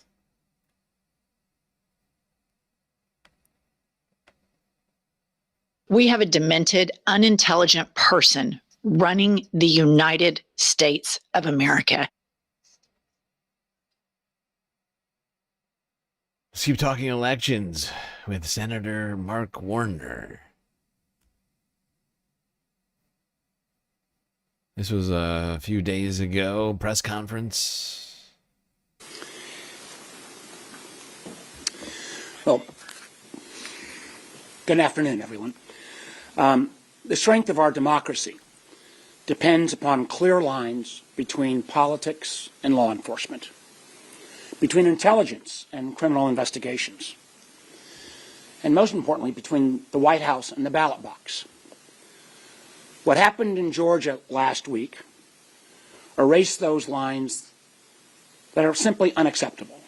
And this is even a more heightened concern after the president's comments last night.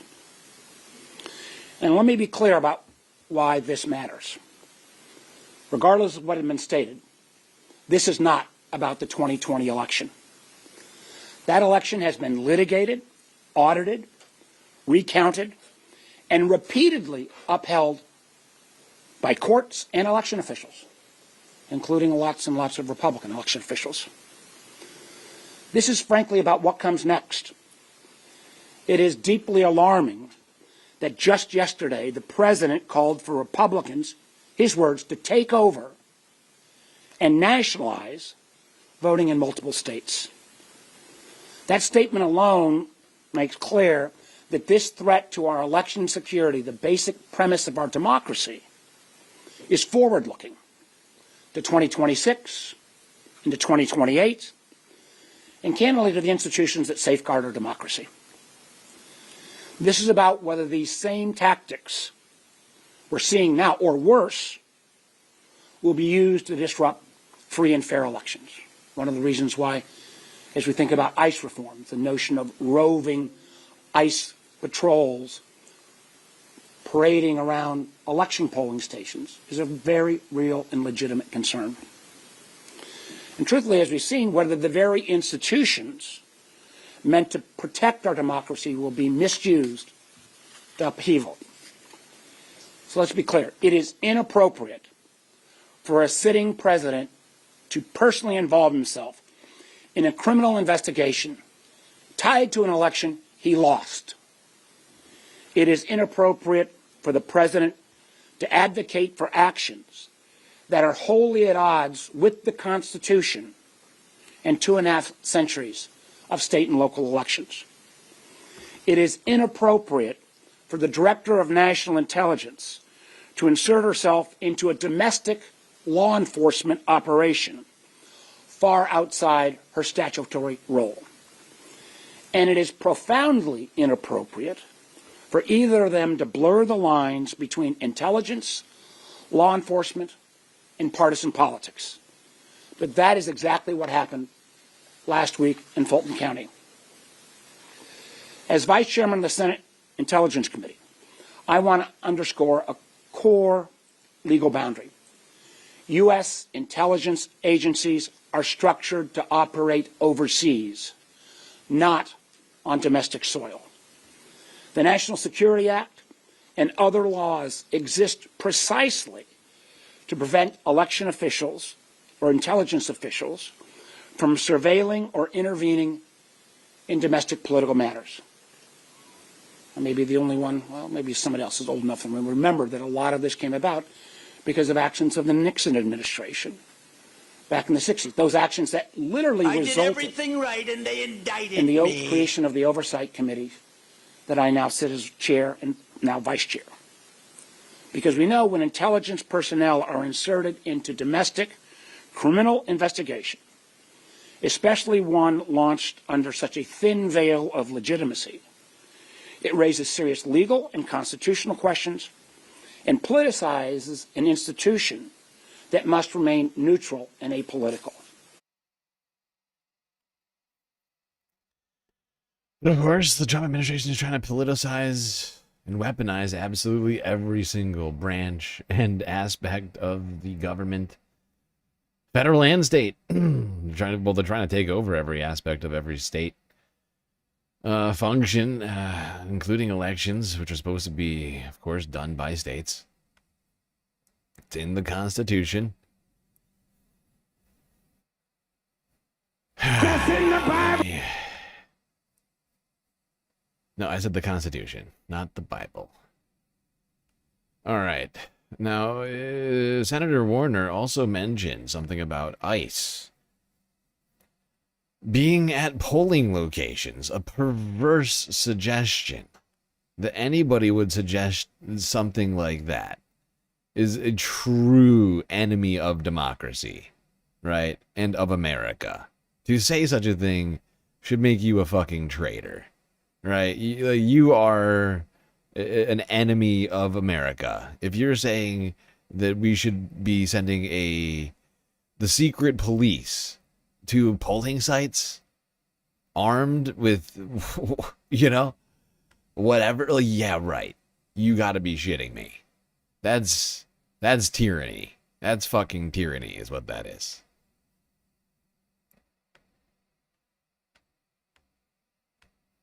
We're getting a clearer outline of what the next 10 months are going to look like. And that is going to be Donald Trump and the Republican Party doing everything they can to prevent the Democrats from taking the House and taking the Senate. Because, let's be clear. There's really, how many agendas does this government have? They have already managed to debilitate the functioning of the government. Consumer Financial Protection Bureau, you could probably go and see how many fines they issued. Probably none. The FTC, they're not inhibiting any of these mergers unless, somebody's, Donald Trump's mad at somebody. Shutting down all these green energy projects and infrastructure things that came out of the Biden administration. EPA not doing any enforcement. The Department of Education has rolled back. They have cut all the taxes that they can. The FTC is just saying open for business for mergers as opposed to doing their actual job like under Lena Khan. There is no agenda beyond racially purifying this country, Stephen Miller's and, Donald Trump's, and basically, and the ongoing plunder, which doesn't seem to be attracting too much attention But really, the number one focus of this administration and the Republican Party is going to be to inhibit elections in the fall. Now, what's the Democratic Party doing about this? Chuck Schumer is just hoping it's all going to work out.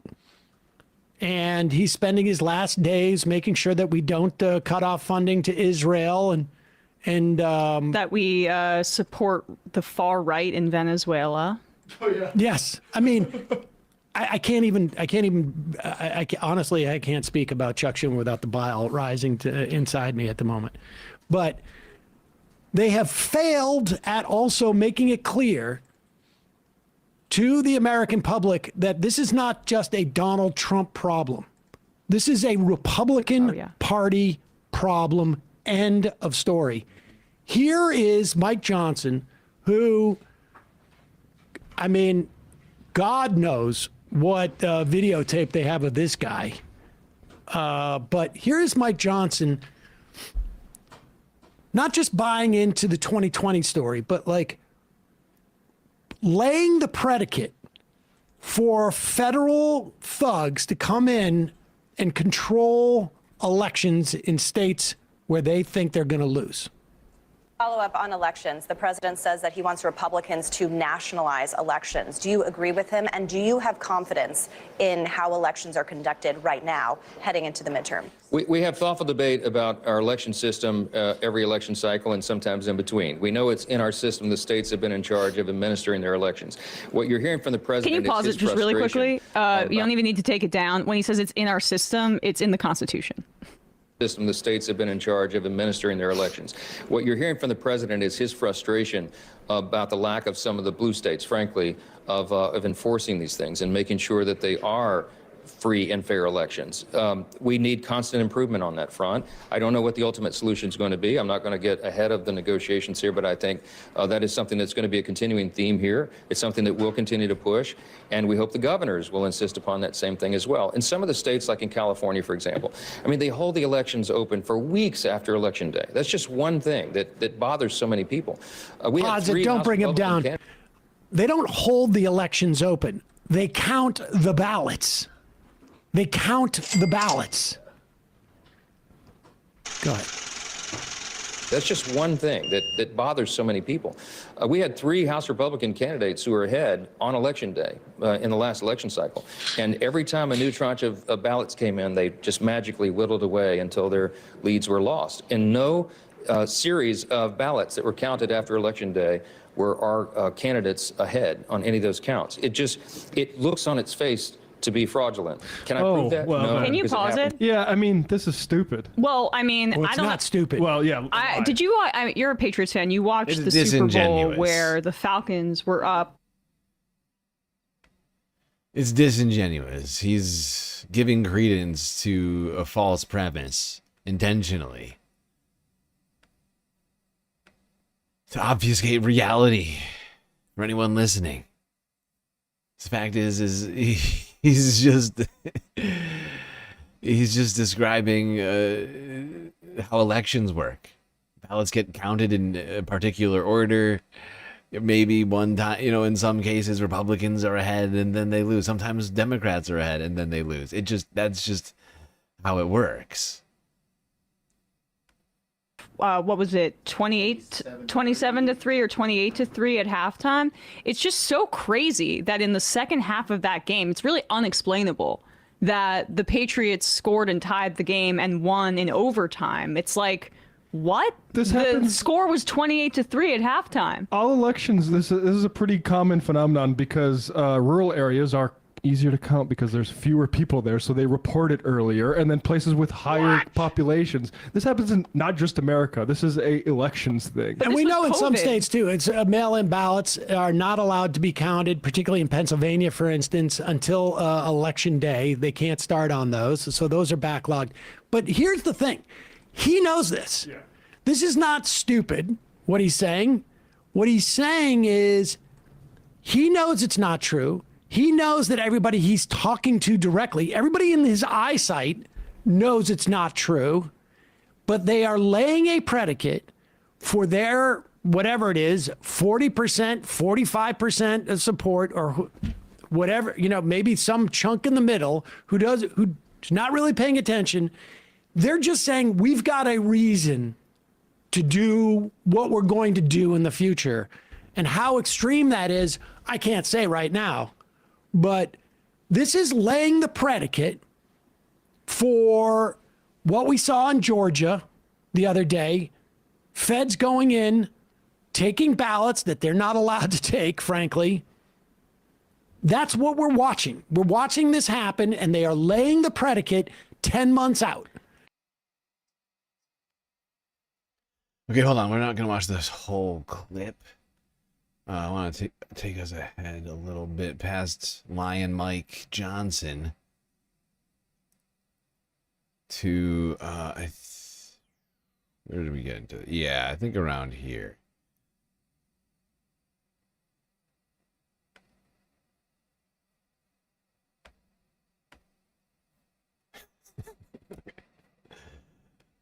Who's the number one culprit of that? The guy that led the coup or tried to do a coup in this country, and that Merrick Garland and the Biden administration chose to not hold accountable during that time period. They prosecuted the crazy supporters, I think rightfully, that were storming the Capitol. But how about the people that fomented this?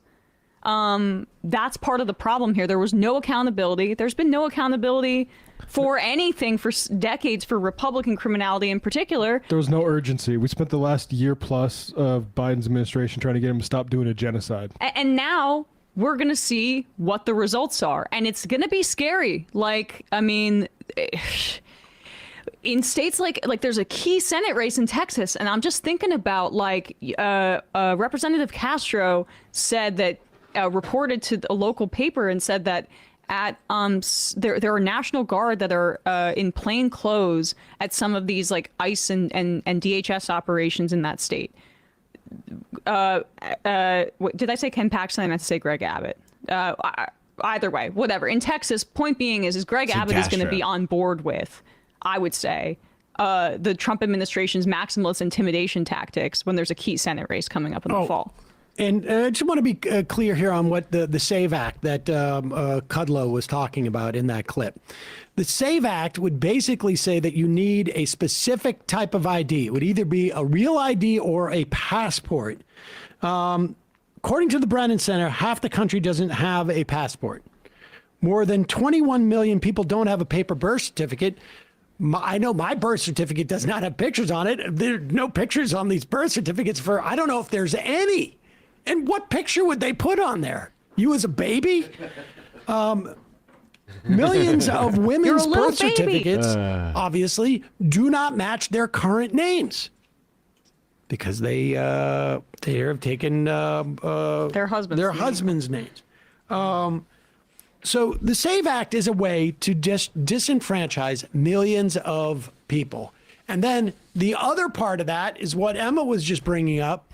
The idea of what are all these ICE guys going to be doing on election day? What are they going to be doing the day after, election? They're going to come in and they're going to do two different things. One, they're going to surround these ballot places and intimidate people. And then they're going to collect the ballots. Here is Steve Bannon, basically saying that's what's going to have to happen. You're damn right. We're going to have ICE surround the polls come November. We're not going to sit here and allow you to steal the country again. And you can whine and cry and throw your toys out of the pram all you want, but we will never again allow an election to be stolen. You're damn. And this is the guy we're supposed to be working with, the populist. And so, and I would like to point something out, real quick. This is the Brennan Center for Justice. Oh shit, hold on. I gotta open this up in a different browser so I can pull this over here. Yeah. This is the Brennan Center for Justice.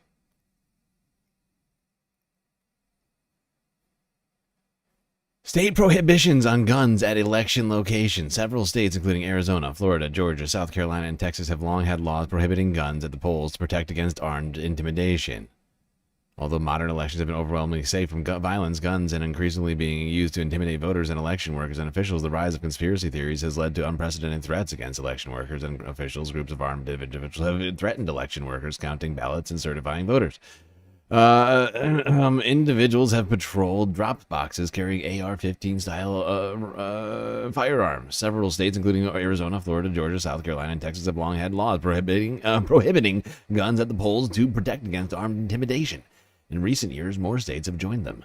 This table shows which states have prohibited open carry, concealed carry, or both at polling locations, drop boxes, and places where voters are counted, as well as in government buildings, which are often the sites of polls or vote counting locations. You got Arizona, California, Colorado, Connecticut, Delaware, District of Columbia, Florida, Georgia, Hawaii, Illinois, and Kansas. Concealed carry only is what's banned. But that means, in fact, I'm not sure if this applies to federal agents. There are laws prohibiting this, at least in 15 states. Although it seems like there's at least 35 states where it would be legal to have guns at a polling place. I guess that includes American citizens just voting. I mean, all of that election denial, which was, can't believe they can't let go of this. There was a reason for it. And it is this, because they are operating on this basic premise that 2020 was stolen. They don't want now, of course, 2024 somehow. Yeah, they're the thieves took away. Yeah. Well, you guys went on vacation during the middle of the election. You're supposed to steal this one. I think it's insane, but it doesn't matter because all they need is a predicate to do this stuff. They took the lack of popular will that they would have with this administration as a given, and people should probably understand that. Like, they are banking on the fact that they do not have the popular will. It's why they went so maximalist with the one big ugly bill, destroying health care for millions of people in this country and slashing taxes and Yeah.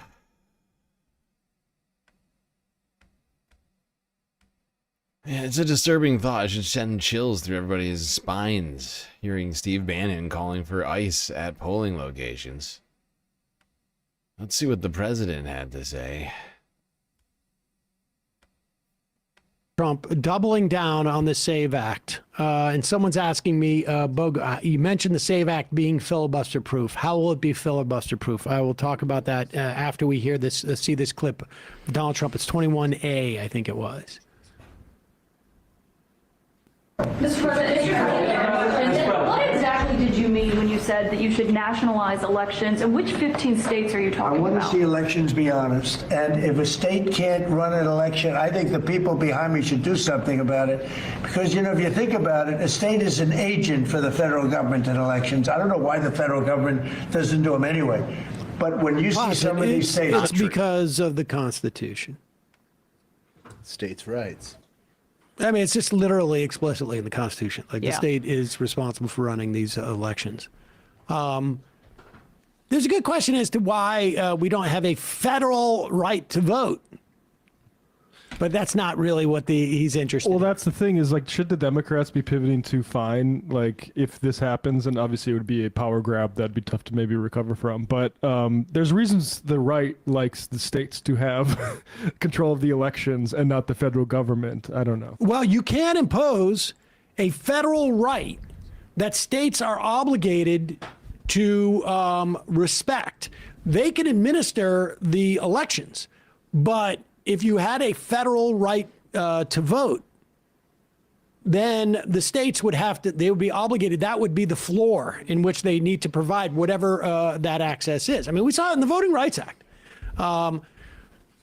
Here's Trump is really just teeing up the idea of, like, this is the beginning of a 10-month campaign to normalize the idea that we're going to have his jackbooted thugs come in to blue states and oversee elections where there's problems. Like, where are these states that are problems? They're just the ones that he thinks that they probably have a list of 15 states where, like, these are where we need to get Right. members of the House or the Senate. It's not just going to be blue states, though. I mean, think about all of the frontline senators. Abbott's going to be a eager collaborator. Yes, in How the about red state, they can do it themselves. Alaska's going to be in play with Peltola and entering that race. I mean, that's the kind of thing where, like, that might be even more dangerous than blue states when you have a Republican collaborator as a governor. You know, what I think is going to need to be done is that we're going to need to protect the polls. We're going to need people camping out at the polls, right? If this is what's going to happen, right? We're going to need to camp out at the polls, and we're going to need to force ICE off of the properties so that they can't intimidate voters, right? If anything, it'll drive turnout, drive people to the polls. You know, you can just wake up in your tent and walk straight to the poll and vote to get rid of this fucking garbage. And if a state can't run an election, I think the people behind me should do something about it. Because, you know, if you think about it, a state is an agent for the federal government in elections. I don't know why the federal government doesn't do them anyway. But when you see some of these states about how horribly they run their elections, what a disgrace it is, I think the federal government, when you see crooked elections, and we had plenty of them, and by the way, we had them last time, but go to 2020 and look at the facts that are coming out. Rigged, crooked elections. If we have areas, take a look at Detroit, take a look at Pennsylvania, take a look at Philadelphia. You go take a look at Atlanta. Look at some of the places that horrible corruption on elections. And the federal government should not allow that. The federal government should get involved. These are agents of the federal government to count the votes. If they can't count the votes legally and honestly, then somebody else should take over. The Constitution says it should be states that administer elections, Mr. President. Yeah, That's what the you know what? Constitution says. They can administer the election, but they have to do it honestly. And honestly, it turns out to be when I win. How can the SAVE Act pass the Senate and avoid the filibuster in the same way, frankly, that the filibuster has been avoided multiple times over the past couple of years? The Senate can vote with a 50% plus one majority to suspend the rules. They did it during the last, not this, like in 2024, I think they did it to roll back cafe standards in California. Maybe they did it at the beginning of this year to roll back cafe standards. I think it was in 2024, actually. Or I should say 2025. There's been 2 or 3 different votes where the filibuster has been suspended. Yeah. And Democrats could technically get to a 51 majority in the Senate. And you know what? I think they should do that. Honestly, like, the Republicans have ignored the rules over and over again. They've ignored the filibuster. They've ignored the Senate parliamentarian, who we've been told we have to respect over and over again. Whenever Democrats want to do anything and the parliamentarian says nay, Republicans say we must respect the parliamentarian. Well, they ignored the parliamentarian during the big, beautiful bill and other things that they were doing last year. Should be no different when Democrats take power. And that's why we have to put the right people in office. And right now, primary season, we gotta be pushing for the right candidates right now. People who actually have a pulse, who are actually looking to change things and use power to make things happen, unlike Chuck fucking Schumer and Hakeem Jeffries. Honestly, we can get Hakeem out this year.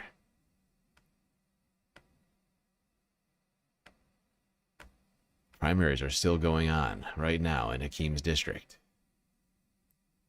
This is Democracy Now!, democracynow.org. I'm Amy Goodman. To look more at President Trump's calls to nationalize the elections and other attacks on the voting system, we're joined by David Becker, Executive Director of the Center for Election Innovation and Research. Significantly, he's a former Department of Justice attorney in the voting division. Thanks so much for being with us, David. I want to start with this picture of Tulsi Gabbard in Fulton County, which was ground zero for the 2020 election conspiracy theory. Standing there on the phone, the news is that she used her cell phone for President Trump to speak on speakerphone with these FBI agents that raided the election county office and took 700 boxes of voter data and rolls away.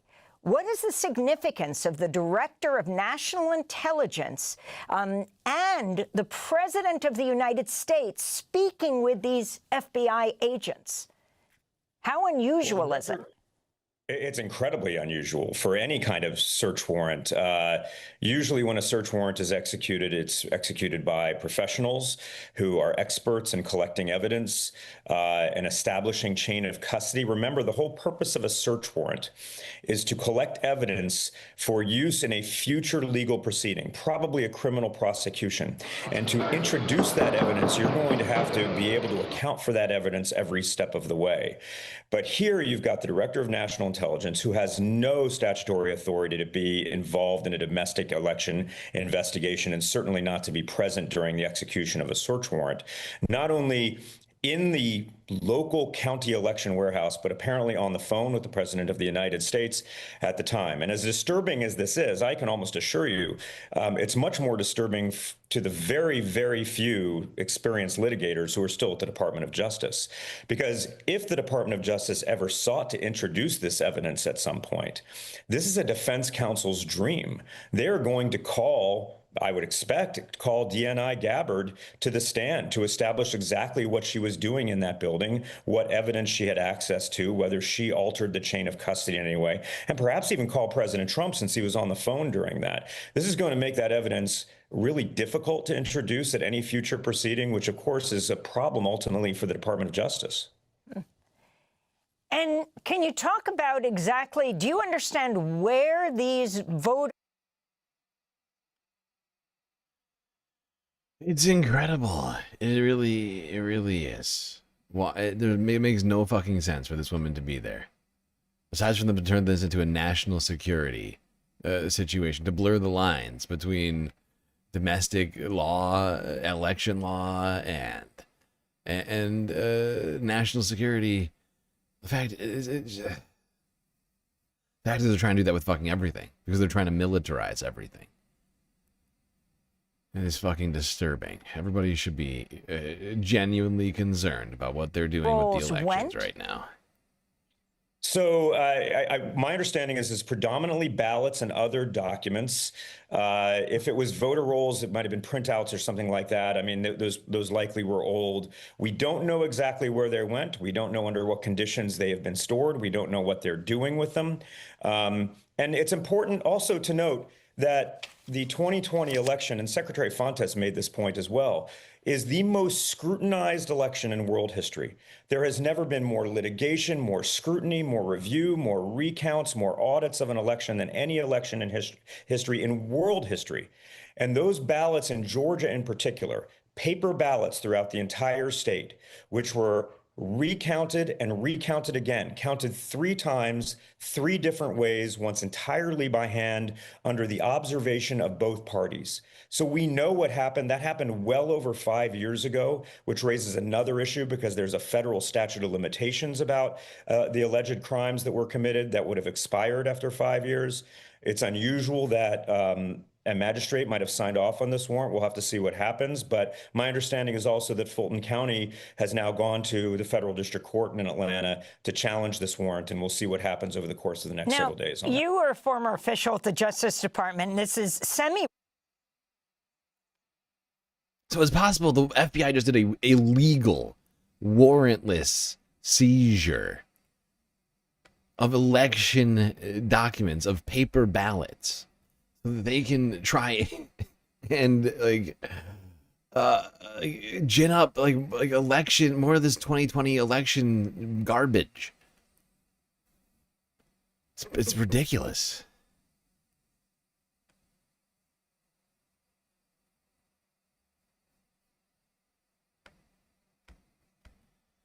These people are fucking criminals. Right to jail, right away.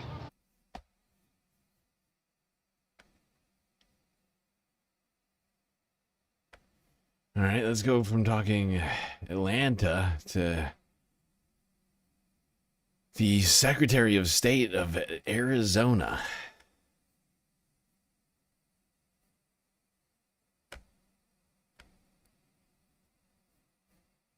President Trump says he has big plans to change the way America votes, but are they constitutional? He says he wants to nationalize the vote, take control away from the states. Many, 15 places. What just The happened? Republicans. Somehow I'm out of order here. I don't know what's happening. This is not the one I want to go to. This is the one. I made a huge, tiny mistake.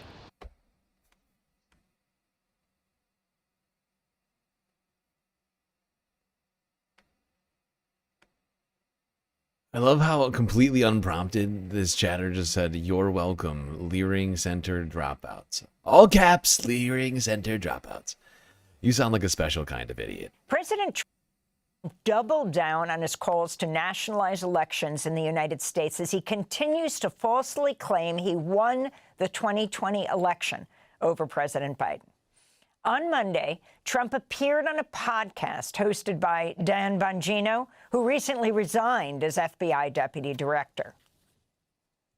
Say, we want to take over. We should take over the voting in at least many, 15 places. The Republicans ought to nationalize the voting. Under the Constitution, U.S. elections are governed by states and administered by county and municipal officials in thousands of precincts. Trump was asked about his call to nationalize elections Tuesday. What exactly did you mean when you said that you should nationalize elections, and which 15 states are you talking about? I want to see elections be honest, and if a state can't run an election, I think the people behind me should do something about it. Because, you know, if you think about it, a state is an agent for the federal government in elections. I don't know why the federal government doesn't do them anyway. But when you see some of these states about how horribly they run their elections, what a disgrace it is, I think the federal government, when you see crooked elections, and we had plenty of them, and by the way, we had them last time, but go to 2020 and look at the facts that are coming out. Rigged, crooked elections. If we have areas, take a look at Detroit, take a look at Pennsylvania, take a look at Philadelphia. You go take a look at Atlanta. Look at some of the places that horrible corruption on elections. And the federal government should not allow that. The federal government should get involved. These are agents of the federal government to count the votes. If they can't count the votes legally and honestly, then somebody else should take over. But the Constitution says it should be states that administer elections.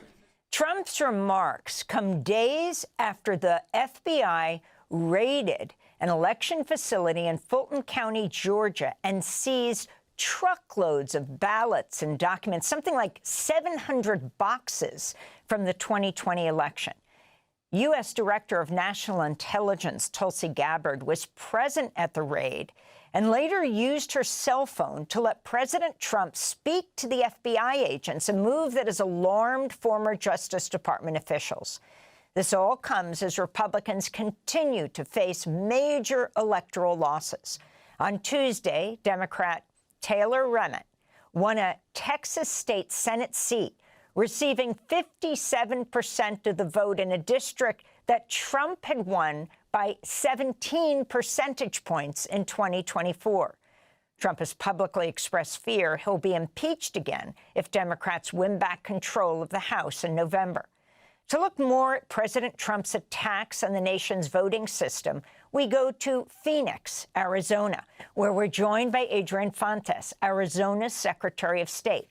He is the former county recorder for Maricopa County, Arizona. He oversaw the elections there in 2020. The Justice Department has sued Arizona and over 20 other states for their full voter registration lists. Secretary Adrian Fontes, thanks so much for joining us. If you can start off by just responding to President Trump saying he wants to federalize, to nationalize the elections, and what exactly that means. Well, what it means is that you, as an American, if you are comfortable right now in the face of this rhetoric, then you are with the regime. It's really that simple. This is the moment where the American public should be exercising its power. under the First Amendment to stand and be counted. What we have right now is sort of a welcome to the third world doormat, and we're walking right over it as if nothing is going on. And so very clearly, my call is not what my reaction is. It ought to be what your reaction is as an American. Again, if you're comfortable, you're with the White House. So talk about what it means that Arizona. And I don't think he's being clear enough. I gotta say, if you're comfortable with this, you're with fascism. You're with the monarchy, okay? You are an anti-American scumbag, okay? If you're fine with all this stuff, you should get out of my country because you hate democracy and you'd rather live in a dictatorship. Maybe move to Saudi Arabia or something like that. That's my idea for you, which is it's just a life suggestion, I think. You know, I'm not going to send militarized law enforcement, secret police after you to get you out of the country. But it's just a suggestion because you clearly hate freedom.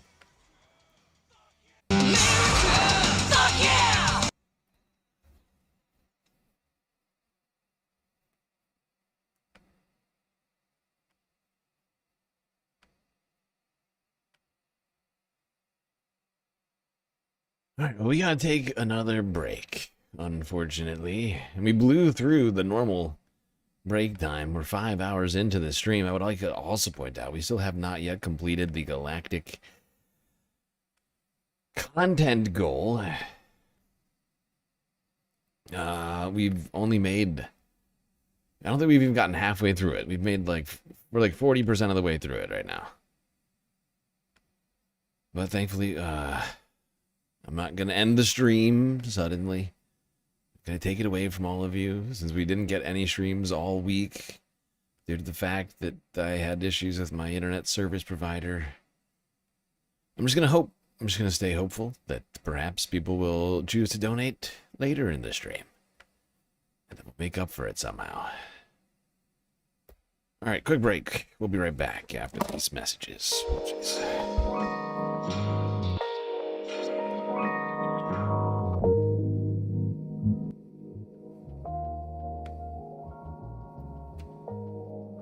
All right, I hope everybody's been enjoying the show so far. If you haven't already, hit the follow button on Twitch and the subscribe button on YouTube. While you're at it, do consider contributing to the Galactic News Network, as we are completely funded by individuals like you. That's right, without the donations of the Space Fams, the viewers of the Galactic Spacecast, we would cease to exist and I would go floating off into the deep dark void, never to be seen again. Thankfully, we have a myriad way for you to show your support. So many great options for you to contribute. 22 gifted 5 subscriptions to the community. Fez, well, just like that. Like Fez just did over on Twitch. You could gift subscriptions on Twitch or bits. Hype Train started. Hype Train, let's go. Level 2. Thank you, Fez. That almost gets us to the completion of the Galactic content goal. We're like a hair shy. That's like doing the math right now. We're like at 80. We're like at 85%. We're super close, people. So many other great ways. Not just Twitch, bits, subs, gifted subs, prime subs. We got YouTube with the super chats, the super stickers, the memberships, gifted memberships. Spread the love of Galactic YouTube membership today. We also got Cash App, we got PayPal, if you prefer your money go directly to funding the stream rather than the bottom line of Google and or Amazon. But of course, we have Throne, the very newest edition, where you can go shopping for me. Help me out over there. I'm starting to think that's a good addition. But of course, as always, still remaining the most bestest way for you to spend your Earth dollars. Patreon, where an unprecedented amount of space benefits awaits you. That's right, Earthlings get an incredible amount of sweet, sweet space bennies for their Earth bucks over on Patreon. $3 a month gets you access to a whole load of them. Click the link in my bio on Twitch or YouTube to find out what lies in store. All right, everybody, enjoy the break. Grab yourselves a drink, maybe a snack. I will be right back.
All right, everybody. We're back. Third break is over. Fourth half is about to begin, so hopefully you're ready for it. Get back in those seat space fams, otherwise you are going to miss the beginning of the next half of the Galactic Spacecast.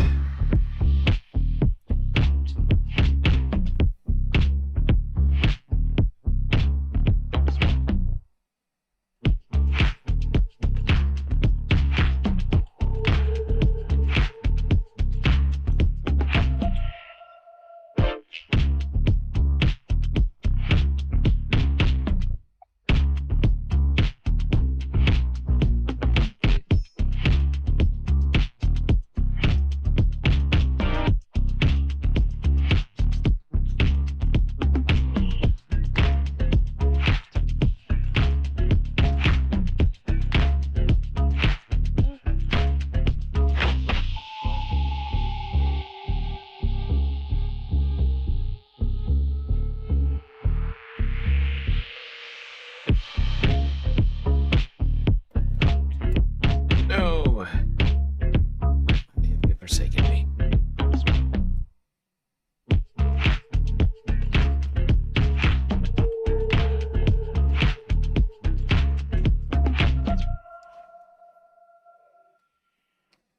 All right, everybody, we are back. Galactic intermission is over. Hopefully you're ready for more content. We still got a hell of a lot to talk about tonight. I'm not giving up yet here. In fact, I'm more inspired to continue than ever. Thanks to the people over on Twitch who are donating subs during the break. Who, by the way, I never mentioned who got those subs. Fez was the first one, gifting 5 subs to the community. Lobos Hayes. Fiend Shinobi. Neem, how do you say that? Neem Feisbasserir. Or maybe Nemafe Parir? Oh, maybe that's what it is. It threw me off with the capitalization. I see. I see. I get it now. Nemafe Parir. I got Viva Con Vegan. And Hail Setter. Other people receiving a sub. One person receiving a sub from Hermit Horologist. I can't find it, though. Where's that sub? Am I missing it? Either way, thank you, Hermit Horologist. I saw you with the gifted sub. Oh, it was to Morden Inky Cap. Morden Inky Cap receiving that galactic sub from Hermit Horologist. Getting us to basically like 95% of the way through the goal right now. I've done the math. We're like $5 anywhere. Cash App, PayPal, Patreon, YouTube, Twitch. We get it done. Any donation, really, would complete the goal in my mind. We're close enough that that's what I'm calling it at. I'm saying literally anything I just named. A new Patreon member, a new YouTube member even I would take. A new Twitch subscriber, 500 bits, $5 on Cash App or PayPal. A YouTube super chat or sticker of an equivalent amount. Really, it's honestly, you get a discount if you go Patreon or YouTube membership, honestly. Because those are only $3. Okay. Either way, we're so close to completing the galactic content goal, I'm just going to continue traipsing on into the... What is that sound? Oh, shit. Uh-oh, what now?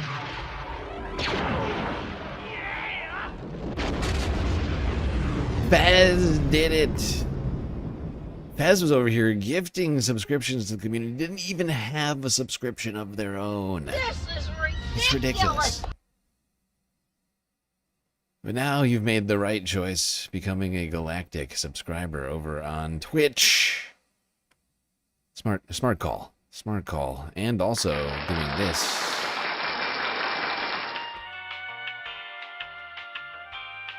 Starting Confetti Party. Confetti Party initiated. Thank you to the Space Fams, all of you who contributed. So many of you today. There's really a myriad, a cornucopia of galactic viewers who contributed to the content goal today. And the only way that I know how to celebrate the completion of the galactic content goal is for a confetti party. So bask in the glory. Take it all in. This is you, Space Fams. You did this. Not me. I just hit a button over here. You're the one who made this all possible. Space Fams like you, at least. Maybe not you today, but on other days, I'm sure. So many of you have contributed over the years. You all know what this is about. All right. We're not going to make it too long, mostly because I want to get through the stream tonight. And I don't want it to be 12 hours like last night. I can't do it. I can't do 2 12-hour nights in a row. I can just imagine everyone's calling me Unk in chat already. Okay, Unk. Thanks. Too tired, are you? I'm sorry. It's true. I can't do 2 12 hours on the same weekend. It's too much. So we're going to try and keep it to 8 tonight for my health and sanity. All right. Moving on from the election. And we're going to move on to other big things happening. Big things happening this year, not just this year, this weekend, tomorrow. In fact, for many people, today. It's already Sunday for many of us. Not everyone. West Coast, Mountain Time, I think. West Coast and Mountain Time. And Alaska, I guess, is still, wait, no, just West Coast. Just West Coast and Alaska and Hawaii. Where it is still Saturday. But today is Sunday.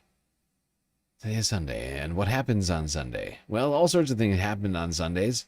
But this particular Sunday is the Super Bowl. And you may have or may have not heard that one music phenom from a U.S. territory, Puerto Rico, Bad Bunny, is going to be performing. And Republicans are upset.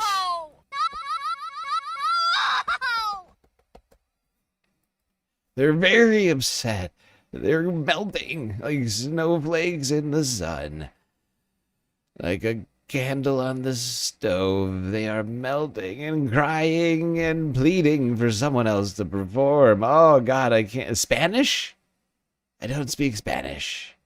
That's what Republicans are saying right now. I don't speak Spanish. I want you to speak in English, please. That's what they say. So much so that they're going to do their own safe space halftime show. Awful. Weak. That's right, safe spaces for Republicans at this Super Bowl 2026. Come full circle. I don't remember has there ever been a safe space halftime show for Democrats? I'm trying to remember. Oh, right, that's right. No, because Democrats aren't as weak and feeble as Republicans truly are. That's right. MAGA voters need their own halftime show. This one's too upsetting. It looks like the Patriots and Seahawks won't be the only competition during the Super Bowl this Sunday. The group founded by late conservative activist Charlie Kirk, Turning Point USA, said they plan to put on an alternative event called the All-American Halftime Show. It'll feature Kid Rock, a vocal Trump supporter, and country singers Brantley Gilbert, Lee Brice, and Gabby Barrett. The website says it'll celebrate, quote, faith, family, and freedom. The halftime show's Spanish-speaking headliner, Bad Bunny, has criticized. Oh, God, these people are so sad. Oh, my God. Get a life, Republicans. Really? You can't be... You need your own safe space. Oh, we need our own halftime show. Someone speaking in Spanish is hurtful to me. Oh, I start crying. My identity is so weak and feeble. My ego is so fragile that another person speaking another language at a show that I'm watching, not being able to understand it because I'm too dumb and I never went to school. Oh, yeah, I need my safe space. I'm melting. Is Safe President space, Trump on please. everything from his hurricane response in his native Puerto Rico to his treatment of immigrants. On Sunday night, he blasted ICE while accepting an award at the Grammys. We're not savage, we're not animals, we're not aliens, we are humans, and we are Americans. Trump has said he doesn't plan to attend this year's Super Bowl and has said Bad Bunny is a terrible choice. Republican Senator Tommy Tuberville of Alabama called the Super Bowl, quote, the woke bowl on Newsmax last week. Oh, God, it's the woke balls and Tommy Tuberville. Oh, God, run away. Oh, we need a safe space immediately. If not sooner. Oh, no. God, I can't withstand it. It's impossible. I'm too weak and fragile to be able to withstand it. To get me a safe space immediately.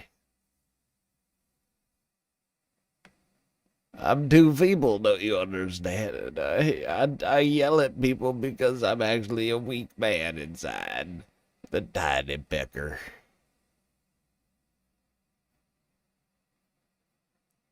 I'm a weak man that cries when other people are celebrating. I can't accept that. I must be celebrated at all times, at all places. Otherwise, I start crying. If I could cry, my wife looks at me like a pathetic weak man, and then she cuckolds me right in front of our children. And I can't have that. Jesus won't have that. That's in the Bible. That's in the Bible.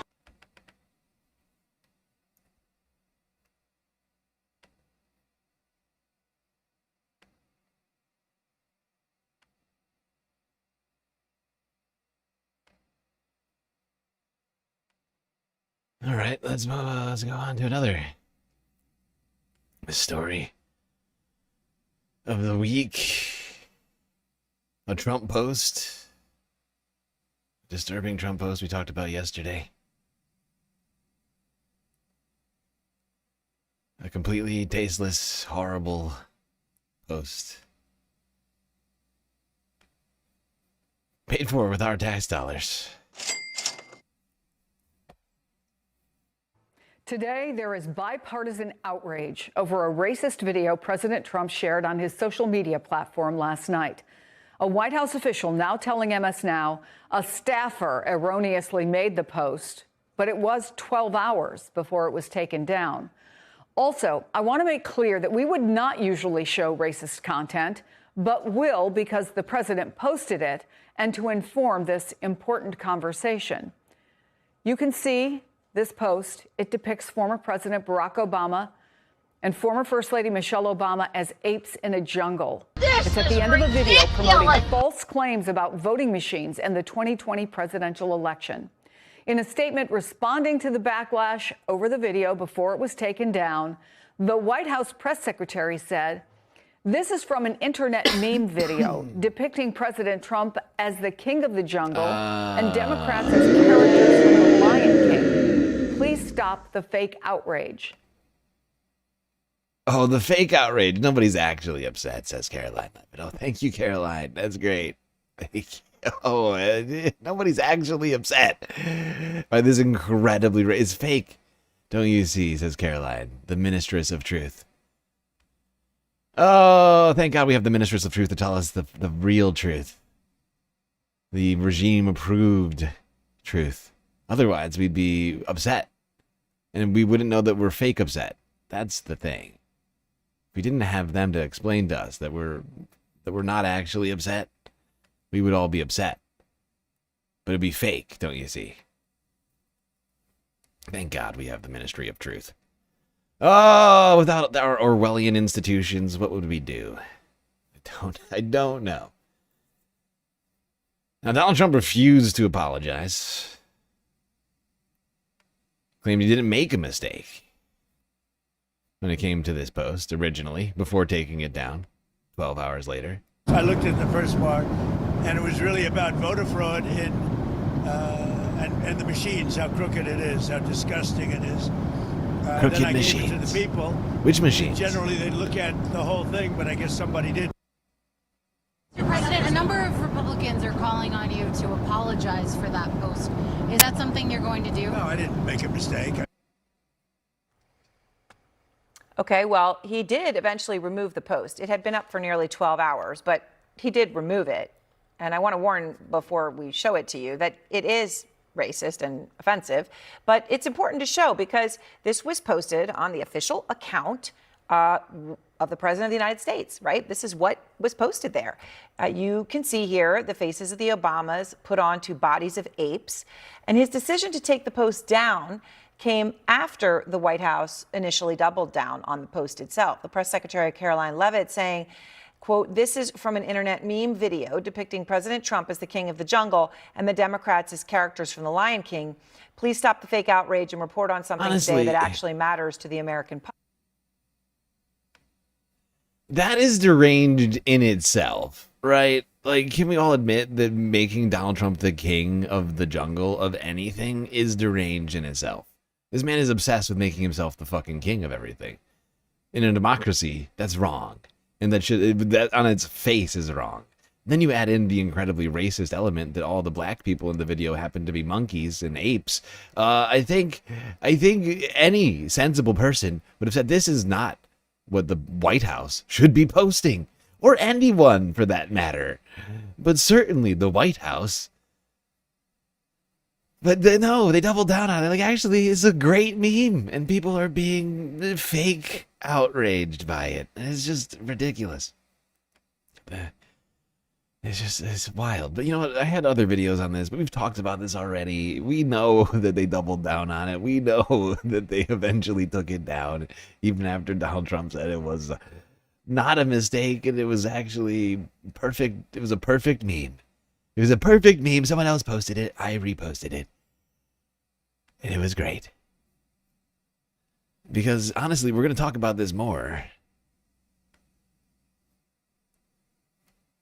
Oh, I'm too sensitive. Ah, yes, that must be it. It's my sensitivity. Yes, that's it. Yes, I'm too sensitive. Yeah, that's right. I'm sensitive. I'm fake sensitive though, right? Don't forget that, because I'm not actually sensitive, right? Like, I'm not actually upset because it's fake. It's a fake outrage. It's not real. I'm not actually sensitive, right? Like, I'm not really upset. It's fake outrage, like Caroline says. What's fascinating is honestly, is this fake? Is this next caller on C-SPAN also fake? Is this fake outrage as well? I'm just wondering. We're an open forum. Any public policy or political issue, news of the day. John in New Mexico, Republican. Hello, is that me? That's you.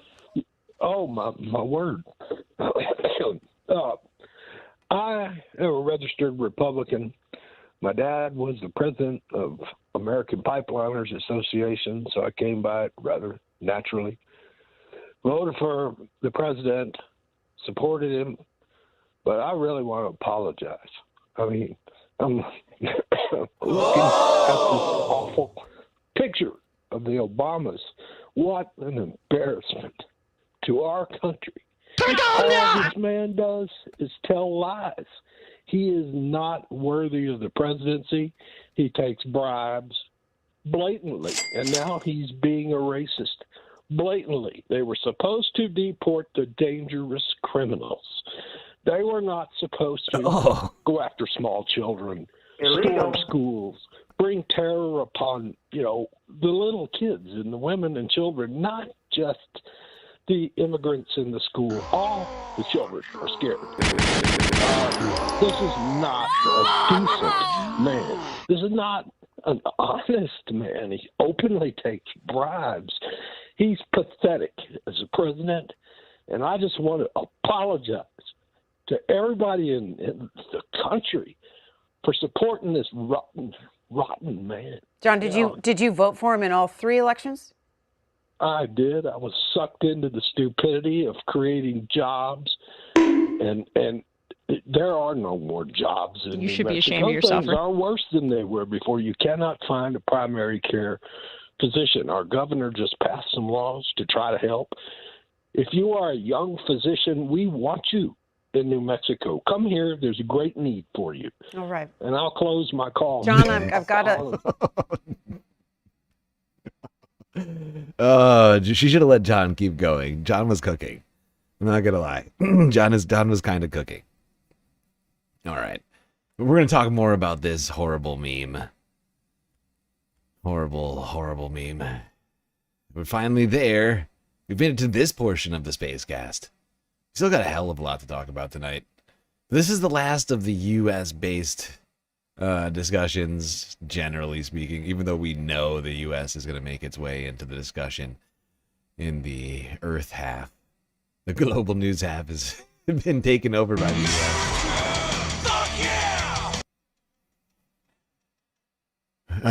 Woke, yes, a woke 3-time Trump voter. Yes, woke fake outrage from that three-time Trumper. Yep. Let's go here, finally, to the Lemon Cast, the Don Lemon Show, with special guest, Hasan.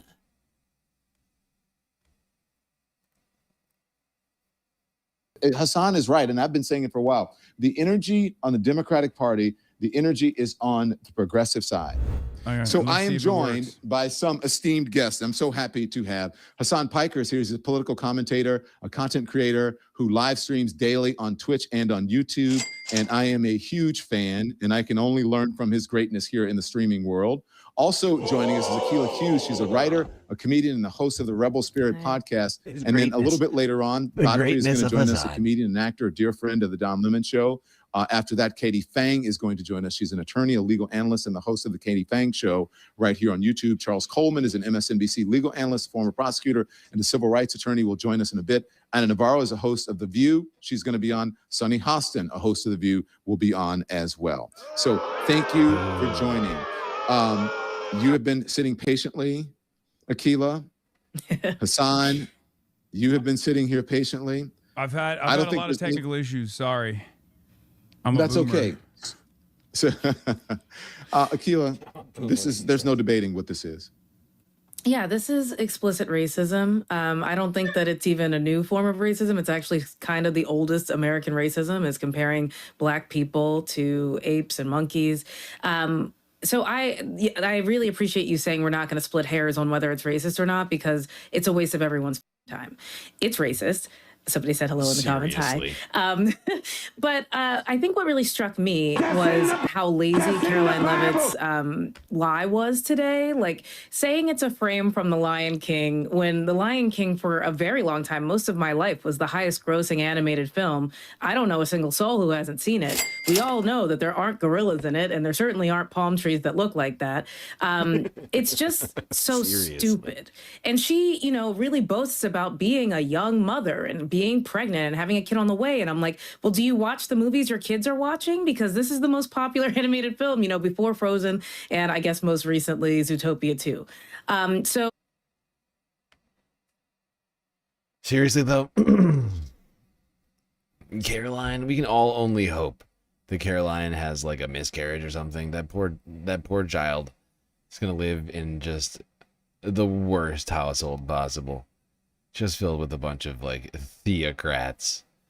That is not an environment for a healthy I think it's child. Like actually damning to come up with a very lazy lie, which also, like, to your point, makes it easy for the president to undermine her and say, well, it's just another person who works here, without naming that person, without calling for them to be fired, without a real apology, just more of the same. And so I think, especially in Black History Month, it's like a real slap in the face to 50-50 chance it's Trump's. Oh, God, that's a good one. That's a good one. people in this country. But, it's just more of the same from this racist administration. Hasan, what do you say? I mean, I think as the white guy on the panel, it's probably not my place to say this, but I have this theory of permissible racism, that the broad majorities of white people who might share racialized animus might consider to be like somewhat permissible, because anti-blackness is baked into every orifice of American society. And there are a couple things that you can't touch, right? There's a couple things that when you do it, even other racist white people will go, ooh, that's a little bit too much for me. And I feel like obviously the most, the classic example of this is perhaps best demonstrated by Lee Atwater, famous Republican strategist Lee Atwater, that said you can't say the N-word anymore after the civil rights movement. So you like find different ways of analogizing the N-word by attacking black people from the point of welfare, claiming that black people are welfare queens, things like that Ronald Reagan did. This is like we all know that Donald Trump is racist. We all know that he is deeply invested in anti-blackness as a primary part of his politics. I mean, this is the same person that took out a full-page ad in the New York Times to demand the execution of the Central Park Five. This is a person whose family was prosecuted by the federal government for refusing to rent out their properties to black people. Illegal. So we already knew this, and yet the Republicans are acting as though they're shocked now because he has finally touched on this like untouchable position. Seriously, that's what I've been saying. It's like to just now be like, oh, really? Donald Trump is racist? Like, oh, this was your first time? Shut the fuck up. You shut the fuck up. There has been so many instances of Donald Trump being blatantly racist since before he was ever running for any sort of office. Evidence straight through the first election, through his first presidency, through, I mean, his entire life. His entire life. It's so easy to figure out this guy's a fucking racist. And people are like, what? Donald Trump isn't a racist. He's a black guy on the stage. Where he is depicting Barack and Michelle Obama as apes is completely unacceptable. But I think it should maybe hopefully serve as a wake-up call for a lot of Americans who are still questioning whether or not he's racist. But I think at this point we all know, like, I mean, he is. I mean, he's been calling, he ran and campaigned on saying that Haitians were eating cats and dogs, which I thought would have been a turning point or a wake-up call for many Americans to go, wait a minute, you're talking about a bunch of black immigrants that have temporary protected status that you gave them, actually, living in Springfield, Ohio, boosting the economy of Springfield, Ohio, and you're just saying that they're eating, you're using incredibly racialized black people in that regard. You've said Somalis are a parasitic force that must be forcibly excised from the country, even though 95% of Somalis are American citizens. So there is no, by the way, anti-immigrant By the way, just because the video is playing, I just want to go back a little bit. I would everybody to look, because I watched this fucking video. It's disturbing, but you'll notice the only people who are turned into apes, monkeys, or baboons are black. Everybody else who is white is like a zebra or like some other jungle animal. But it's quite clear. It's parasitic force that must be forcibly excised from the country, even though 95% of Somalis are American citizens. So there is no anti-immigrant advocate. Also, I don't remember there being a mule. Anybody remember the mule from what I almost said Jungle Book, from The Lion King? The mule, right? Yes, there's tons of mules. Somalis are American citizens, so there is no anti-immigrant advocacy there. There is no ICE action that is justified at all in that circumstance. These are all very clear demonstrations of anti-blackness that is, I think, foundational to the Republican Party's politics, and this is completely indefensible even by other racists. Well, Hasan, this is also the party of even black people and brown people who say that, there is no racism or systemic racism in America. Yeah, exactly. Right? Yeah, absolutely. I mean, it's just this is a big part of the Republican strategy is to deny the very real racial wrongs that have been committed in this country on the basis of blackness. Like directly on the basis of blackness. And the solution, of course, is also going to be on the basis of blackness as well. And yet any kind of recognition of this historic wrong is considered to be the real racism, or what they love to say is reverse racism. Right. Yeah.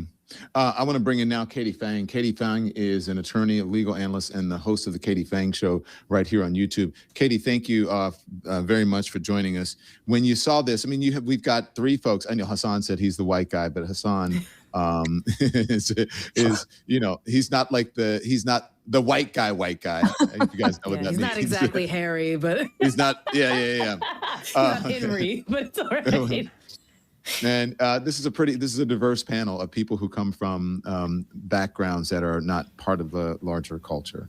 So what say you, when you saw this? I wasn't shocked. I was a bit surprised that he did it, but not shocked. But that's the problem, isn't it? The fact that not us, right? Because we give a shit and we still care. But a lot of people like shrug their shoulders these days. They're like, oh, it's Donald Trump. He's just doing it. That type of numbness, that kind of permissive, like, oh, he gets the pass because we all know he's a racist, let's move on with our day. That's what's wrong right now.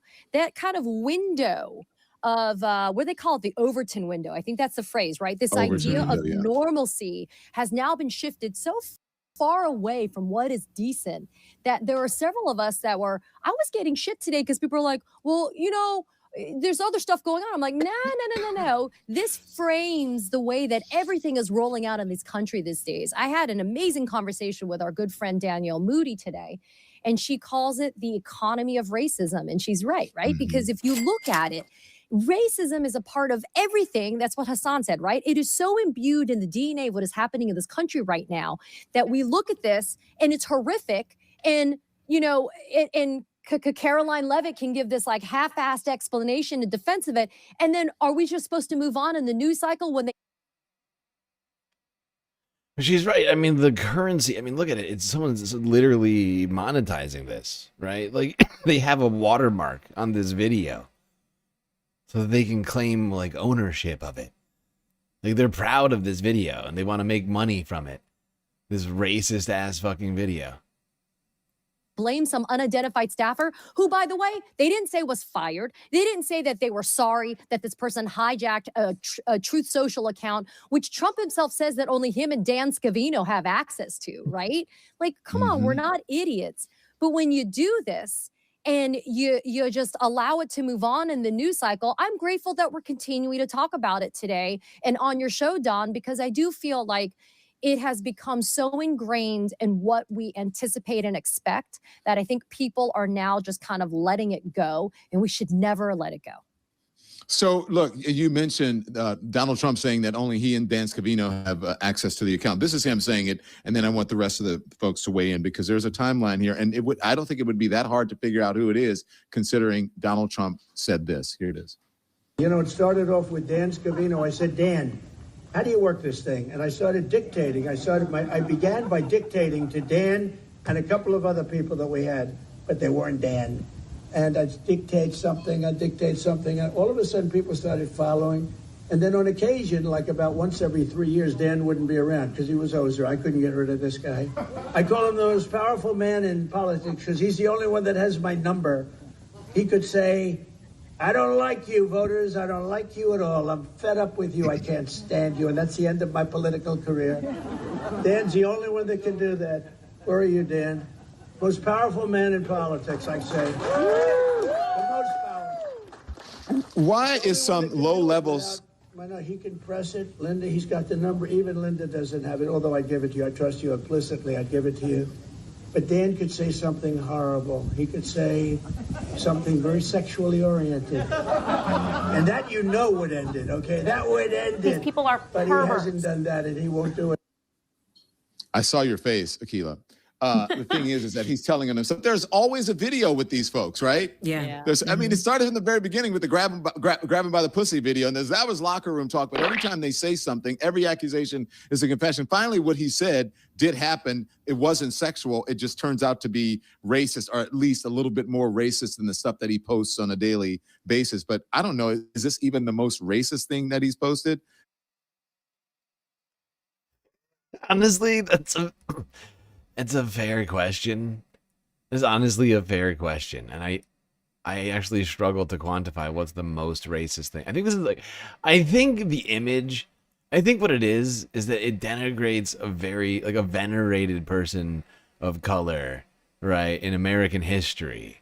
So that, like, I think it hits on an emotional level to a lot of people, you know, in a way that other things wouldn't. That were also probably either similarly racist or more racist technically. But I think this one, like, it does something to the American psyche, if you will, to see a former president, somebody like Barack Obama, be denigrated in this way. I think for people, a lot of people, just too much. They're just like, no, this is wrong. Like, I know that I know this one's wrong, right? Whereas other people might struggle with other sorts of things, I guess, because it's a fair Keila, point. I saw your Don's face making. as he was talking there. I mean, that's the thing. Like, the fact that we could have a list of most racist things said by a president is ridiculous. I don't know another president that I could do that for. though. Be like confident that I have 10, maybe Ronald Reagan, but at least he was smart enough to code it. Like, this. Yeah, that's the thing. There's no dog whistles with this guy anymore. Like, he's just like blatantly racist time and time again in ways that I feel like average people just know not to be. Like, even just, you know, like, even average racists, I think, know not to be. But Donald Trump is just like, I think that's why the racists love him so much, right? It's just, I mean, they say it themselves. They're like, he just says it. He says the thing we're thinking, right? Like, all the Nazis, like, he's perfect. Like, he just says all the stuff that we believe, right? And like, this is just another example of that. This just, once again, I think just hits people in a different way in America because it's a goddamn former president being, and the first lady being turned into apes. It's disgusting. It's despicable. And I just think everybody can just see that. Like, even regardless, like, even idiots like Tom Scott and Mike Blackface Lawler, right? Mike Lawler wore blackface one time. He thought that was okay. Even Mike thinks this is wrong. Look it up. Just blatant racism.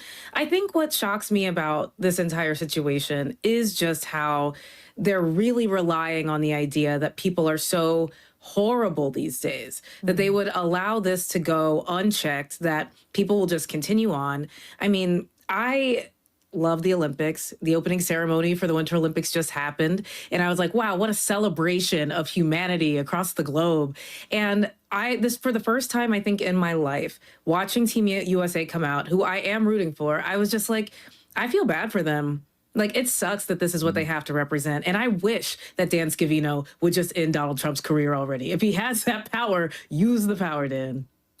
I don't know if this ends his career, because I think that even though the Republicans, and we'll play some of it or show some of it, there are more than normal. They're denouncing it, but I don't know if the MAGA base even really cares about this, because, you know, I don't think if he even, I said, I told my team, what's next? The N-word? And would they even care about the N-word? No, they would not care.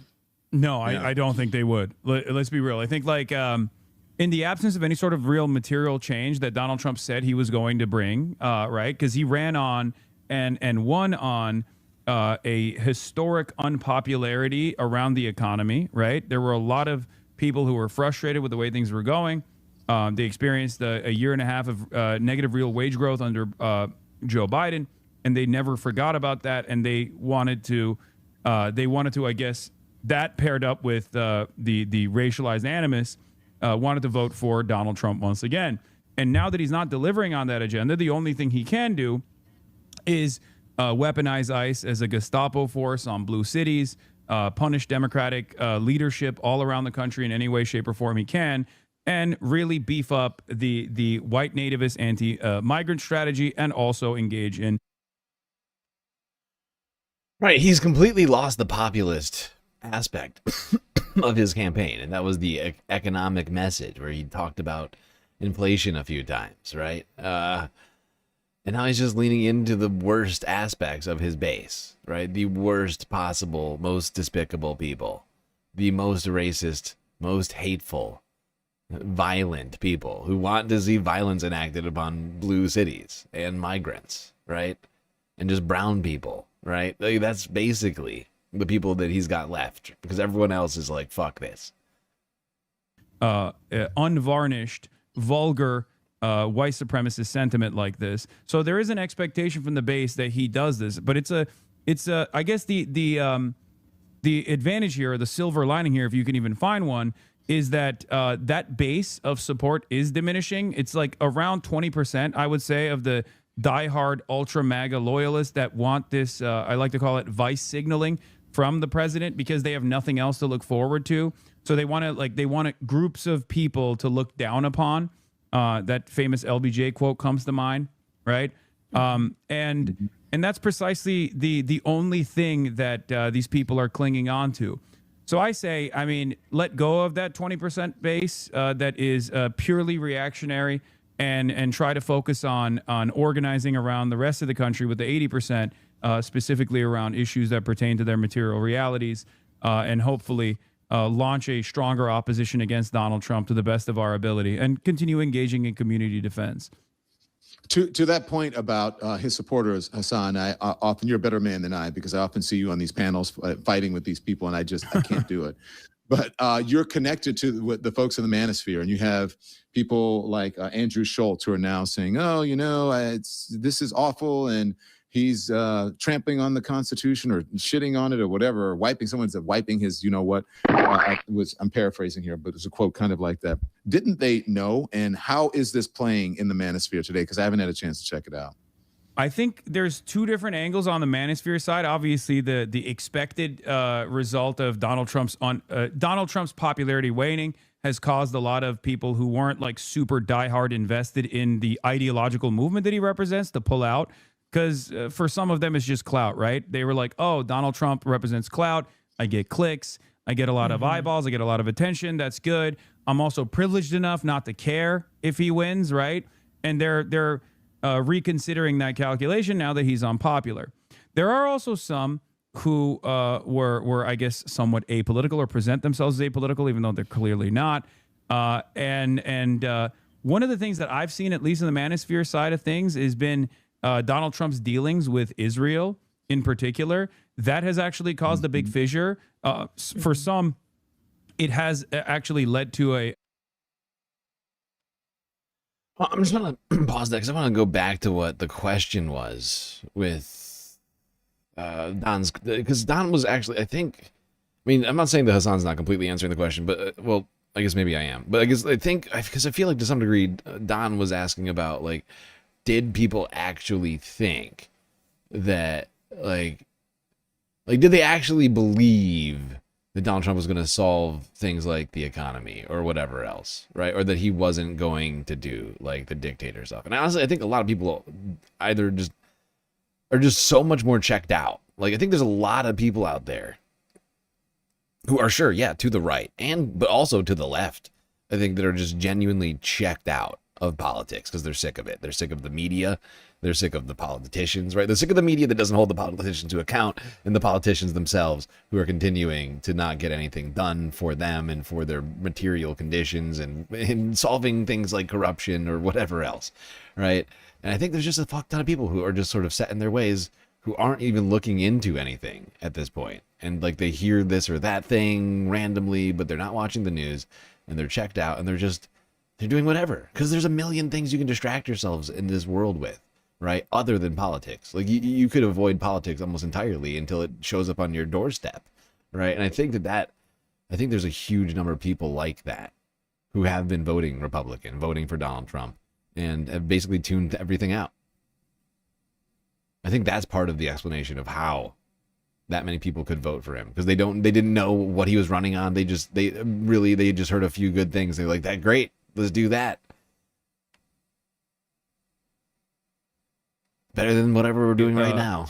Momentum behind anti-Semitism and anti-Semitic tendencies as well. But for many others, like, there were people who falsely believed in his anti-war narratives, that they thought that there were people, at least among the podcaster base, that, like, oh, he would represent a change of attitude from the previous administrations and actually move in the anti-war direction. Now, I personally thought that was silly from the beginning, because I was there when Donald Trump was president for the first 4 years of his presidency, when he very clearly wasn't the anti-war president at all. And as a matter of fact, I think Joe Biden actually presented before October 7, a truer path towards being the anti-war candidate when he pulled out of Afghanistan, which was objectively a courageous thing to do, even though he was endlessly bullied for that perspective that he maintained. Staying in the race. So do I think that this actually is, like a real change in attitude? No, I think it's more reflective of the base actually moving away, the independents moving away, the people that took a shot in the dark at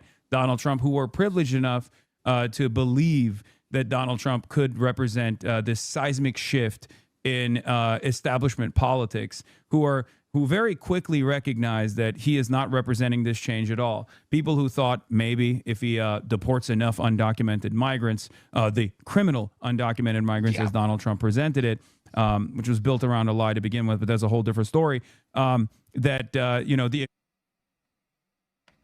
Yeah, it's all the people for whom fear-mongering and hate-mongering works, right? That, generally speaking, is, or the people that aren't even affected by that, who can look past it. White people. Economy would improve. Now that the economy is not improving, they're realizing, okay, well, this is same old business as usual politics, and also more chaotic than, and at least the stability to a certain degree that the Democrats offered. So they're recalculating, and I think the podcasters are responding to that change in attitude from the base of support. Yeah, I'm just wondering, have we heard anything from the Obamas? I don't think the Obamas have responded to this, and I don't think the Clintons are. You're back. Oh my God. You're back. Hey, bro, your soldiers are still there. What are you doing? Look, I told you already one time. I do not have the president's ear, okay? Donald Trump is not watching this podcast. I cannot. If only I could, from my mouth to the president's ear, if only I could make something like that happen.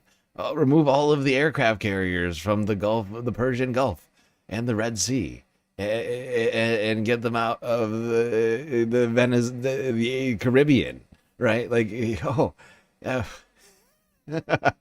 yes, yeah, please, sir.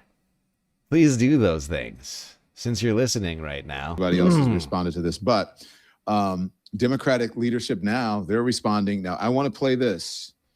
Let me just play it, and then we'll see. This is the minority leader, Hakeem Jeffries. This disgusting video posted by the so-called president was done intentionally. Donald Trump and his vile, racist, and malignant behavior. This guy is an unhinged bottom feeder. President Obama and Michelle Obama are brilliant, caring, and patriotic Americans. They represent the best of this country. It's time for John Phil, Mike Johnson, and Republicans to denounce this serial fraudster who's sitting at 1600 Pennsylvania Avenue pretending to be the president of the United States. All right, there you go. I know you guys want to weigh in. I know you want to weigh in, but first we're going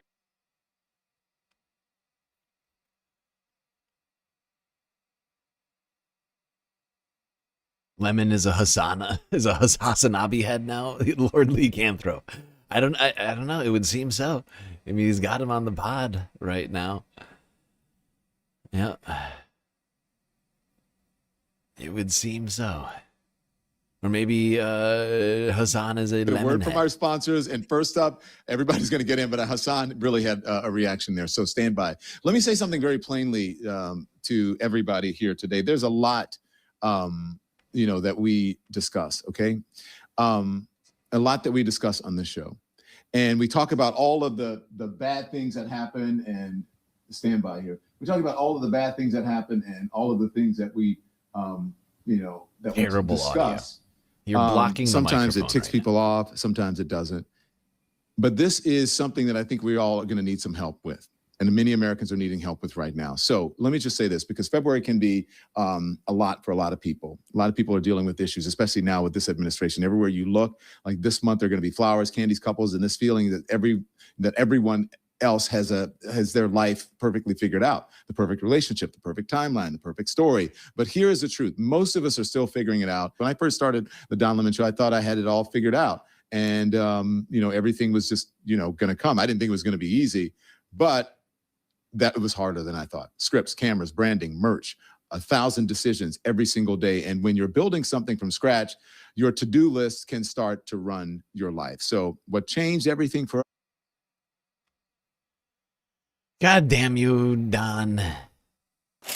You just got me with an ad. That bastard. He tricked me.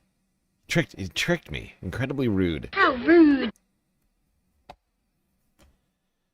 Incredibly rude, Don. I don't appreciate it. Okay, pal? I don't appreciate it. I'm not getting paid for these ad reads. Damn it. We're completely independent media around here. Dependent, though, on people like you, viewers, for your donations. Not on these corporate sponsors. So do consider contributing one of the many ways we have available to you. YouTube, Twitch, Cash App, PayPal, Throne, and Patreon. Piker, Hasan, you first, and then the rest of the group. I've been yapping too much. I think the lemon heads have heard too much from me. But I'll just say, look, I want Hakeem Jeffries to fight back against Donald Trump. Hopefully, this will be a pivotal point in what I would rank as somewhat weaker leadership role that Hakeem Jeffries has taken on in the oppositional framework that he's supposed to be advancing. So this hopefully this lights a little bit more fire under him, and he leans into the momentum that's coming from the base of the Democratic Party, where a lot of Democratic Party voters want Hakeem Jeffries and Chuck Schumer to fight back in more aggressive ways. Ana Navarro is here. Ana Navarro is a... He got you with an ad read too. At least I'm sorry, Jesus Christ. God damn. I'm dying over here. I'm dying. I'm glad I wasn't the only one. He was smooth. It was a smooth transition. I was not ready for it. He's like, "Oh, have you heard of Shopify? You son of a View bitch." And a co-host of The View and one of my dearest friends in the whole world. Anna, thank you so much for joining. Okay, I'm gonna skip Ana Navarro because fuck her. Screw that woman. She's the worst. And that there's something defective about our voting machines is a real problem. And so in some ways, it was a pretty smart delivery vehicle for Donald Trump. Ana Navarro is basically like a MAGA person gone neo-centrist. Like, I don't appreciate her in any way possible. Like, she's the worst. Really, she's terrible. Awful. A fucking bitch. It forces, a lot of people will go and watch that video. They'll see the bullshit and lies and the conspiracy about a stolen election and about machines that have been hijacked to give the election to Joe Biden in 2020. And then they'll also get their rocks off by watching a racist clip. So in some way, maybe this was a part of a bigger scheme and a plan to be able to satisfy and throw red meat to this base. But Don, they probably should kind of walk and chew gum at the same time, deal with the racism, which we all expect from Donald Trump, but also say, don't believe the lies that are coming about the stolen election. Yeah. Charles, I'm just told by my team that you've been in the back in the green room for about 10 minutes. I'm so sorry. I didn't know you were in the green room. Charles Coleman is joining us as MSNBC legal analyst and a former prosecutor and a civil rights attorney. Charles, you have been listening to this, and I don't know if you saw Hakeem Jeffries, but overall, you can talk about that or what you thought when you saw this horrific meme come out and their excuses about it, which make no sense. I thank you for bringing me in, Don. I have watched everybody cook, and so I'm about to get on the stove real quick. First things first. I think everyone can agree that it literally does not matter that this was deleted, and so if anyone is combated with that, like, oh well, he deleted it, it does not matter, because the one thing, despite Caroline Leavitt's attempt to first blame another staffer and then to first sort of downplay the notion of it and saying that he's king of the jungle, and then second to blame a staffer, even with the deletion, there's one thing that did not occur from this administration that should not be surprising. There was never an apology, and there was never an acknowledgement of how offensive this actually was and how inappropriate it was. And so if there's any expectation that there was going to be a mea culpa around this, you should understand that this is an administration, and particularly a president. 6 is too many. He's right, though, and I'm glad this guy is here. Honestly, you could switch out him with Ana Navarro. I'd be perfectly happy. Don't need this one here. Don't need Anna. Not even slightly. She's ruining the panel. I love that. Yeah, I love that they switched to 6, the 2 columns of 3, and then the wide picture. Oh my God. He turns into like a tiny, like a little thumb stamp. You can barely see the guy speaking. And what we in our community say, loud and wrong. Like and so we have not seen an apology, and keep that in mind. So the fact that it was deleted means absolutely nothing, because it should have been there in the first place. The second thing that I want to say is we have to, at this point, if we haven't already, understand that for those people who continue to say, this is not America, this is not America, this is so un-American, this is yet another example that reflects that Donald Trump has taken a sledgehammer to the American veneer. The veneer that has allowed so many people to turn a blind eye and maintain the lie or the notion that this is not America. This is exactly the America that we have been telling people exists and has existed since 1776. So as we're in our 250th year, having a great time in Magaland, understand that this is very much so part and parcel of America, and that this is not America because Donald Trump is the president. Donald Trump is the president because this is America. And I think people need to understand the correlation to that as we continue to unravel this. And as far as what Donald Trump did, obviously it's abhorrent. Obviously it's Yeah, this is America. You know, racism isn't dead, like Republicans have been trying to claim for so long. It's alive and well, and it's getting paid for with your tax dollars. Like, this is America. Don't make me get Donald Glover out here. Obviously, it's offensive. But the key is our reaction. Hakeem Jeffries, I heard you. He's literally my congressman.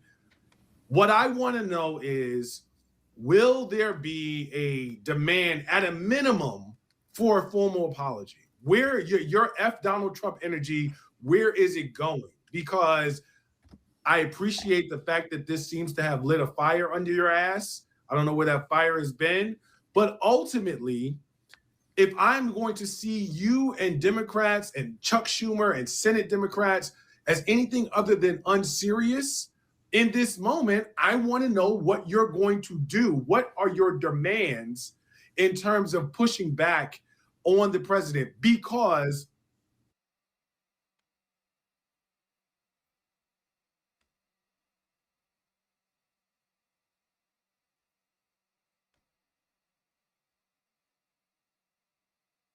I'm gonna get copyright for this. I can't do this. I can't do it. If it was just Twitch, I'd probably be fine.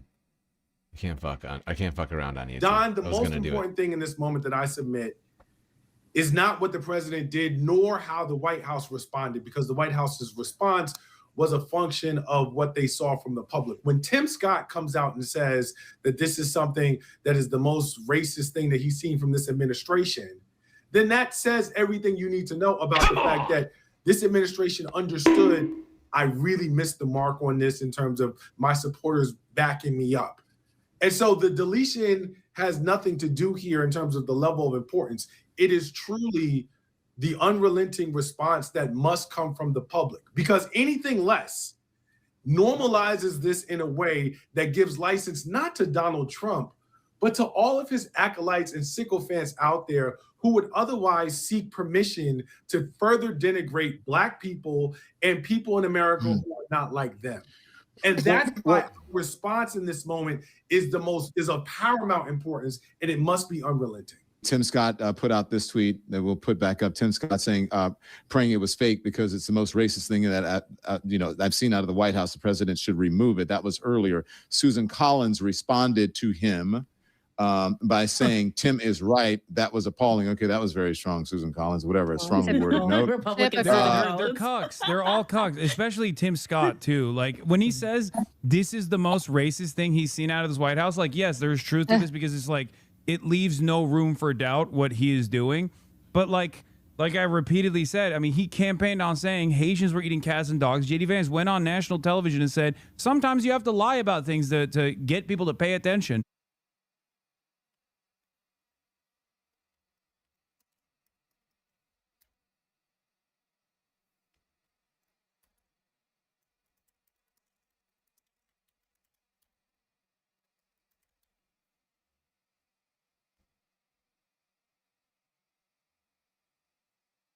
Where is it?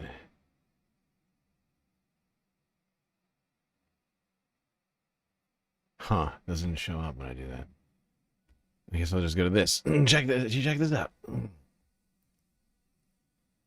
Now, wait, actually, I'm sorry. Go.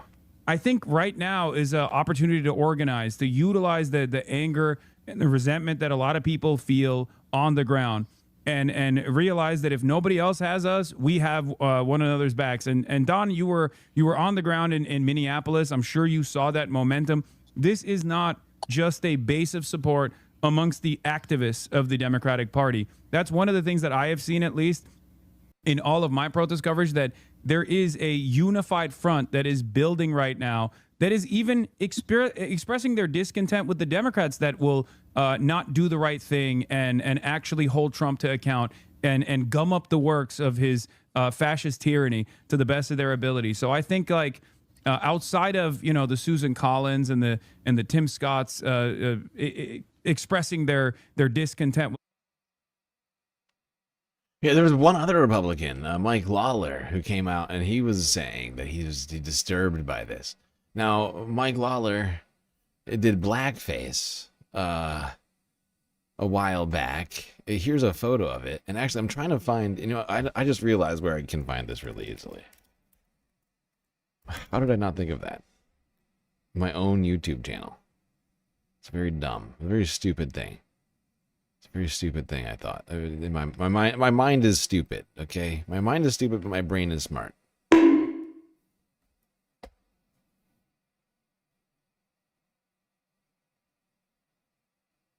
You have a mental health problem. You have a mental health problem.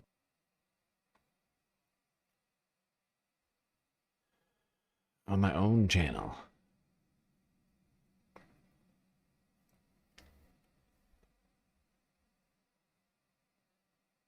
Yeah, I posted this. This came out about Republican from Rockford. Republican Mike Lawler. That guy. This guy. Where is it? Where is Mike? Yes, this is from a year ago. My God. Long, long ago. In the olden days. Congressman Mike Lawler responds to a newly surfaced photo showing him in blackface. Hudson Valley Republican is apologizing for that photo tonight. This comes as he's in the middle of a tight race for re-election. Dressed in a Michael Jackson Halloween costume. It was taken in 2006 when Lawler was at There it is, Mike Lawler. So even this guy who thought blackface was a good idea. Mike Lawler, Republican from New York. Even Mike Blackface Lawler thought this was tasteless. Wow. Donald Trump on this moment and then going back to voting for his agenda every step of the way. I think that this is a real opportunity for, once again, to push back against this administration with our communities and organize at the basis of the community to make sure that we are still continuing to protect our neighbors if the administration tries to come back and do the same thing that they're continuing to do in Minneapolis right now. I also want to stress. Hang on one second. I want to ask you: do we have the thing that I asked Andy? Yes, we got it. So Hasan, I want to ask you something. I want to play this and then ask you about something that you just said. This is the call that that Anna mentioned just moments ago. I am a registered Republican. My dad was the president of American Pipeliners Association, so I came by it rather naturally. Voted for the president, supported him, but I really want to apologize. I mean, I'm looking at this awful picture of the Obamas. What an embarrassment to our country. All this man does is tell lies. He is not worthy of the presidency. He takes bribes blatantly, and now he's being a racist blatantly. They were supposed to deport the dangerous criminals. They were not supposed to go after small children, storm schools, bring terror upon, the little kids and the women and children, not just the immigrants in the school. All the children are scared. This is not a decent man. This is not an honest man. He openly takes bribes. He's pathetic as a president, and I just want to apologize to everybody in the country for supporting this rotten man. John, did you vote for him in all 3 elections? I did. I was sucked into the stupidity of creating jobs, and there are no more jobs in New Mexico. Things are worse than they were before. You cannot find a primary care physician. Our governor just passed some laws to try to help. If you are a young physician, we want you in New Mexico. Come here. There's a great need for you. All right. Okay, so you said it's going to take a coalition, right, on the left and progressive, but what about? Is there enough of that to help change the outcome in 2026 and 2028, being there on the ground? Look, all I'm going to say is this, okay? A lot of blue ticket, straight ticket Democrat voters have, in my opinion, radicalized in these last couple of months, which is a good thing overall, because they are demanding more from their representatives on the Democratic Party front. I apologize if you guys are hearing my phone ringing in the hotel room that I'm in currently. I believe I have a guest that was supposed to be coming right now. But the other point that I was going to make is like that guy's apology is great. It makes us feel like we had the right mindset all along, right? But in my opinion, those apologies are hollow if he's not actually standing out on the streets alongside the rest of his community. Okay, I'm not going to sit here and be like, well, how could you have done this? You voted for him 3 times. It's not like he was any different the first time around, and he certainly wasn't different the second time around. And the third time around, it was all the same. Having said that, if this is his turning point, if this is his wake-up call, and he takes this energy from apologies to action, then that's great. I'm not going to cast aside allies in this fight. Anyone and everyone that will oppose the fascism coming from this administration is good by me, but once again, he has to turn this momentum into action, in my opinion. If there are Trump supporters who are watching the show, I doubt it, but they should also take heed of what I'm saying here and turn this apology into action. Mm-hmm. Don, quickly, because I need to run to some. I have my legends who are on, my members who are coming up, but I love hearing from you guys. So if you guys have final words, last parting words for us, please. Yeah. Yeah, and honestly, what we need is to see Republicans either disenfranchised or actually turn the tables and have them vote for Democrats. But we have to push the conversation further and further to the left right now. We can't allow ourselves to be like slowed down by the possibility that Republicans might vote and be like, oh, maybe we should try and cater to them. No, that did not work last time. We're not going to do that. If they want to get on board, great. Otherwise, go fuck immediately, yourself. if not sooner. Respectfully, and I usually don't do this on this platform, Don, but fuck that apology. And the reason I say that is because we told folks as much as we could about what was in this moment and what was coming. And so I don't need you to call anywhere and say how you feel. If anything, your apology is your activism, is your organizing. And that leads me to my second and last point, which is in this moment about organizing. The one message that I would like to send out around coalition building is stop waiting for other people, because if at this point they have not come and they have not shown up, they're not coming. And anyone who needs to see something more is not someone who you need to be worried about being in coalition with, because there's already been a very wide body of evidence showing you everything that you should need to be on the right side of right in this moment. You see Anna Navarro now. You see Anna Navarro. Immediately she's like, she feels personally attacked. She feels personally attacked. Bitch. She's like, nah, actually, I do want you to cater to me, a former Republican. Please, tell me how billionaires are good.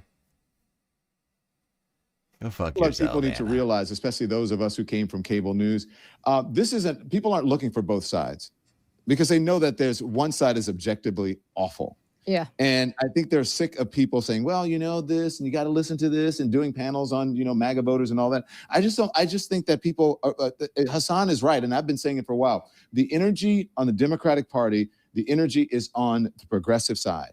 People want younger, fresher voices. There is nothing wrong with to say that, you know, because you want universal health care, that's not a left thing, that's a human thing.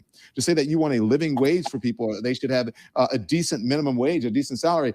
That's not being a lefty. That's being a decent human being. It should be being a patriot to do all those things. So the people who have been promoting that the longest have been, whether you like it or not, Bernie Sanders. And from Bernie Sanders came AOC. And from AOC and others came Mamdani. And look at the people who have the most influence in media. If you ask anybody, who would you like to get on? AOC? Who do you want on your program? Bernie? Who do you want to hear from? Mamdani? Because that's what the people want. And Donald Trump in 2024 did, sadly, what the left did not do. He went where the momentum and where people were animated and energized and excited. And he electrified a new demographic that is now turning against him, because now they realize that they were hoodwinked. Yeah, that's how I feel. Don, two really quick things, because I know we got to go. One, if that guy sounds like he needs Affordable Care Act really badly. No shit, right? So he's probably feeling that. That's why he talks about the physicians in New Mexico. And two, if the economy was better, triple Trump guy would not be calling into C-SPAN. End of story. Yeah, it sounds like that guy needs Obamacare. He sounds like he needs that $1 trillion that were stripped from the American healthcare system by Republicans earlier last year to be reinstated. Because that's why can't find any doctors. And where was it, New Mexico or wherever? It's already in stone at this point. The fact is these cuts don't even take place already. Yet. But hospitals and primary care and whatever else, these places are making hiring decisions now based upon the legislation that's already been passed and the budget cuts that have already been made, and people are leaving for bigger cities and for other countries in some cases. Canada, the UK, other places with nationalized healthcare systems. And the U.S. is having a flight of skilled people are leaving. People who have the ability to. People whose skills translate over was borders. better, you wouldn't be seeing the response you're seeing across the country with a 36% approval rating for Donald Trump, which is the lowest in 2 terms. Sorry. Yeah. I mean, I don't want to burst people's joy bubbles here, but. Well, you are. So let me inflate it a little more. Let me try to put some air into that joy bubble. Look, I'm probably the only person on this panel, I suspect, who voted Republican all my life until 2016. It is very hard to change from your traditions and your habit. And I will tell you this, you want that guy to go out there and organize. That guy took the proactive step of picking up a phone and calling into a C-SPAN show, and has now given a testimony that has been amplified a lot on social media, on cable channels, on this show, and on many other platforms. And so I think we need to invite people. We need these people to vote with us this November. So instead of telling them all, fuck you all, you voted for him 3 times, it's nothing you can do. Oh, poor Anna. I disagree. Everybody who doesn't agree with me can go fuck themselves. If you want to continue the fascism, and you're a sick anti-American freak who hates freedom and liberty, and you should go fuck yourself, and you should leave the country, honestly. Shouldn't be voting. If you hate freedom so much and democracy, you should go to a fascist dictatorship. Go to Saudi Arabia, perhaps, or Russia. Or something like that. I don't know. A place where where the people expect more sort of, oppression, I guess you might say. You got a lot of options, honestly, when you think about it. But fact is I'm sick of this fascist bullshit, and I'm also sick of the government being completely ineffective, because that's what I'm about, right? And I think that's what most people like me who are to the left are about. I want our government, I want our tax dollars to go to good things. I want our tax dollars to stop funding wars in Venezuela and in Yemen and in Iran and in wherever Donald Trump and in Greenland or whatever else we're going to be doing apparently in the next 3 years. I want that money to go to you having decent health care. And hey, maybe we could throw in dental and vision. And maybe I want us to have decent infrastructure and public transportation. And for, the government to prevent children from starving. And making educational opportunities accessible to everyone. Oh, God, terrible. Oh, can't have that. Oh, that'd be terrible for America to be more smarter and more successful. And having more access to the things that we need. That'd be terrible. Maybe throw in some rent caps on, make housing more affordable. Say now is good enough. I think we need to say, come back, come in. The water is warm, and let's be allies until at least until November 8th. But also, look, listen. If you want to be our ally, Anna, if Anna and those people, look, I'm all for it. If you want to be our allies, you want to get on board, you want to. But I'm so sick of this exact fucking vibe. Honestly, I can barely listen to everybody understand that everybody has a platform, and there's many ways to protest and to take action. It doesn't necessarily mean being on the streets of Minneapolis, even though I respect those people enormously. I don't know if my Nicaraguan ass could be out there in -degree weather. It's cold in Minneapolis. Ask Hasan. Oh, yeah. It is cold. It's cold in Miami. I haven't left my house all day. So I do. What a fucking I know loser. I sound like a little bit of a kumbaya, and that's not my nature. But we need these people, and we need to. Listen to this weak ass shit. Look at this weak ass shit from Anna.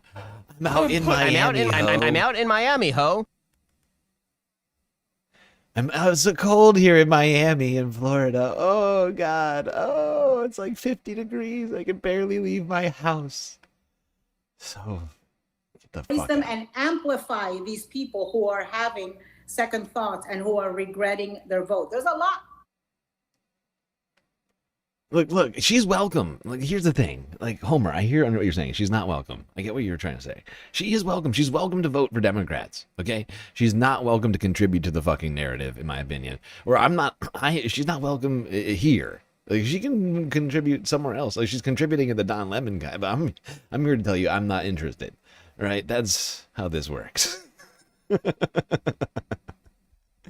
I say that we cast her out. That's what I'm saying. We don't need this. We don't need this kind of. We don't need Anna. We don't need any of these people to contribute to the narrative. They can vote if they don't like this so much. Anna's saying, I don't like this, but we need to be hugged while doing it. It's go fuck yourself. Hug each other. Hug each other while you vote. Okay. Go find what's his name? Scott Jennings. You and Scott Jennings can go hug each other while you vote for whoever is going to be president in 2028. There's a Cuban guy here who's a podcaster. He has got an image of Donald Trump tattooed on his body. And he's about to get his ass deported. He's deported. I saw that guy. I saw that guy this morning. Deported him yet. I found out Yeah, they haven't yeah, deported he's one of those. I will vote for Donald Trump. That guy, and then it's crying. So go ahead, Akila. Look, you can say what you want, but I'm asking you guys this: is this going to change anything? Do you think this has changed anything with MAGA? Listen, things are getting worse, so how will we know? Right? I think that the trajectory is downward. Like the stock market's in the shitter. People, rich people, poor people, everybody's feeling the lack of opportunity. It feels like, recession o'clock. So I think that will we be able to pinpoint it to the moment where Donald Trump was racist? I mean, it could have started a few months ago if that's the case. We don't know for sure. I am really happy that there are people who are willing to invite these people in. I expect that guy to vote for Donald Trump in 2028. But I do think we need people like Anna who will welcome them in, because I can't do it. I'm very tired and I don't want to talk to them.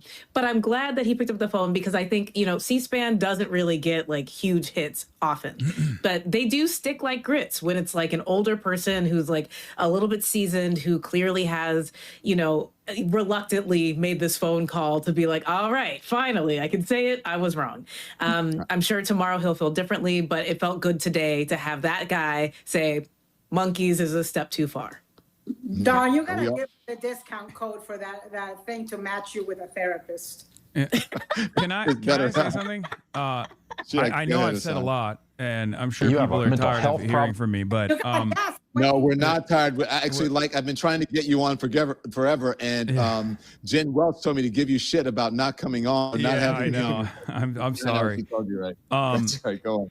But the thing I was going to say is this: there's this calculation that takes place every election cycle in the midterms, only in the Democratic Party, by the way. This never happens in the Republicans. What I'm about to say, which is, how do we get these racists on board? Oh, we have to become a little bit more racist. Oh, we have to become transphobic. Oh, we have to do this. We have to do that.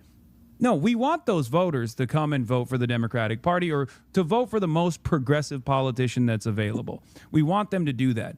But we don't want them to do that by conceding on these ridiculous lines. We want them to do that because we're offering something to every American unconditionally. Medicare for all is obviously a great example of this. Because at the end of the day, racists need health care too.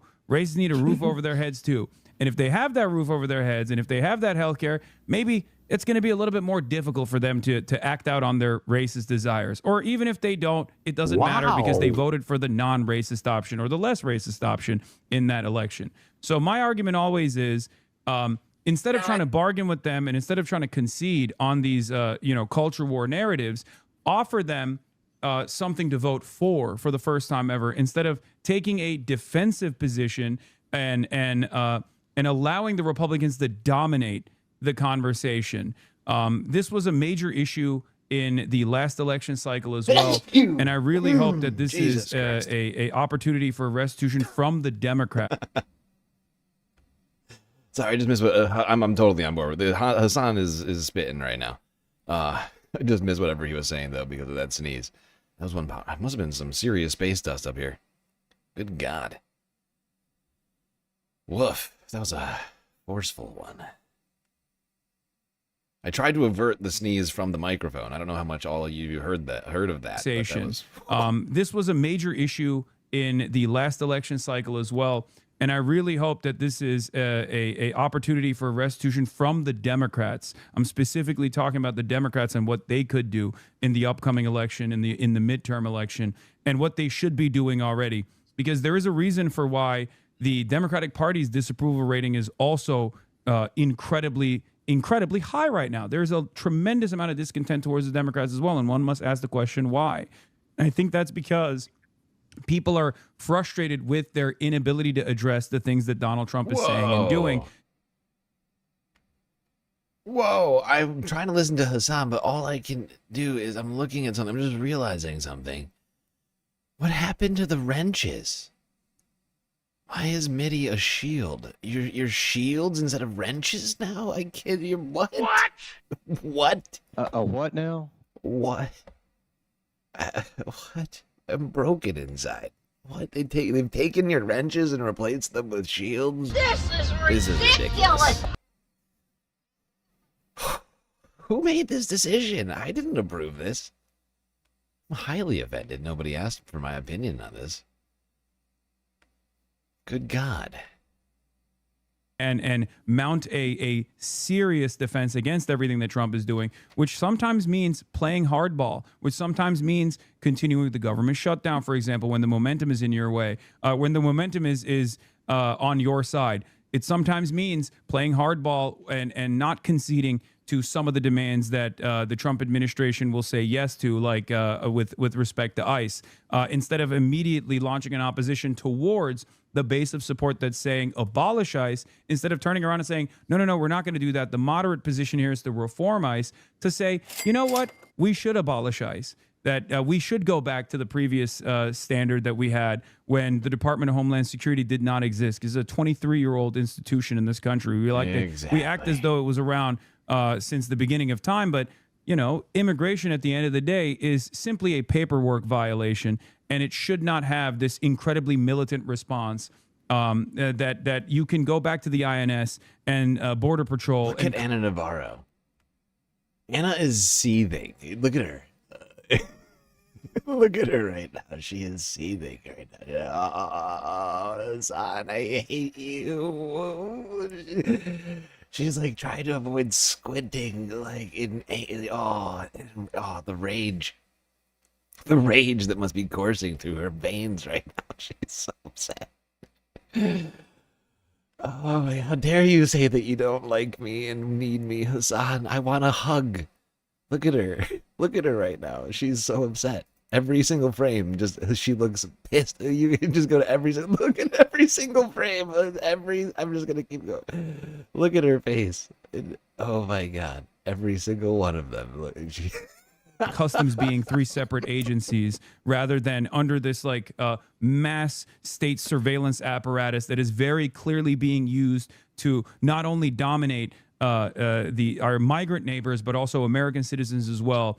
And then potentially in the upcoming midterms will be utilized against American voters as well. This is a real fear that I have. And I hope that, you know, the Democrats will address this before it gets to the point.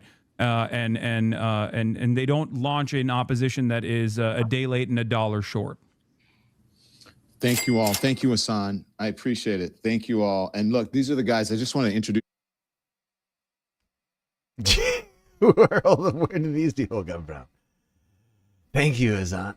Seriously, though. Thank you. Thank you for representing reason on the Don Lemon podcast. Oh, he wasn't the only one. It was just, honestly. I'm glad he's the one who clapped back on the Anna Navarro bullshit there at the end. He's like, actually, we don't need to hug Republicans, and if they want to be voting blue at the ballot box in 2026 and 2028, fine. But we're gonna continue demanding the Democrats actually do something that the Democratic voters want. Actually, thank you. Yeah, she was so pissed. She was seething. Oh, just send her some copium. I'm sure she'll be fine. Just need to be, high grade, military grade copium. She'll be fine. She also has a job at CNN. Let's be real. It's not like she doesn't get to contribute to the narrative all the time. She literally is a CNN contributor.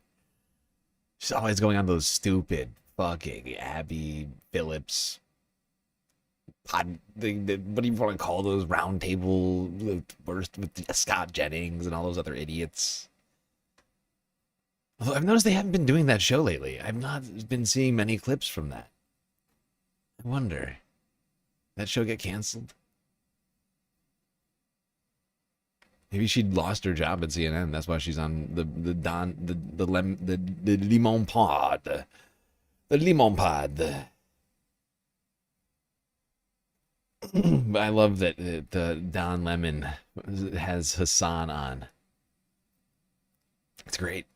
I wonder how many neolibs were introduced to Hasan from this one show. Honestly, he's been doing pretty decent numbers over on YouTube. Like, almost as much as his audience on Twitch. Not quite as big. His debut was insane. He was doing like Candace Owens, like 200,000 viewers. Like, it was wild. The View needs to be canceled. It's not my favorite show. I'm not gonna lie. All right. What should I do here? Usually we would take a break here, but just because I want to get through more stuff and not go longer, I'm gonna skip the break for now. Do one in a little bit. Joy and Whoopi have some good takes. Yeah. That's why I'm like, rushing to call for them to be shut down. Like, I think it's funny to think about them being canceled because I tend to like not like the things I see coming out of The View most times. But I feel like I'm probably biased too. It's like I'm only seeing like clips coming out of like, I'm sure. You're right. You know what I'm saying? Like, where you like, because of, to some degree, like what my job is to like look for things to criticize. And whatnot, like I wind up only seeing just like the worst takes coming out of The View and be like, Jesus Christ, what the fuck am I looking at right now? I'm sure they do some redeemable things over there sometimes. I think I've seen at least a couple of decent things come out of there in the past. But I also don't watch cable television. So I don't have like the opportunity to watch whole episodes or anything like that. And I certainly, honestly, it's not exactly geared towards me, right? Like, they're not exactly marketing The View towards me. An approaching middle-aged man. Just my sense. Could be wrong. Maybe I'm not. I'm just not woke enough or something. But the marketing doesn't feel like it's trying to get me to watch the show.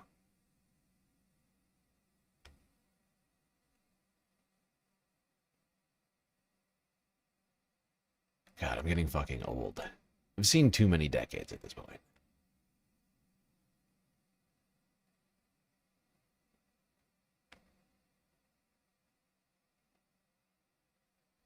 All right.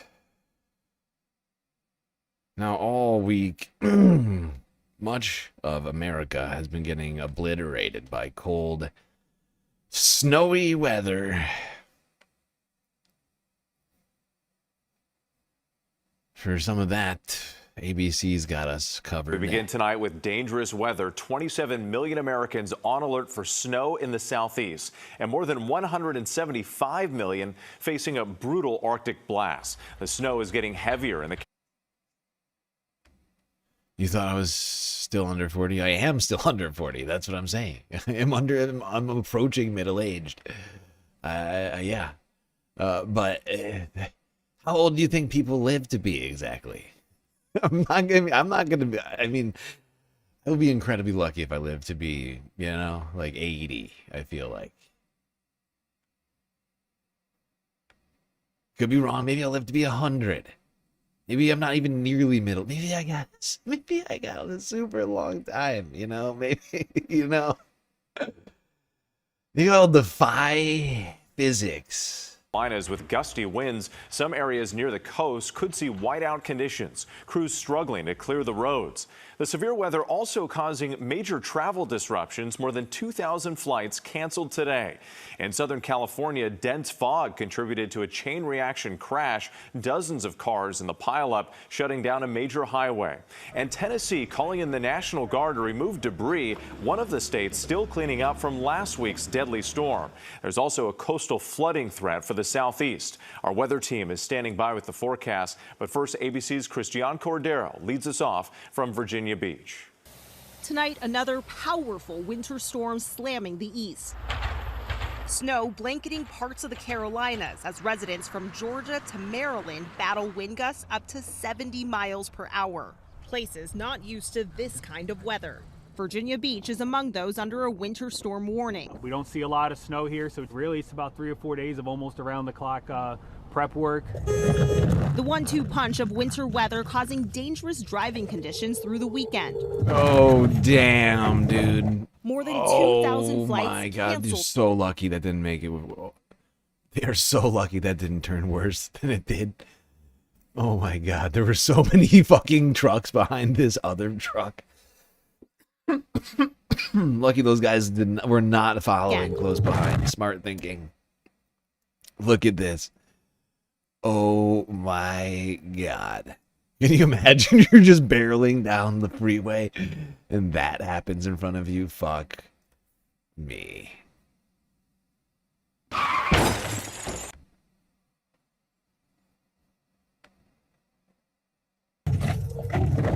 More than 2,000 flights canceled today. Delta's Atlanta hub heavily impacted, and American canceling all of its flights out of its Charlotte hub. In Winston-Salem, the weather forcing NASCAR to postpone the Cookout Clash race, and life-threatening cold is expected to impact some 160 million Americans, with sub-freezing temperatures stretching as far south as Orlando and Houston. Tennessee still cleaning up from the last storm. Tens of thousands still without power in the Nashville area, with temperatures remaining below freezing. They're cutting things off of the power lines and anything that's hanging. The bitter cold continues to grip the Northeast. New York City and Philadelphia approaching their longest stretch of days below freezing in 8 years. And on the West Coast, a much different story. Foggy conditions may have contributed to a pileup involving dozens of vehicles in Delano outside of. That wasn't the weather's fault. That's fair. That's fair. Seedy unk. Yeah, I mean, it was mostly bad driving. There was a little bit, once it went over onto the shoulder and it hit the snow, that's when the weather came into play, right? Like, to some degree, the weather was involved, but you're right. It was like 85% bad driving. I'm part of that person who just went straight across the front of that fucking semi truck. That was wild. 10 people hurt. The road closed for hours. With the plows are ready to go here in Virginia Beach. Temperatures are in the 20s, which is very unusual. The normal high this time of year is in the 50s. And the last time the city experienced a prolonged cold snap like this was in 2018. Yes, indeed. People are getting locked into Arctic weather across the country from the Rockies all the way down to Florida and up the eastern seaboard.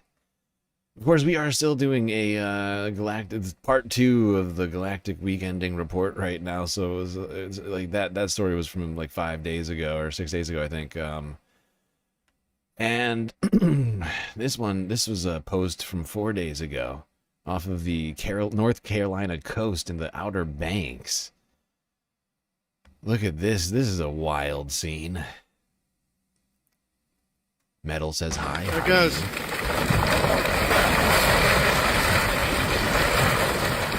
Whoa. This is ridiculous!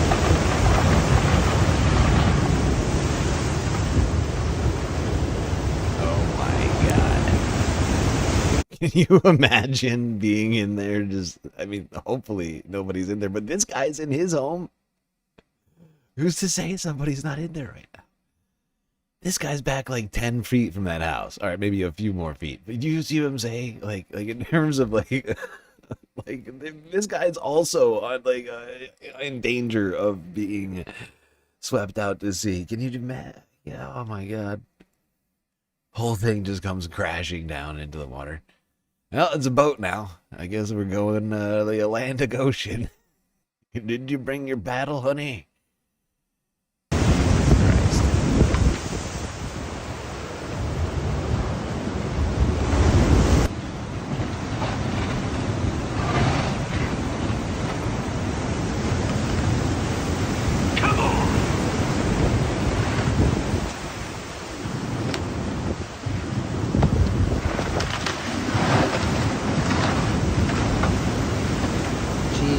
Down there is about to go too, guys.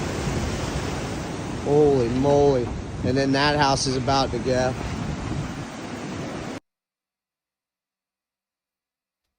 Good Lord. Outer Banks homes just collapsing into the sea. Super excited to be here. It's been a dream of mine. All right. Now, this happened earlier this week, if you missed it. Weather related, I guess. If you're a superstitious lover of groundhogs, really just forest rodents. There's one particular groundhog who we venerate every year around this time and ask him whether or not there will be more winter or not. 6 weeks is the agreed upon time period this groundhog is supposed to preside over. Punxsutawney Phil is a terrorist, says people. Super excited to be here. It's been a dream of mine. I've lived here my whole life, and this is my first time here. Mine too. Yep. We've been here since 3:30 a.m. and we brought the sun up, and it's Groundhog's Day. 6 more weeks of winter, unfortunately, but Groundhog's Day. Woo! Yeah! It's just tradition to be a part of a tradition that's been going for so many years. To come out here and be here with everybody. I didn't expect the crowd when we showed up at 3 in the morning to be as large as it was, and here everybody was for the tradition. That just unreal. Unreal, he says. It was unreal. We saw a groundhog. It was crazy, says this dude. Oh my. Well, there you go. And this stupid forest rodent, woodland critter decided that we're going to have 6 more weeks of winter, ruining the beginning of 2026 for much of us. Ah, bastard. All right. Fact is, winter may never end. The AMOC slows down. We may have a world similar to that of fiction. Like the movie The Day After Tomorrow. A frigid. Ocean temperatures keep setting all-time highs. But in the North Atlantic lies one very mysterious, very creepy exception. It's called the cold blob, or the warming hole.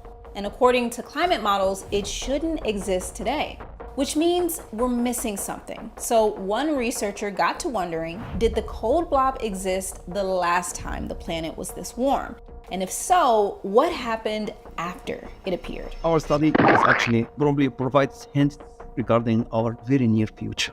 Mohammed is talking about Earth's most important heat transfer system, the AMOC, an enormous ocean circulation that redistributes heat from the tropics and southern hemisphere into the northern latitudes.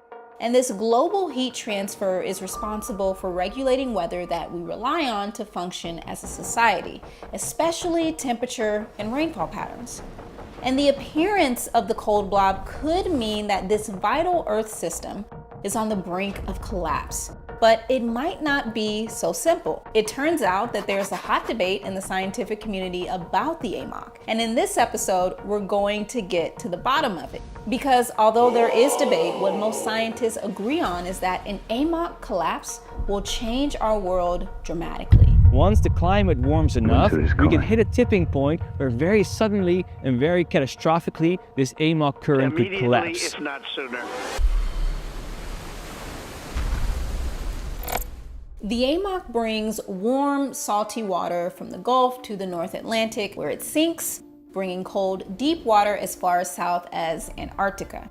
This exchange keeps temperatures warmer in Europe and milder in the tropics. But dramatic cooling in Europe probably isn't the biggest impact of an AMOC shift. Very worried about future changes in rainfall and water availability. During times when AMOC is strong, the northern hemisphere tropics and monsoon regions are generally stronger and wetter. This, scientists say, is because the AMOC influences the intertropical convergence zone, which is the belt where trade winds meet, forming regions of heavy seasonal rain on either side of the equator known as monsoons.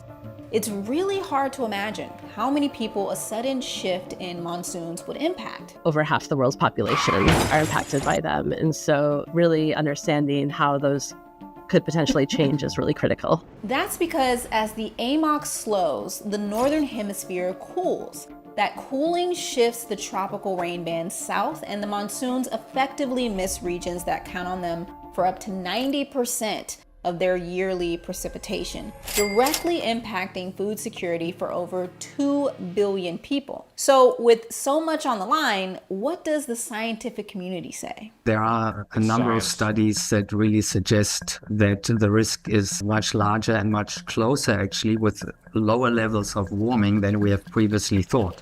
Most models do predict an AMOC weakening before the end of the 21st century. Some by up to 46%, even in low greenhouse gas emission scenarios, and 55% for high emission scenarios. And some find a collapse by mid-century is possible or even likely. So that's just a few decades away. But there are also scientists at very reputable institutions who declined our interview requests on the subject because they don't believe there is convincing evidence that the current is weakening. So what's going on here?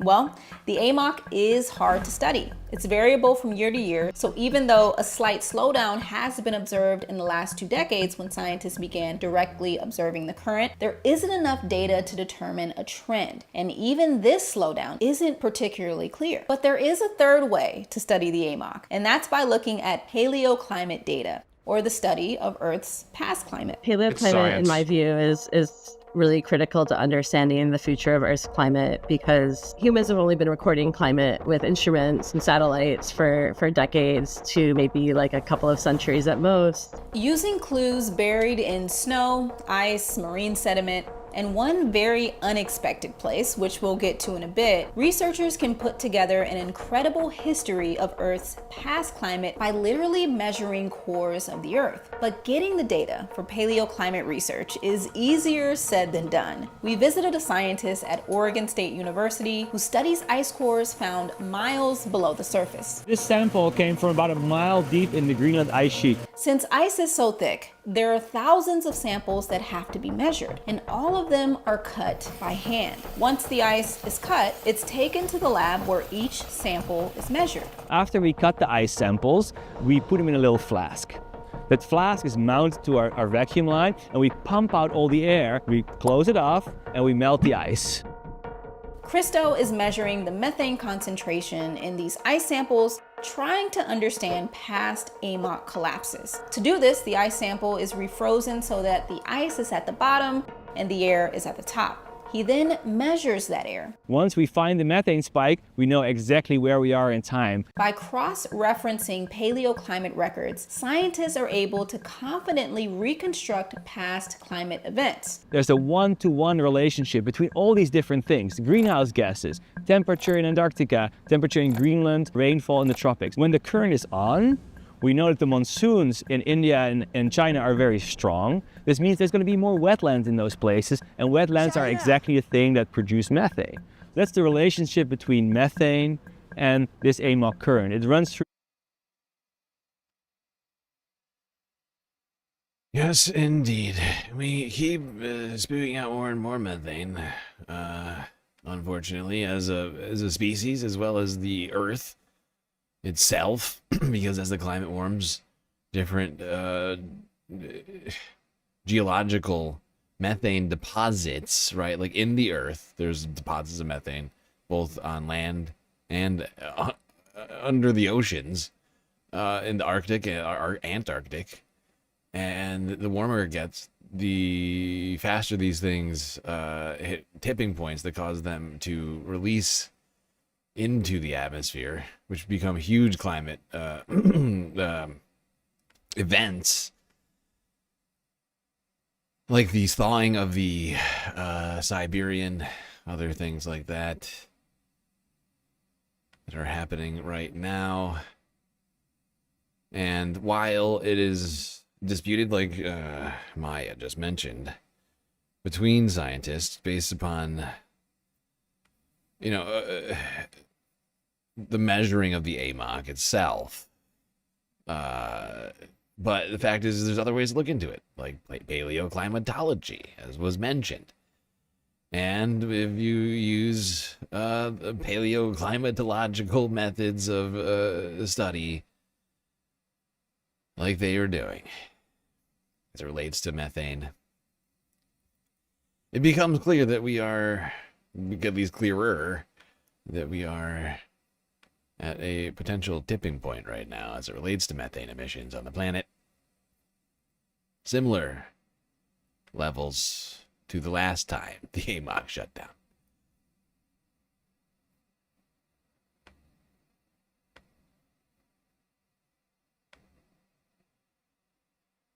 Well, while many of us in the United States are experiencing frigid, Winter is coming. wintry weather, down in Argentina, wildfires have been threatening ancient Patagonian forests. It's been happening for weeks now, actually. This is from 5 days ago. Out of the Associated Press. We just got dropped off by an Argentine army helicopter that's on the front lines of the fight against the worst wildfires to strike this region in decades. We're in Argentina's Patagonia. It's one of the most beautiful, scenic, protected native forests in the entire world, and currently it's engulfed in flames. Experts tell us that every year the summers are getting hotter and drier, which spreads these flames faster. As you can see behind me, there's smoke rising from the hills, destroying this forest land. And the disaster has also revived the criticism of a harsh austerity program under Javier President Milei, who has defunded, among many other things, wildfire prevention programs and funds. However, people here on the ground tell us they're doing everything they can to stop the places from consuming what really is one of the countries in the world's ground.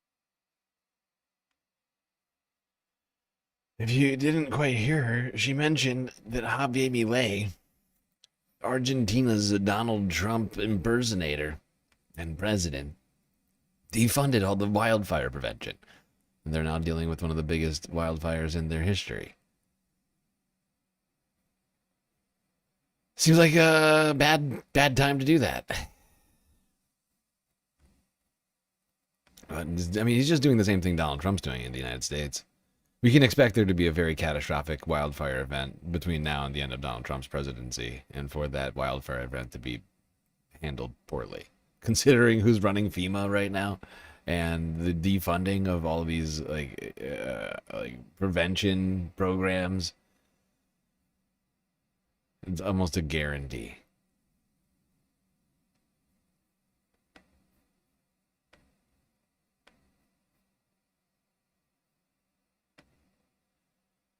Now, across the Atlantic, Africa and southern Europe have been getting lashed by Storm Leonardo.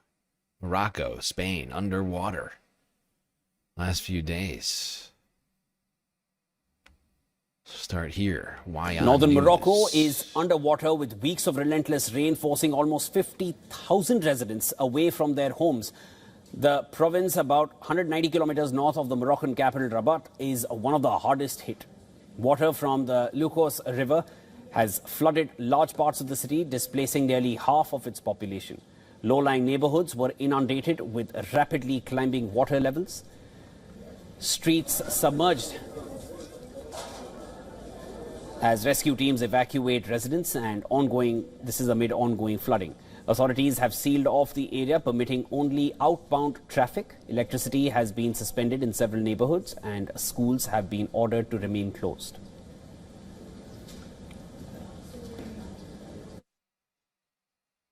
This is a natural disaster that no one could have prevented. Floodwaters affected almost every area except this street, where daily life has continued and residents are sheltering families who have been displaced by the flooding. Since September, parts of northern Morocco have recorded more than 600 millimeters of rainfall. The flooding follows a sharp reversal in weather patterns. After 7 years of drought, weeks of sustained rainfall have pushed reservoirs across Morocco towards capacity. Upstream. causing river levels to rise. The flooding followed weeks of torrential rain after years of drought. At first, the risk was underestimated, but when water levels rose suddenly, residents realized the danger and evacuations became unavoidable. Without the army's intervention, the situation could have been more chaotic. In parts of the north, precipitation has exceeded 600 millimeters and national dam levels are now approaching 62%. Severe flooding linked to the same weather system has also resulted in casualties in neighboring Algeria. Yeah. There are massive droughts. There's been massive droughts across Africa. It's not just Morocco. Kenya has been struggling with this. I mean, all sorts of areas near the Sahara have been really struggling. But then also those same countries dealing with massive floods, sudden floods, unexpected floods like this one, which wind up leading to mass evacuations, in some cases casualties, devastation. Well, Morocco is battling severe flooding in its northwest region. More than 143,000 people have been evacuated from their homes after weeks of heavy rainfall inundated several cities. Now, according to Morocco's Interior Ministry, precautionary evacuations began last week with operations focused on the Larache province. Footage released by Morocco's 143,000 people evacuated. It's a massive number of people to have to move all of a sudden. Morocco's Royal Gendarmerie captured floodwaters and ongoing rescue efforts in villages near Lucus River, which overflowed in its banks last week. And images show residents wading through muddy waters, using tractors and motorbikes to navigate submerged streets. Among the worst hit areas included Qasr El Kebir, Ouled Ouiche and the Larache Industrial Zone. The city of Qasr El Kebir, which is about 100 kilometers south of Tangier, remained largely submerged after the Lucus River overflowed. Some residents, including children and the elderly, were stranded on rooftops before being rescued. Aerial images captured submerged residential neighborhoods and farmlands. Now, according to the Morocco's Interior Ministry, nearly 110,000 people have been evacuated from Qasr El Kebir. Security forces were seen patrolling streets, assisting residents and coordinating evacuations. While officials have reported. Okay. Well, literally right across the Mediterranean. Like, I don't know exactly. I mean, there's a very, very narrow channel between Morocco and Spain. Which, like I said, I have no idea how close, but it's a very narrow channel. And right across from Morocco in Europe, Spain was devastated by the same storm, causing similar devastation.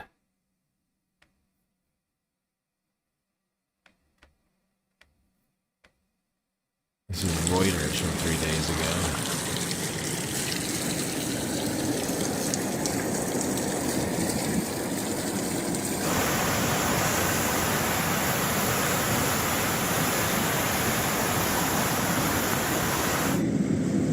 Jesus Christ.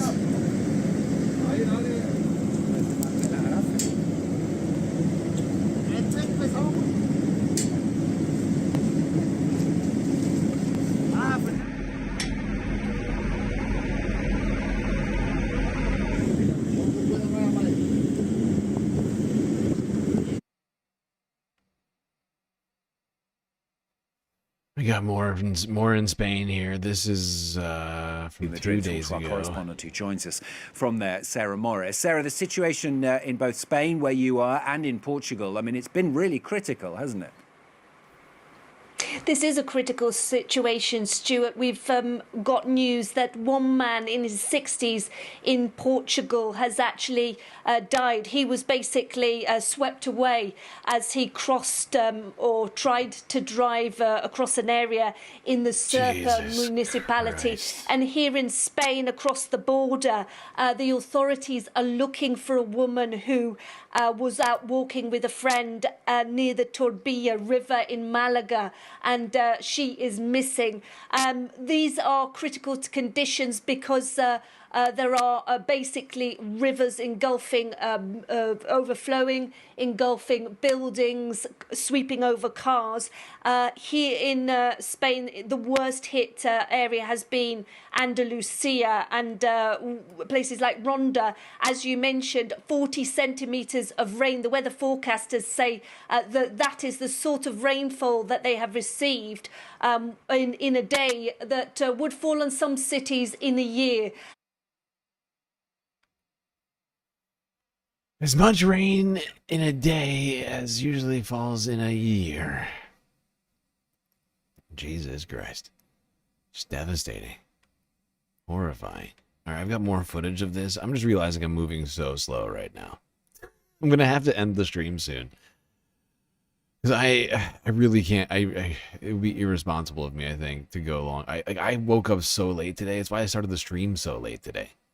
I was playing. I've been, you know me. I've been trying to like start earlier, but I started at the old start time today. I started like 10 o'clock. I gotta try and keep this to 8 hours. We're already we're over 7 hours in. How did that happen? How did that happen, chat? I don't understand. Oh my god. Yeah, I gotta try and keep it to like an 8-hour stream tonight. For my sanity. I'm gonna have to move more of these stories over to tomorrow, to Sunday Fun Day. Oh, son of a bitch. Like, I thought I was doing okay. I'm just like looking at the clock and looking at my list like, dude, math ain't mathing right now. Okay, I'm gonna go to more footage of this flood. I think we'll do this one. This is from 2 days ago.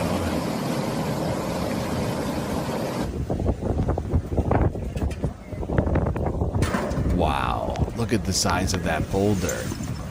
Oh my god.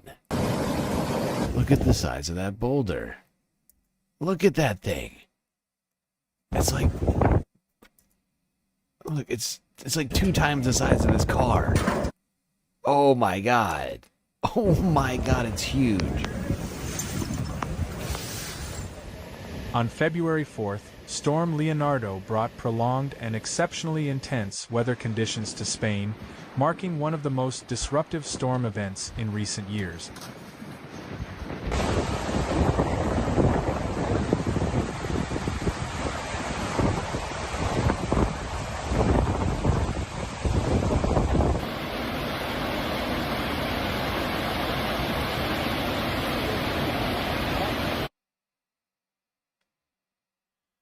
This footage is wild.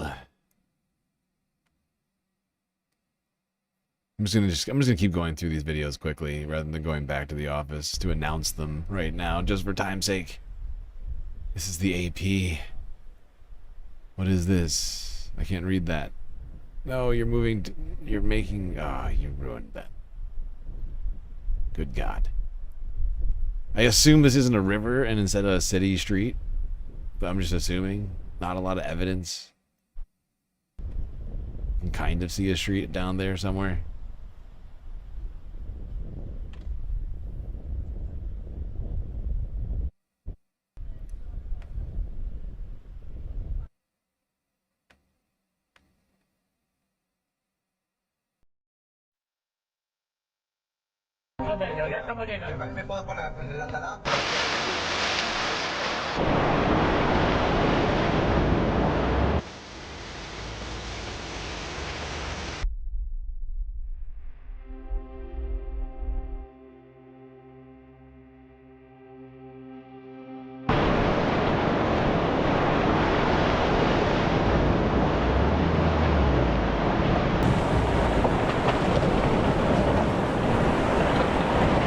Se ha metido. Ahí es que amorra.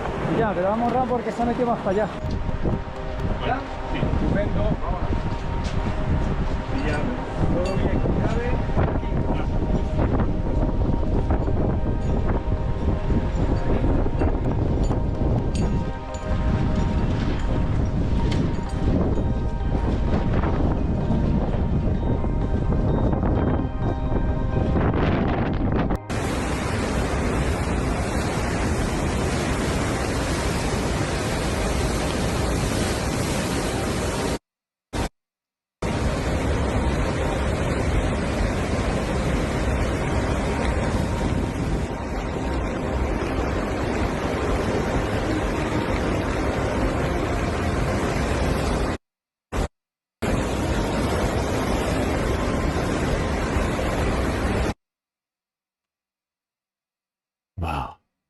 I mean, that is wild.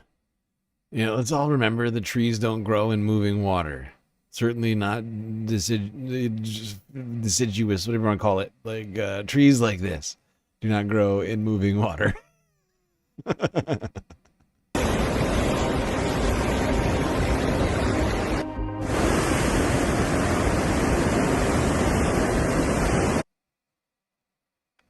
It is so much water. It's wild.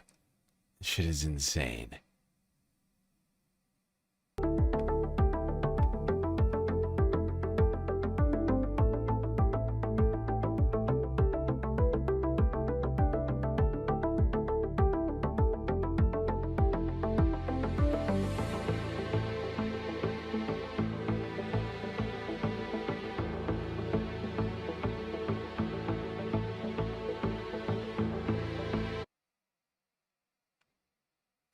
Well, here we go on Storm Leonardo for tonight.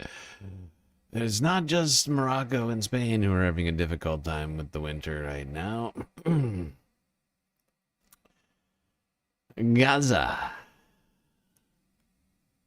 People are still living in squalor, ill-prepared for winter, dilapidated tents, lack of proper shelter, and freezing cold. Despite the This is not a proper ceasefire in place shelter. in Gaza since October, the Israeli bombing continues. More than 400 Gazans have been killed since October. Hundreds of thousands of families continue to live in makeshift camps, afraid to go home. Drinking water, electricity, and medical help are in short supply. Winter has made things worse, with heavy rain flooding the camps and cold weather that has led to the death of at least 10 children. Israel is letting a little over 100 aid trucks into Gaza every day, far short of the 600 trucks outlined in the ceasefire agreement. Small NGOs and local associations are stepping in. Ismail Al-Khalil directs a group called the Samir Project. نصف سكان قطاع غزة لديهم خيام مهترئة ويجب أن نقوم أو It is imperative for us or another NGO to replace these tents as they have a very limited lifespan. منخفض جدا أنت تتكلم عن شهر واحد فقط. They often last no more than a single month. That's because they are worn down by the elements, the sun, the rain, the wind. الشمس أو كانت من شدة الأمطار والرياح. والخيام المتواجدة في السوق للأسف. The tents currently on the market are unfortunately سيئة رديئة الجودة. of poor quality, but we have no other choice.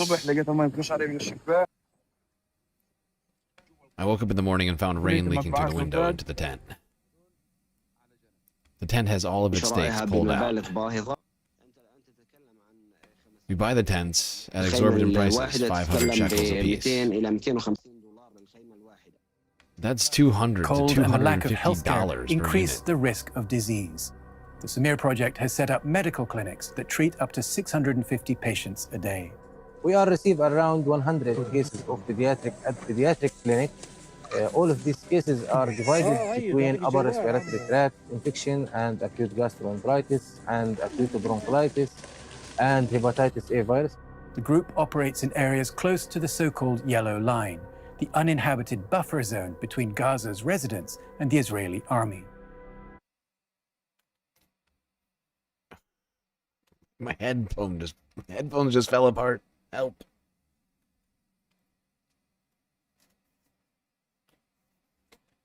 God, I've had these headphones for so long. They're like really good headphones, but they're old as shit. I've had them for like 15 years.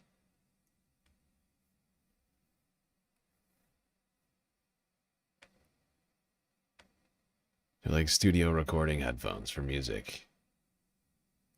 Not like, you know, not your run-of-the-mill headphones. Not like just like gaming headphones or something. He's like legit headphones under here. Sadly, they've had a little too long of a life, I think, because I'm gonna have to do something to keep them from. This has been happening actually, kind of like more and more while I'm wearing them. It just like Like one of the ears just falls out of the band. I gotta find a way to tighten it. Like hold it in there somehow. Otherwise, they're perfectly functional headphones. There's no way I can replace these things right now. They're so expensive. They're like they're like super nice headphones. I bought them for like, I don't know how much they go for now, but I bought them for like $350 back in like 2012. And I was doing a lot of music stuff. There's no way I could replace these. I mean, I could buy worse headphones, but they would have worse sound quality. So I'm just gonna have to find a way to fix the physical. It's not. See, the thing is the actual the sound. All of the speakers work perfectly fine. I gotta find a way to just solve the mechanical aspects of these headphones. That's the only thing that doesn't function. Everything else is great. They're perfectly oh my god, these are great headphones. Honestly, I should look this up. How much do these cost now?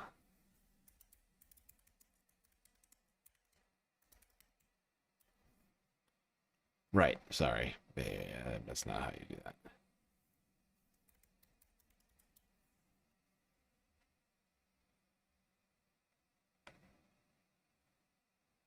Actually, they're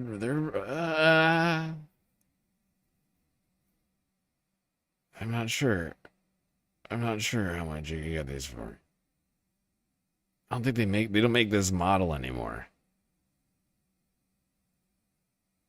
Buy them used. They have a new model out. Actually, I guess I probably paid like $250. I think they're it looks like they're about the same price.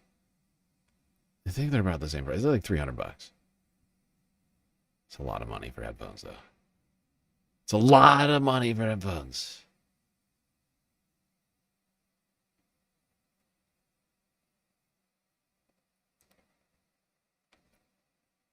Oh, God. What are these? Why am I looking at headphones? Stop looking at headphones. eBay. Wood carving. What? eBay wood carving. Are you saying I should carve a new headphone band? That would be thrifty. Yes. I think there's an easier solution that involves no wood carving. There's a way to solve this. I think I can solve it with like a zip tie. And maybe some tape. Probably just a zip tie though. Potentially.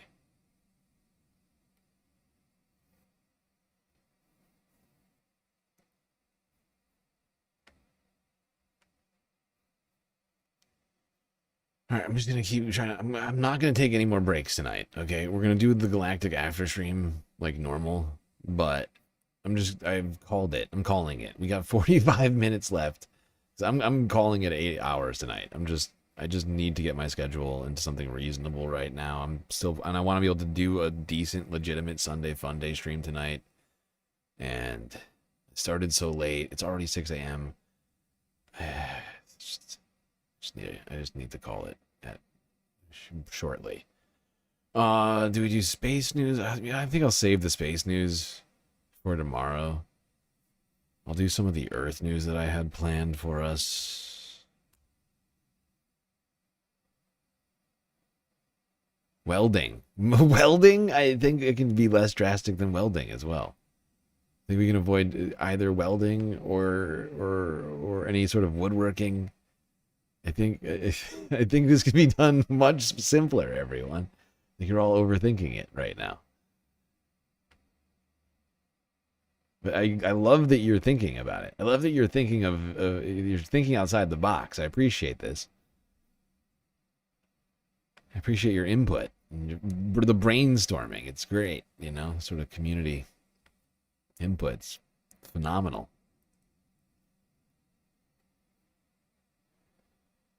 All right.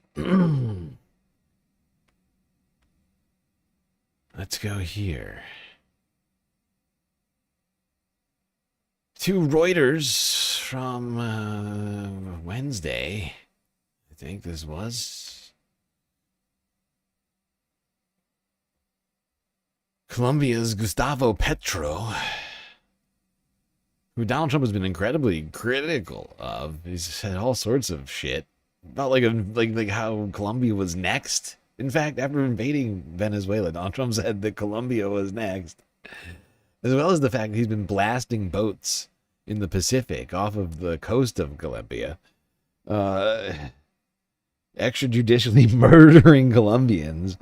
The display in the White House on Colombia's president Gustavo Petro's visit to the United States, it was fascinating. It really was. I mean, it was something to behold. Things really changed. Like, at least in terms of rhetoric, it was weird. It was a little weird. Weird. After months of trading barbs, U.S. President Donald Trump met Colombian President Gustavo Petro at the White House on Tuesday. The closed-door talks in Washington lasted around 2 hours, with no media present and no major agreements announced. But both leaders had warm words for each other. Got along very well. He and I weren't exactly the best of friends, but I wasn't insulted because I never met him. I didn't know him at all. And we got along very well, and we're working on that. Some analysts and advisors had questioned whether the two would get along, given their months-long hostility, and that they represent radically different ideologies. Yeah, it was weird. It was a weird vibe, I'm not gonna lie. I found it all very strange. I think a lot of people found it strange. I think, like myself, I think other people were expecting more of a sort of like a Zelensky type display, where Donald Trump would dress him down and be like, "Oh, you're not," you know, you get, JD Vance be like, "Why aren't you wearing a suit?" or something, you know. But instead, it was very different vibes. It's very strange. Especially considering how much Donald Trump has had to say about Gustavo Petro over the last however many months. It's been a series of things he's had to say about Gustavo Petro. From his stance on Gaza to drug trafficking and whatever else. This is Democracy Now! When we come back, we look at that meeting between President Trump and Colombian President Gustavo Petro at the White House on Tuesday. Stay with us.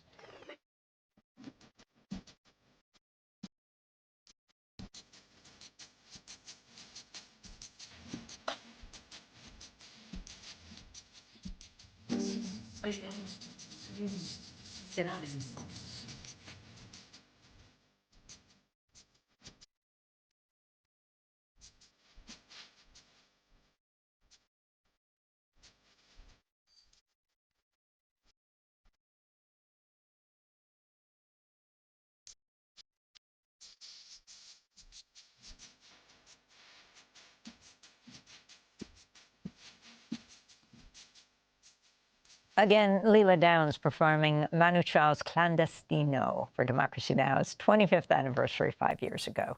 This is Democracy Now!, democracynow.org. I'm Amy Goodman. Colombian President Gustavo Petro sat down with President Trump in a closed-door meeting that lasted approximately 2 hours at the White House Tuesday. The first face-to-face encounter between the two leaders following months of tension and heated exchanges over the Trump administration's military strikes on civilian boats. You know what I just noticed? I did not notice it until just now. Oh my God! Look at the White House. What a fucking display this place is. But you know what? I just realized Gustavo Petro matched his tie to the White House, the theme at the White House. Gilded. Oh my God! He wore a golden tie to the golden house. The gilded oval. Look at this guy. Oh my God, perfect. No wonder they got along. I like his tie. I like his tie. It's very nice. Great. He added something to the room. I don't know what. Je ne sais quoi. Heated exchanges over the Trump administration's military strikes on civilian boats in the Caribbean and the Pacific Ocean. Their talks also came a month after the U.S. attack on Venezuela and the abduction of Venezuelan President Nicolas Maduro and his wife in early January. Petro's urged for Maduro's release and return to Venezuela. After the White House meeting, Petro shared a photo on social media with a note apparently handwritten by Trump that said, quote, "Gustavo, a great honor. I love Colombia," unquote, with a photograph of the two leaders shaking hands and smiling. Trump took on a drastically different tone after he previously insulted Petro, falsely accusing him of being a drug trafficker, threatening Colombia with U.S. military action. Right to Petro jail, spoke right away. after the meeting on Tuesday. I told him that between free people, one cannot act under blackmail. Do this or else this happens. No, we do not act under blackmail. And I think the photos and the atmosphere of the meeting show a meeting between equals who think differently. Yes, with different powers, obviously, but capable of finding common paths. That's it, nothing personal. He did not speak to me about his businesses, nor I about mine, which I do not have. And this is President Trump in the Oval Office responding to questions about his meeting with Petro yesterday. How was your meeting with Gustavo Petro earlier today? And did you come to any agreement on counter-narcotic efforts? Yeah, we did. We worked on it, and we got along very well. He and I weren't exactly the best of friends, but I wasn't insulted because I never met him. I didn't know him at all. And we got along very well, and we're working on that. We're working on some other things, too, including sanctions. And we had a very good meeting. Colombian President Petro traveled to Washington, D.C. on a special visa after the Trump administration revoked his previous one in September when Petro joined a pro-Palestine rally outside the United Nations headquarters in New York and urged U.S. soldiers to disobey Trump. The Trump administration also issued sanctions against Petro and his family in October. For more, we go to Bogota, Colombia, where we're joined by the Colombian Senator Clara Lopez Obregon. She is a presidential candidate in the upcoming elections in Colombia scheduled for May. She was acting mayor of Bogota in 2011 and served as the Minister of Labor after that. We welcome you to Democracy Now!, Senator.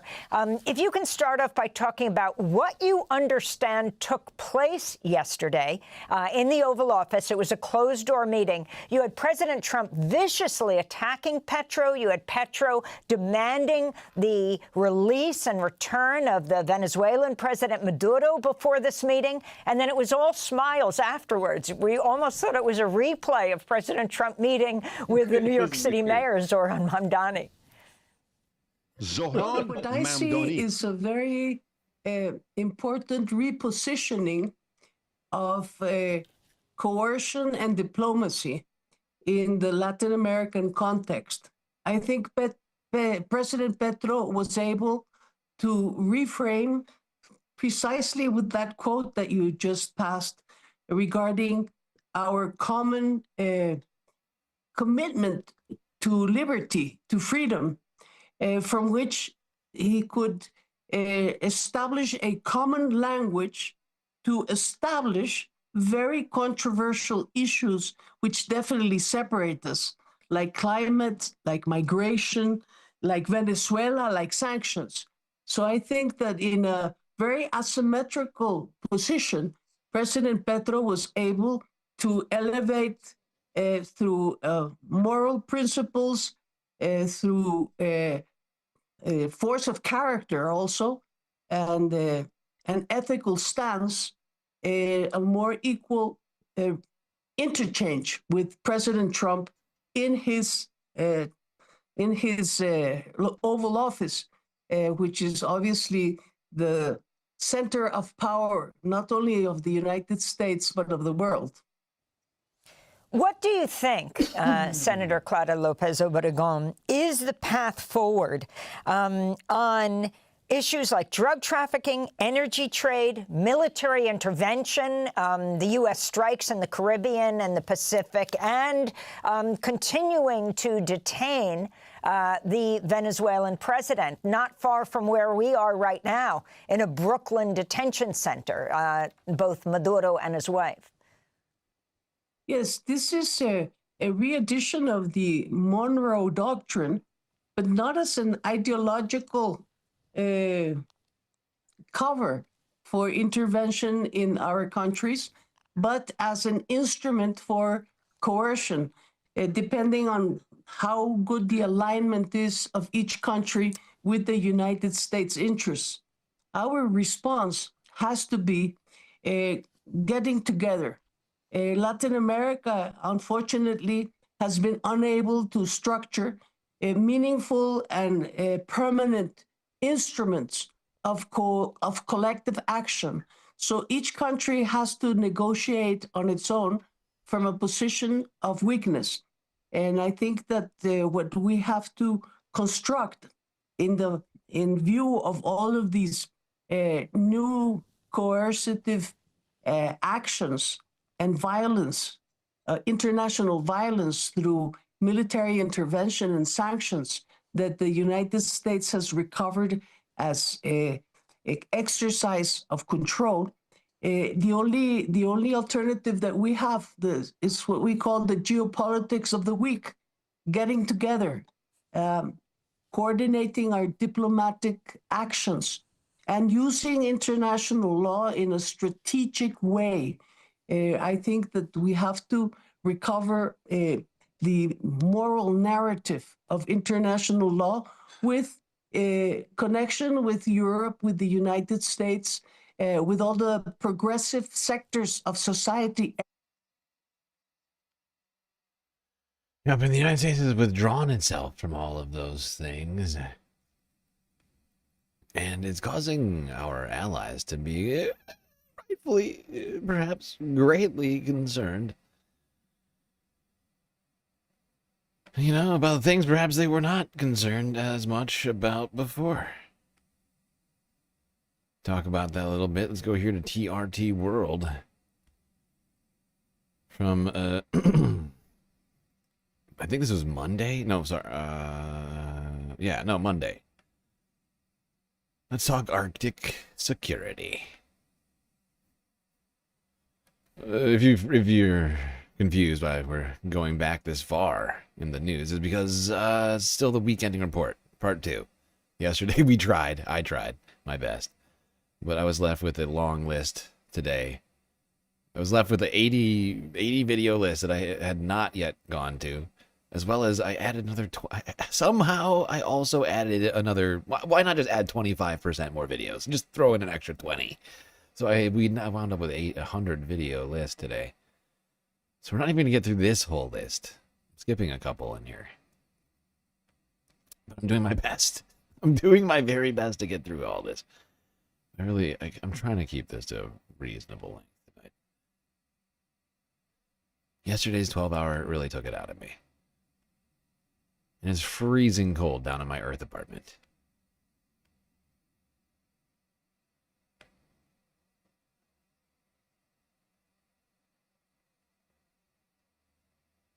All right, Arctic security. European countries more concerned than ever with the loss of U.S. partnership.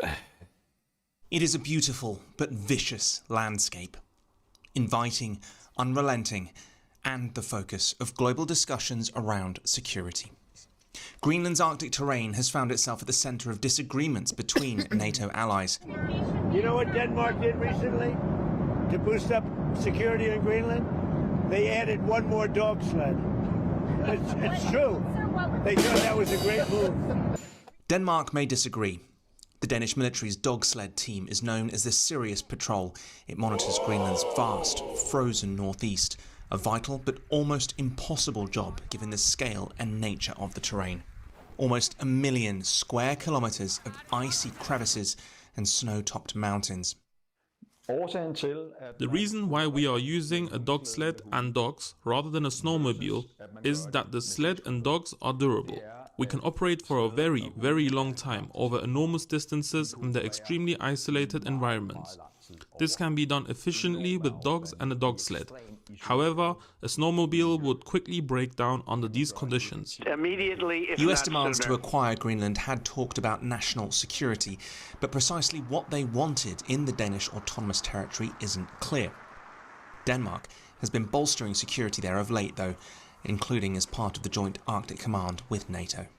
We are investing in additional F-35s, in long-range munition, in maritime patrol aircraft, in drones, in radar systems, and so on and so forth. So when we're talking about think in dollars, around $60 billion in addition to our normal defense spendings in Denmark. I think we are doing more than just buying another sleds. The US also already has a military space base at Pituffik in northern Greenland, which provides surveillance, early warning systems and an airstrip. Yet NATO's Secretary General has said Trump was right to highlight the Arctic as a security threat. We have had... I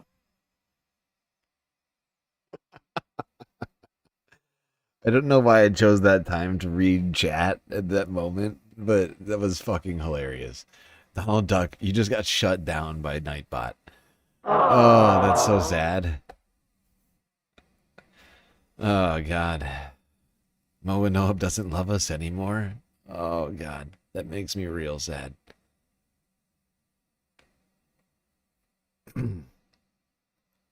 My God. Chinese vessels patrolling with Russia, not only on the north coast of Russia, but also north of Alaska and near Canada. Like I mentioned in my remarks, it's not for peaceful purposes. They're not studying the seals and the polar bears. Negotiations by Denmark, Greenland and the United States began this week in the wake of tensions between them over the Arctic's future. If this really is about security, NATO is already stepping up its presence across the Arctic, difficult terrain notwithstanding. But what remains unanswered is whether defence really is the whole story here.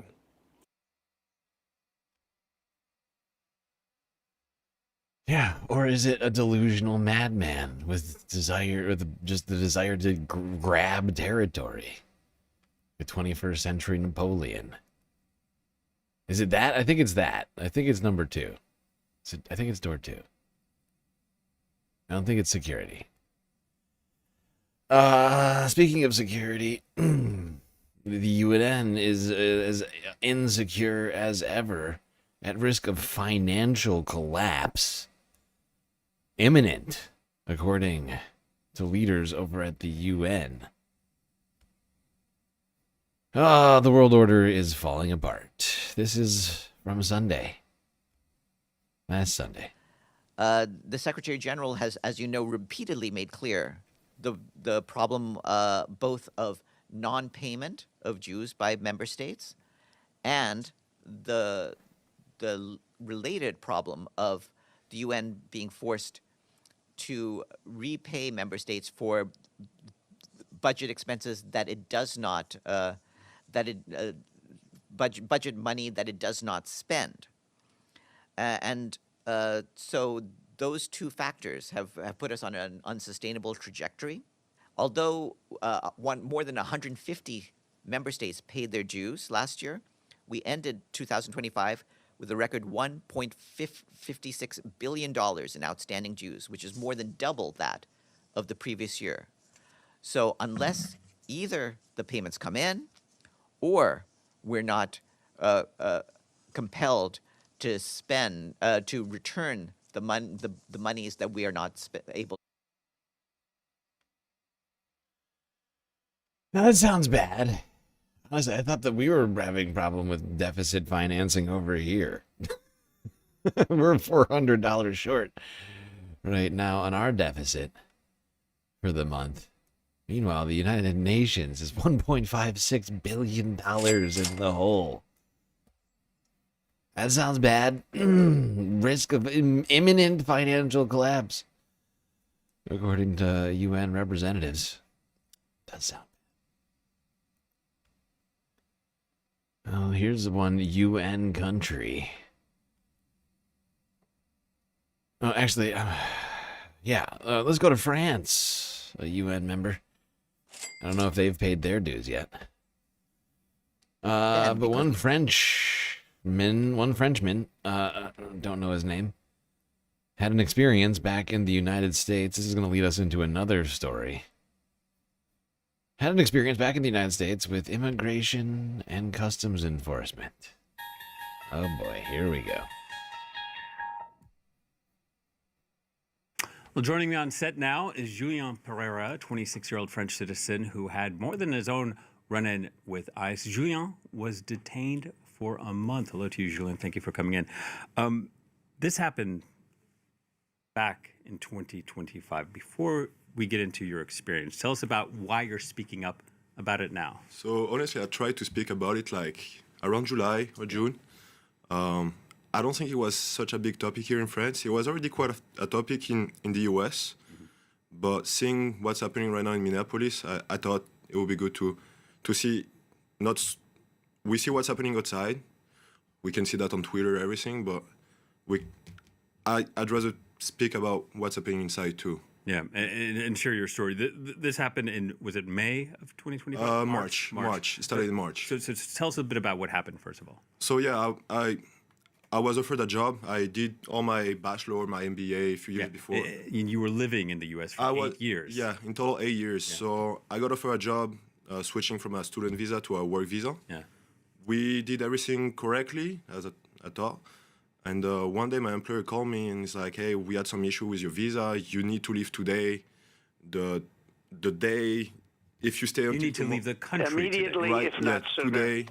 So I call him. I'm like, hey, it's a little bit complicated to leave the country. I have all my life here. I don't mind leaving, but when do I come back? And he's like, oh, we don't really know. Yeah.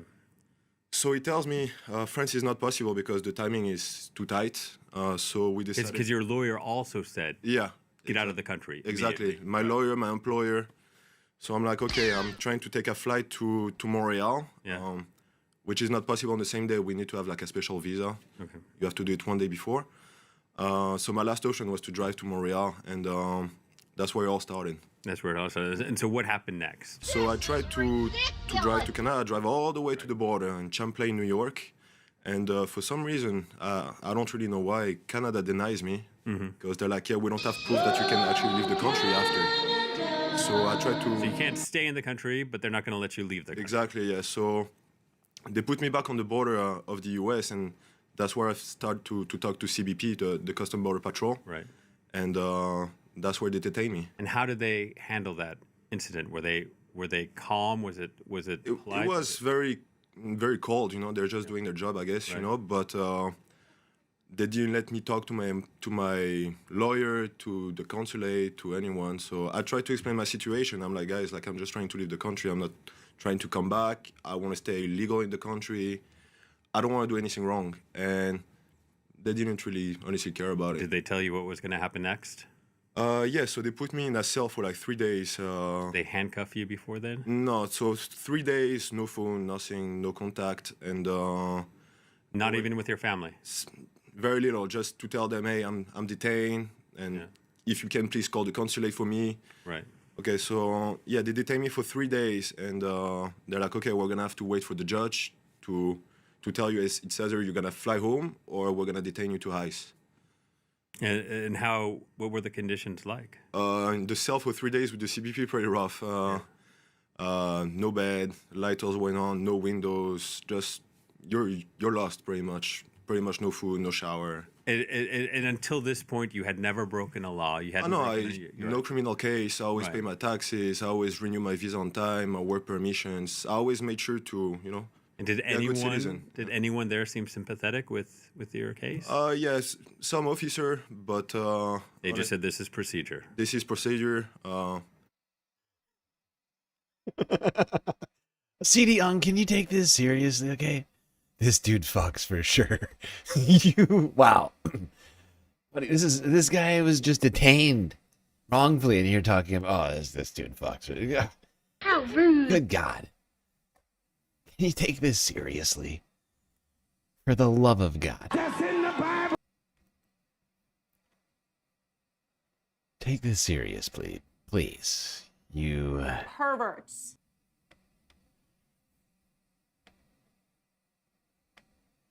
I guess, they're all doing the job. They're following the guides, but... And you lived in the country 8 years. You love America. I love America, yeah. I love Did you ever think you would see something like this happen? That's what I was trying to explain to the officers. I'm like, guys, I love this country. I'm trying to do everything correctly. All my best friends are living here. I have my job. I pay my taxes. I have an apartment. I want to live here.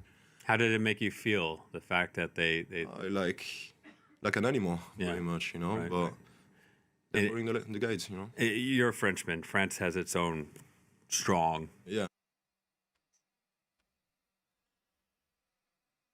Disgusting.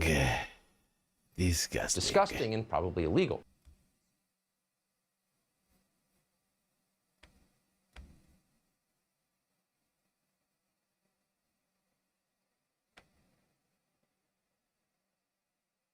All right. Well, while we're talking about ICE, I don't know if you've heard, but not only does Donald Trump want to use ICE, immigration and customs enforcement, for election security as a secret police force, he also wants to use them for security, foreign security. At no other than the Winter Olympics to protect Trump officials. And people in Milan, Italy are pissed. They're not happy about that. As it turned, it's shocking, I know, but they're like not feeling it.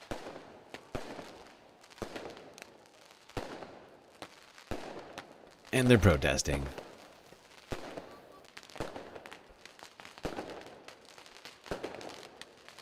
I guess in, their own ways. Fireworks, signs. It's a lot of fireworks. They came prepared. Oh my god.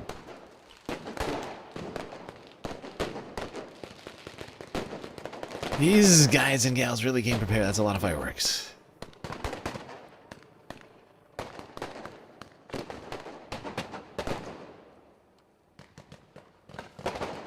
They seem to really not like ICE being in their country. It's interesting. Wow. What is that? That's... Wow, and the police show up with water cannons. So good. Help! Help! I'm being repressed!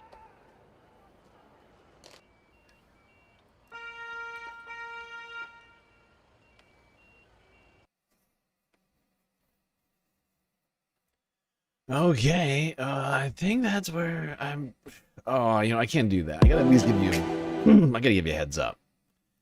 I gotta give you at least a little heads up. So we'll do one last story, a few clips. We're gonna pepper in a few clips here at the end, even though we're really at the place I should end it.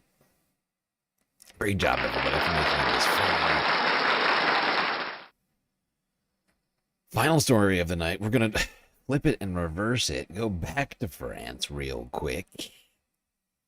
And talk about what happened at the offices of X, formerly Twitter, as we call it, Zitter. We were the first. We were the first to ever call it Zitter.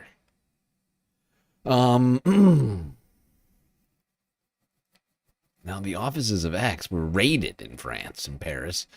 Paris prosecutors alleging potential crimes were committed over on the platform, which operates in the country.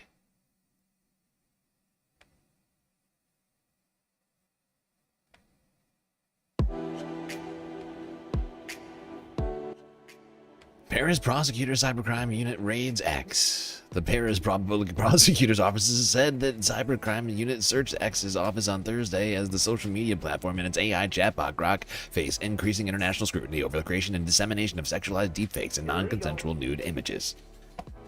In a statement, the prosecutor's office said it was joined by the National French Police's Gendarmerie Cyber Unit and Europol during the search of X's premises. The agency said the raid was part of an investigation opened into X in January 2025 after receiving complaints about the algorithm. The statements added that the investigation has since been expanded to cover complaints about X's AI chatbot Grok and its dissemination of Holocaust denial content and sexually explicit deepfakes.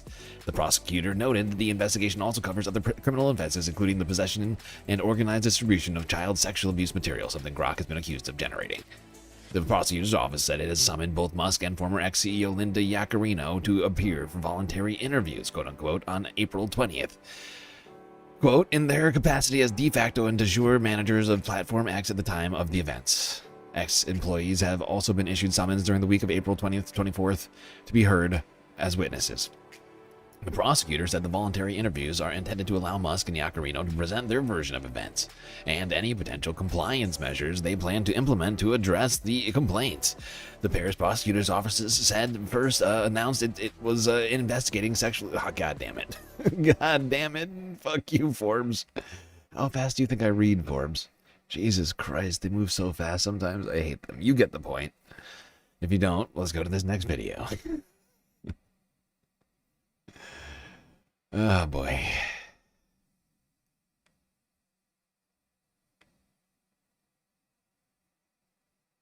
Police raided the offices of Elon Musk's social media network X on Tuesday.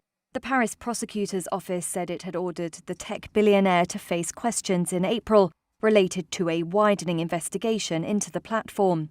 The raid is linked to a year-long investigation into suspected abuse of algorithms and fraudulent data extraction by X or its executives. In a statement, the Paris prosecutor's office said it was now widening that investigation following complaints over the functioning of X's AI chatbot Grok. The probe will now also look into alleged complicity in the detection and diffusion of images of a child pornographic nature and the violation of a person's image rights. Musk and former CEO Linda Yaccarino are summoned to a hearing on April the 20th. These people are Other perverts. X-staff are also summoned as witnesses. There was no immediate comment from X. They make me sick.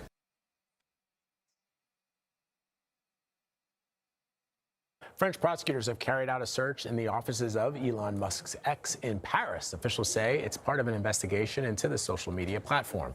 French authorities also confirmed today that they've asked Elon Musk to appear in Paris and to answer questions as part of this case. Well, first of all, some of the things that I say will be incorrect. Who's tracking this for us? So, Ramy, what's going on here?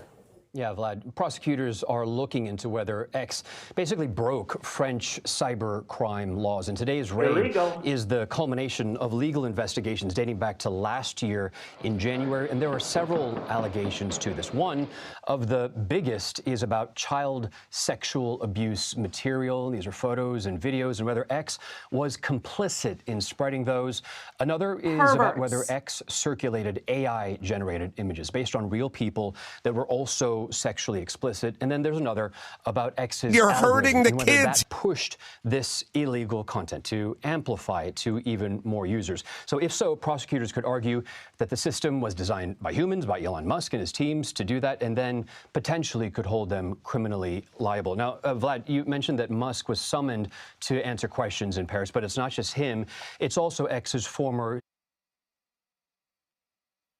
Okay, that's enough from CBS. I just realized I got tricked into more CBS. Look, sometimes when I'm doing research on a story, these things like slip in here. I don't think about it, and I'm just like, oh, why am I watching a CBS video right now? I hate these people. I even unsubscribed from them, but I still get recommended CBS videos. When I search, like when I'm researching specific topics, I can't. Unfortunately, even if you unsubscribe from somebody or like their channel, like you'll still get especially channels like CBS, you'll still get recommended their content. It's so annoying. It's so annoying to me. It's real. That's a real thing. That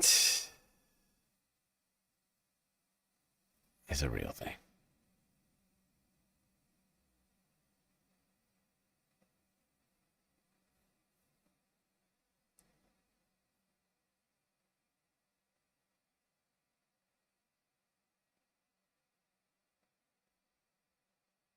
Well, it's been a crazy week, eh? Space Fams took 2 days to get through only 90% of it.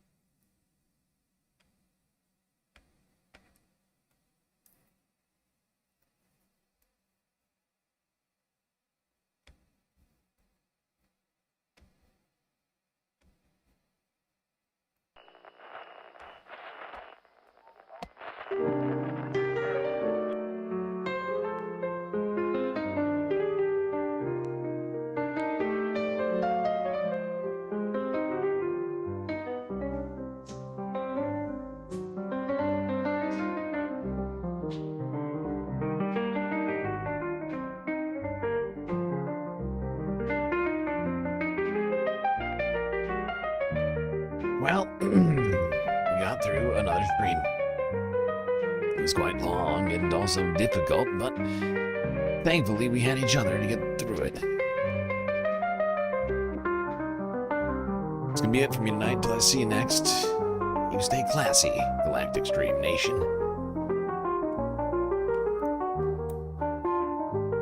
Cannot forget this. These are your galactic patrons. Gabby, Goth Dogs, Aaron W, Schmegley, PB, Midi, Afroponics, Narwhal by Nature, Interplanet Janet, Godcat, Robot Cat, Disco Wolf, Callie Braiding, Sammy, Geo Dragon, The Anti-Corporatist, Obsessive Audio, Mona, Nadia, Jokey, Skelt, Selena, Omegastar, Sasha G, Pitchforks Dragon, Vincent Morales, Donald James X, Evan from Portland, Lovely Pariah. But wait, there's more.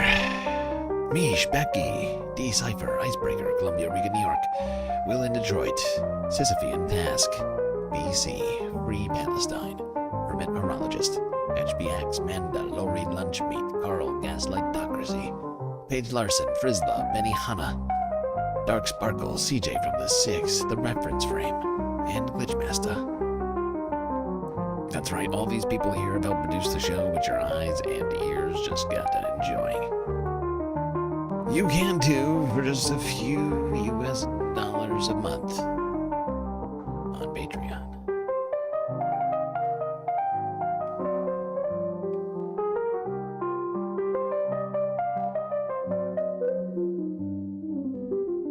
Okay, I'm gonna do something crazy, unprecedented actually. We're gonna have the super secret late night after hours Galactic Chill stream on Twitch. Mostly because there's actually more viewers on Twitch than there are on YouTube. The first time at the end of a stream.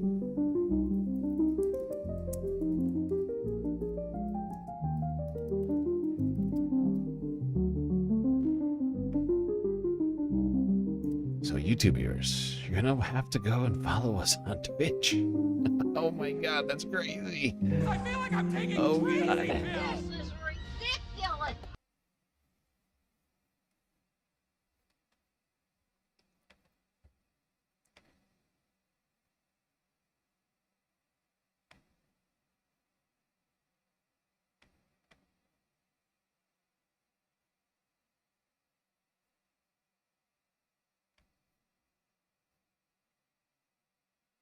There's also multiple reasons because I want to play a certain playlist tonight, and it'll take me so long to like remove all the copyrighted music from it. That's the other reason. A super secret deep dive galactic playlist.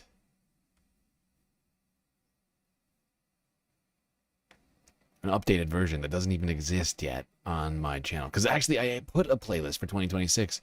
If you haven't found it yet, look around on the channel. It exists. Part of this playlist is on there, but I've updated it a little bit. I want to listen to it again. We listened to it a little while ago, and I got hit like 30,000 times for each and every song I played. I want to listen to it. So we're going to the Twitch.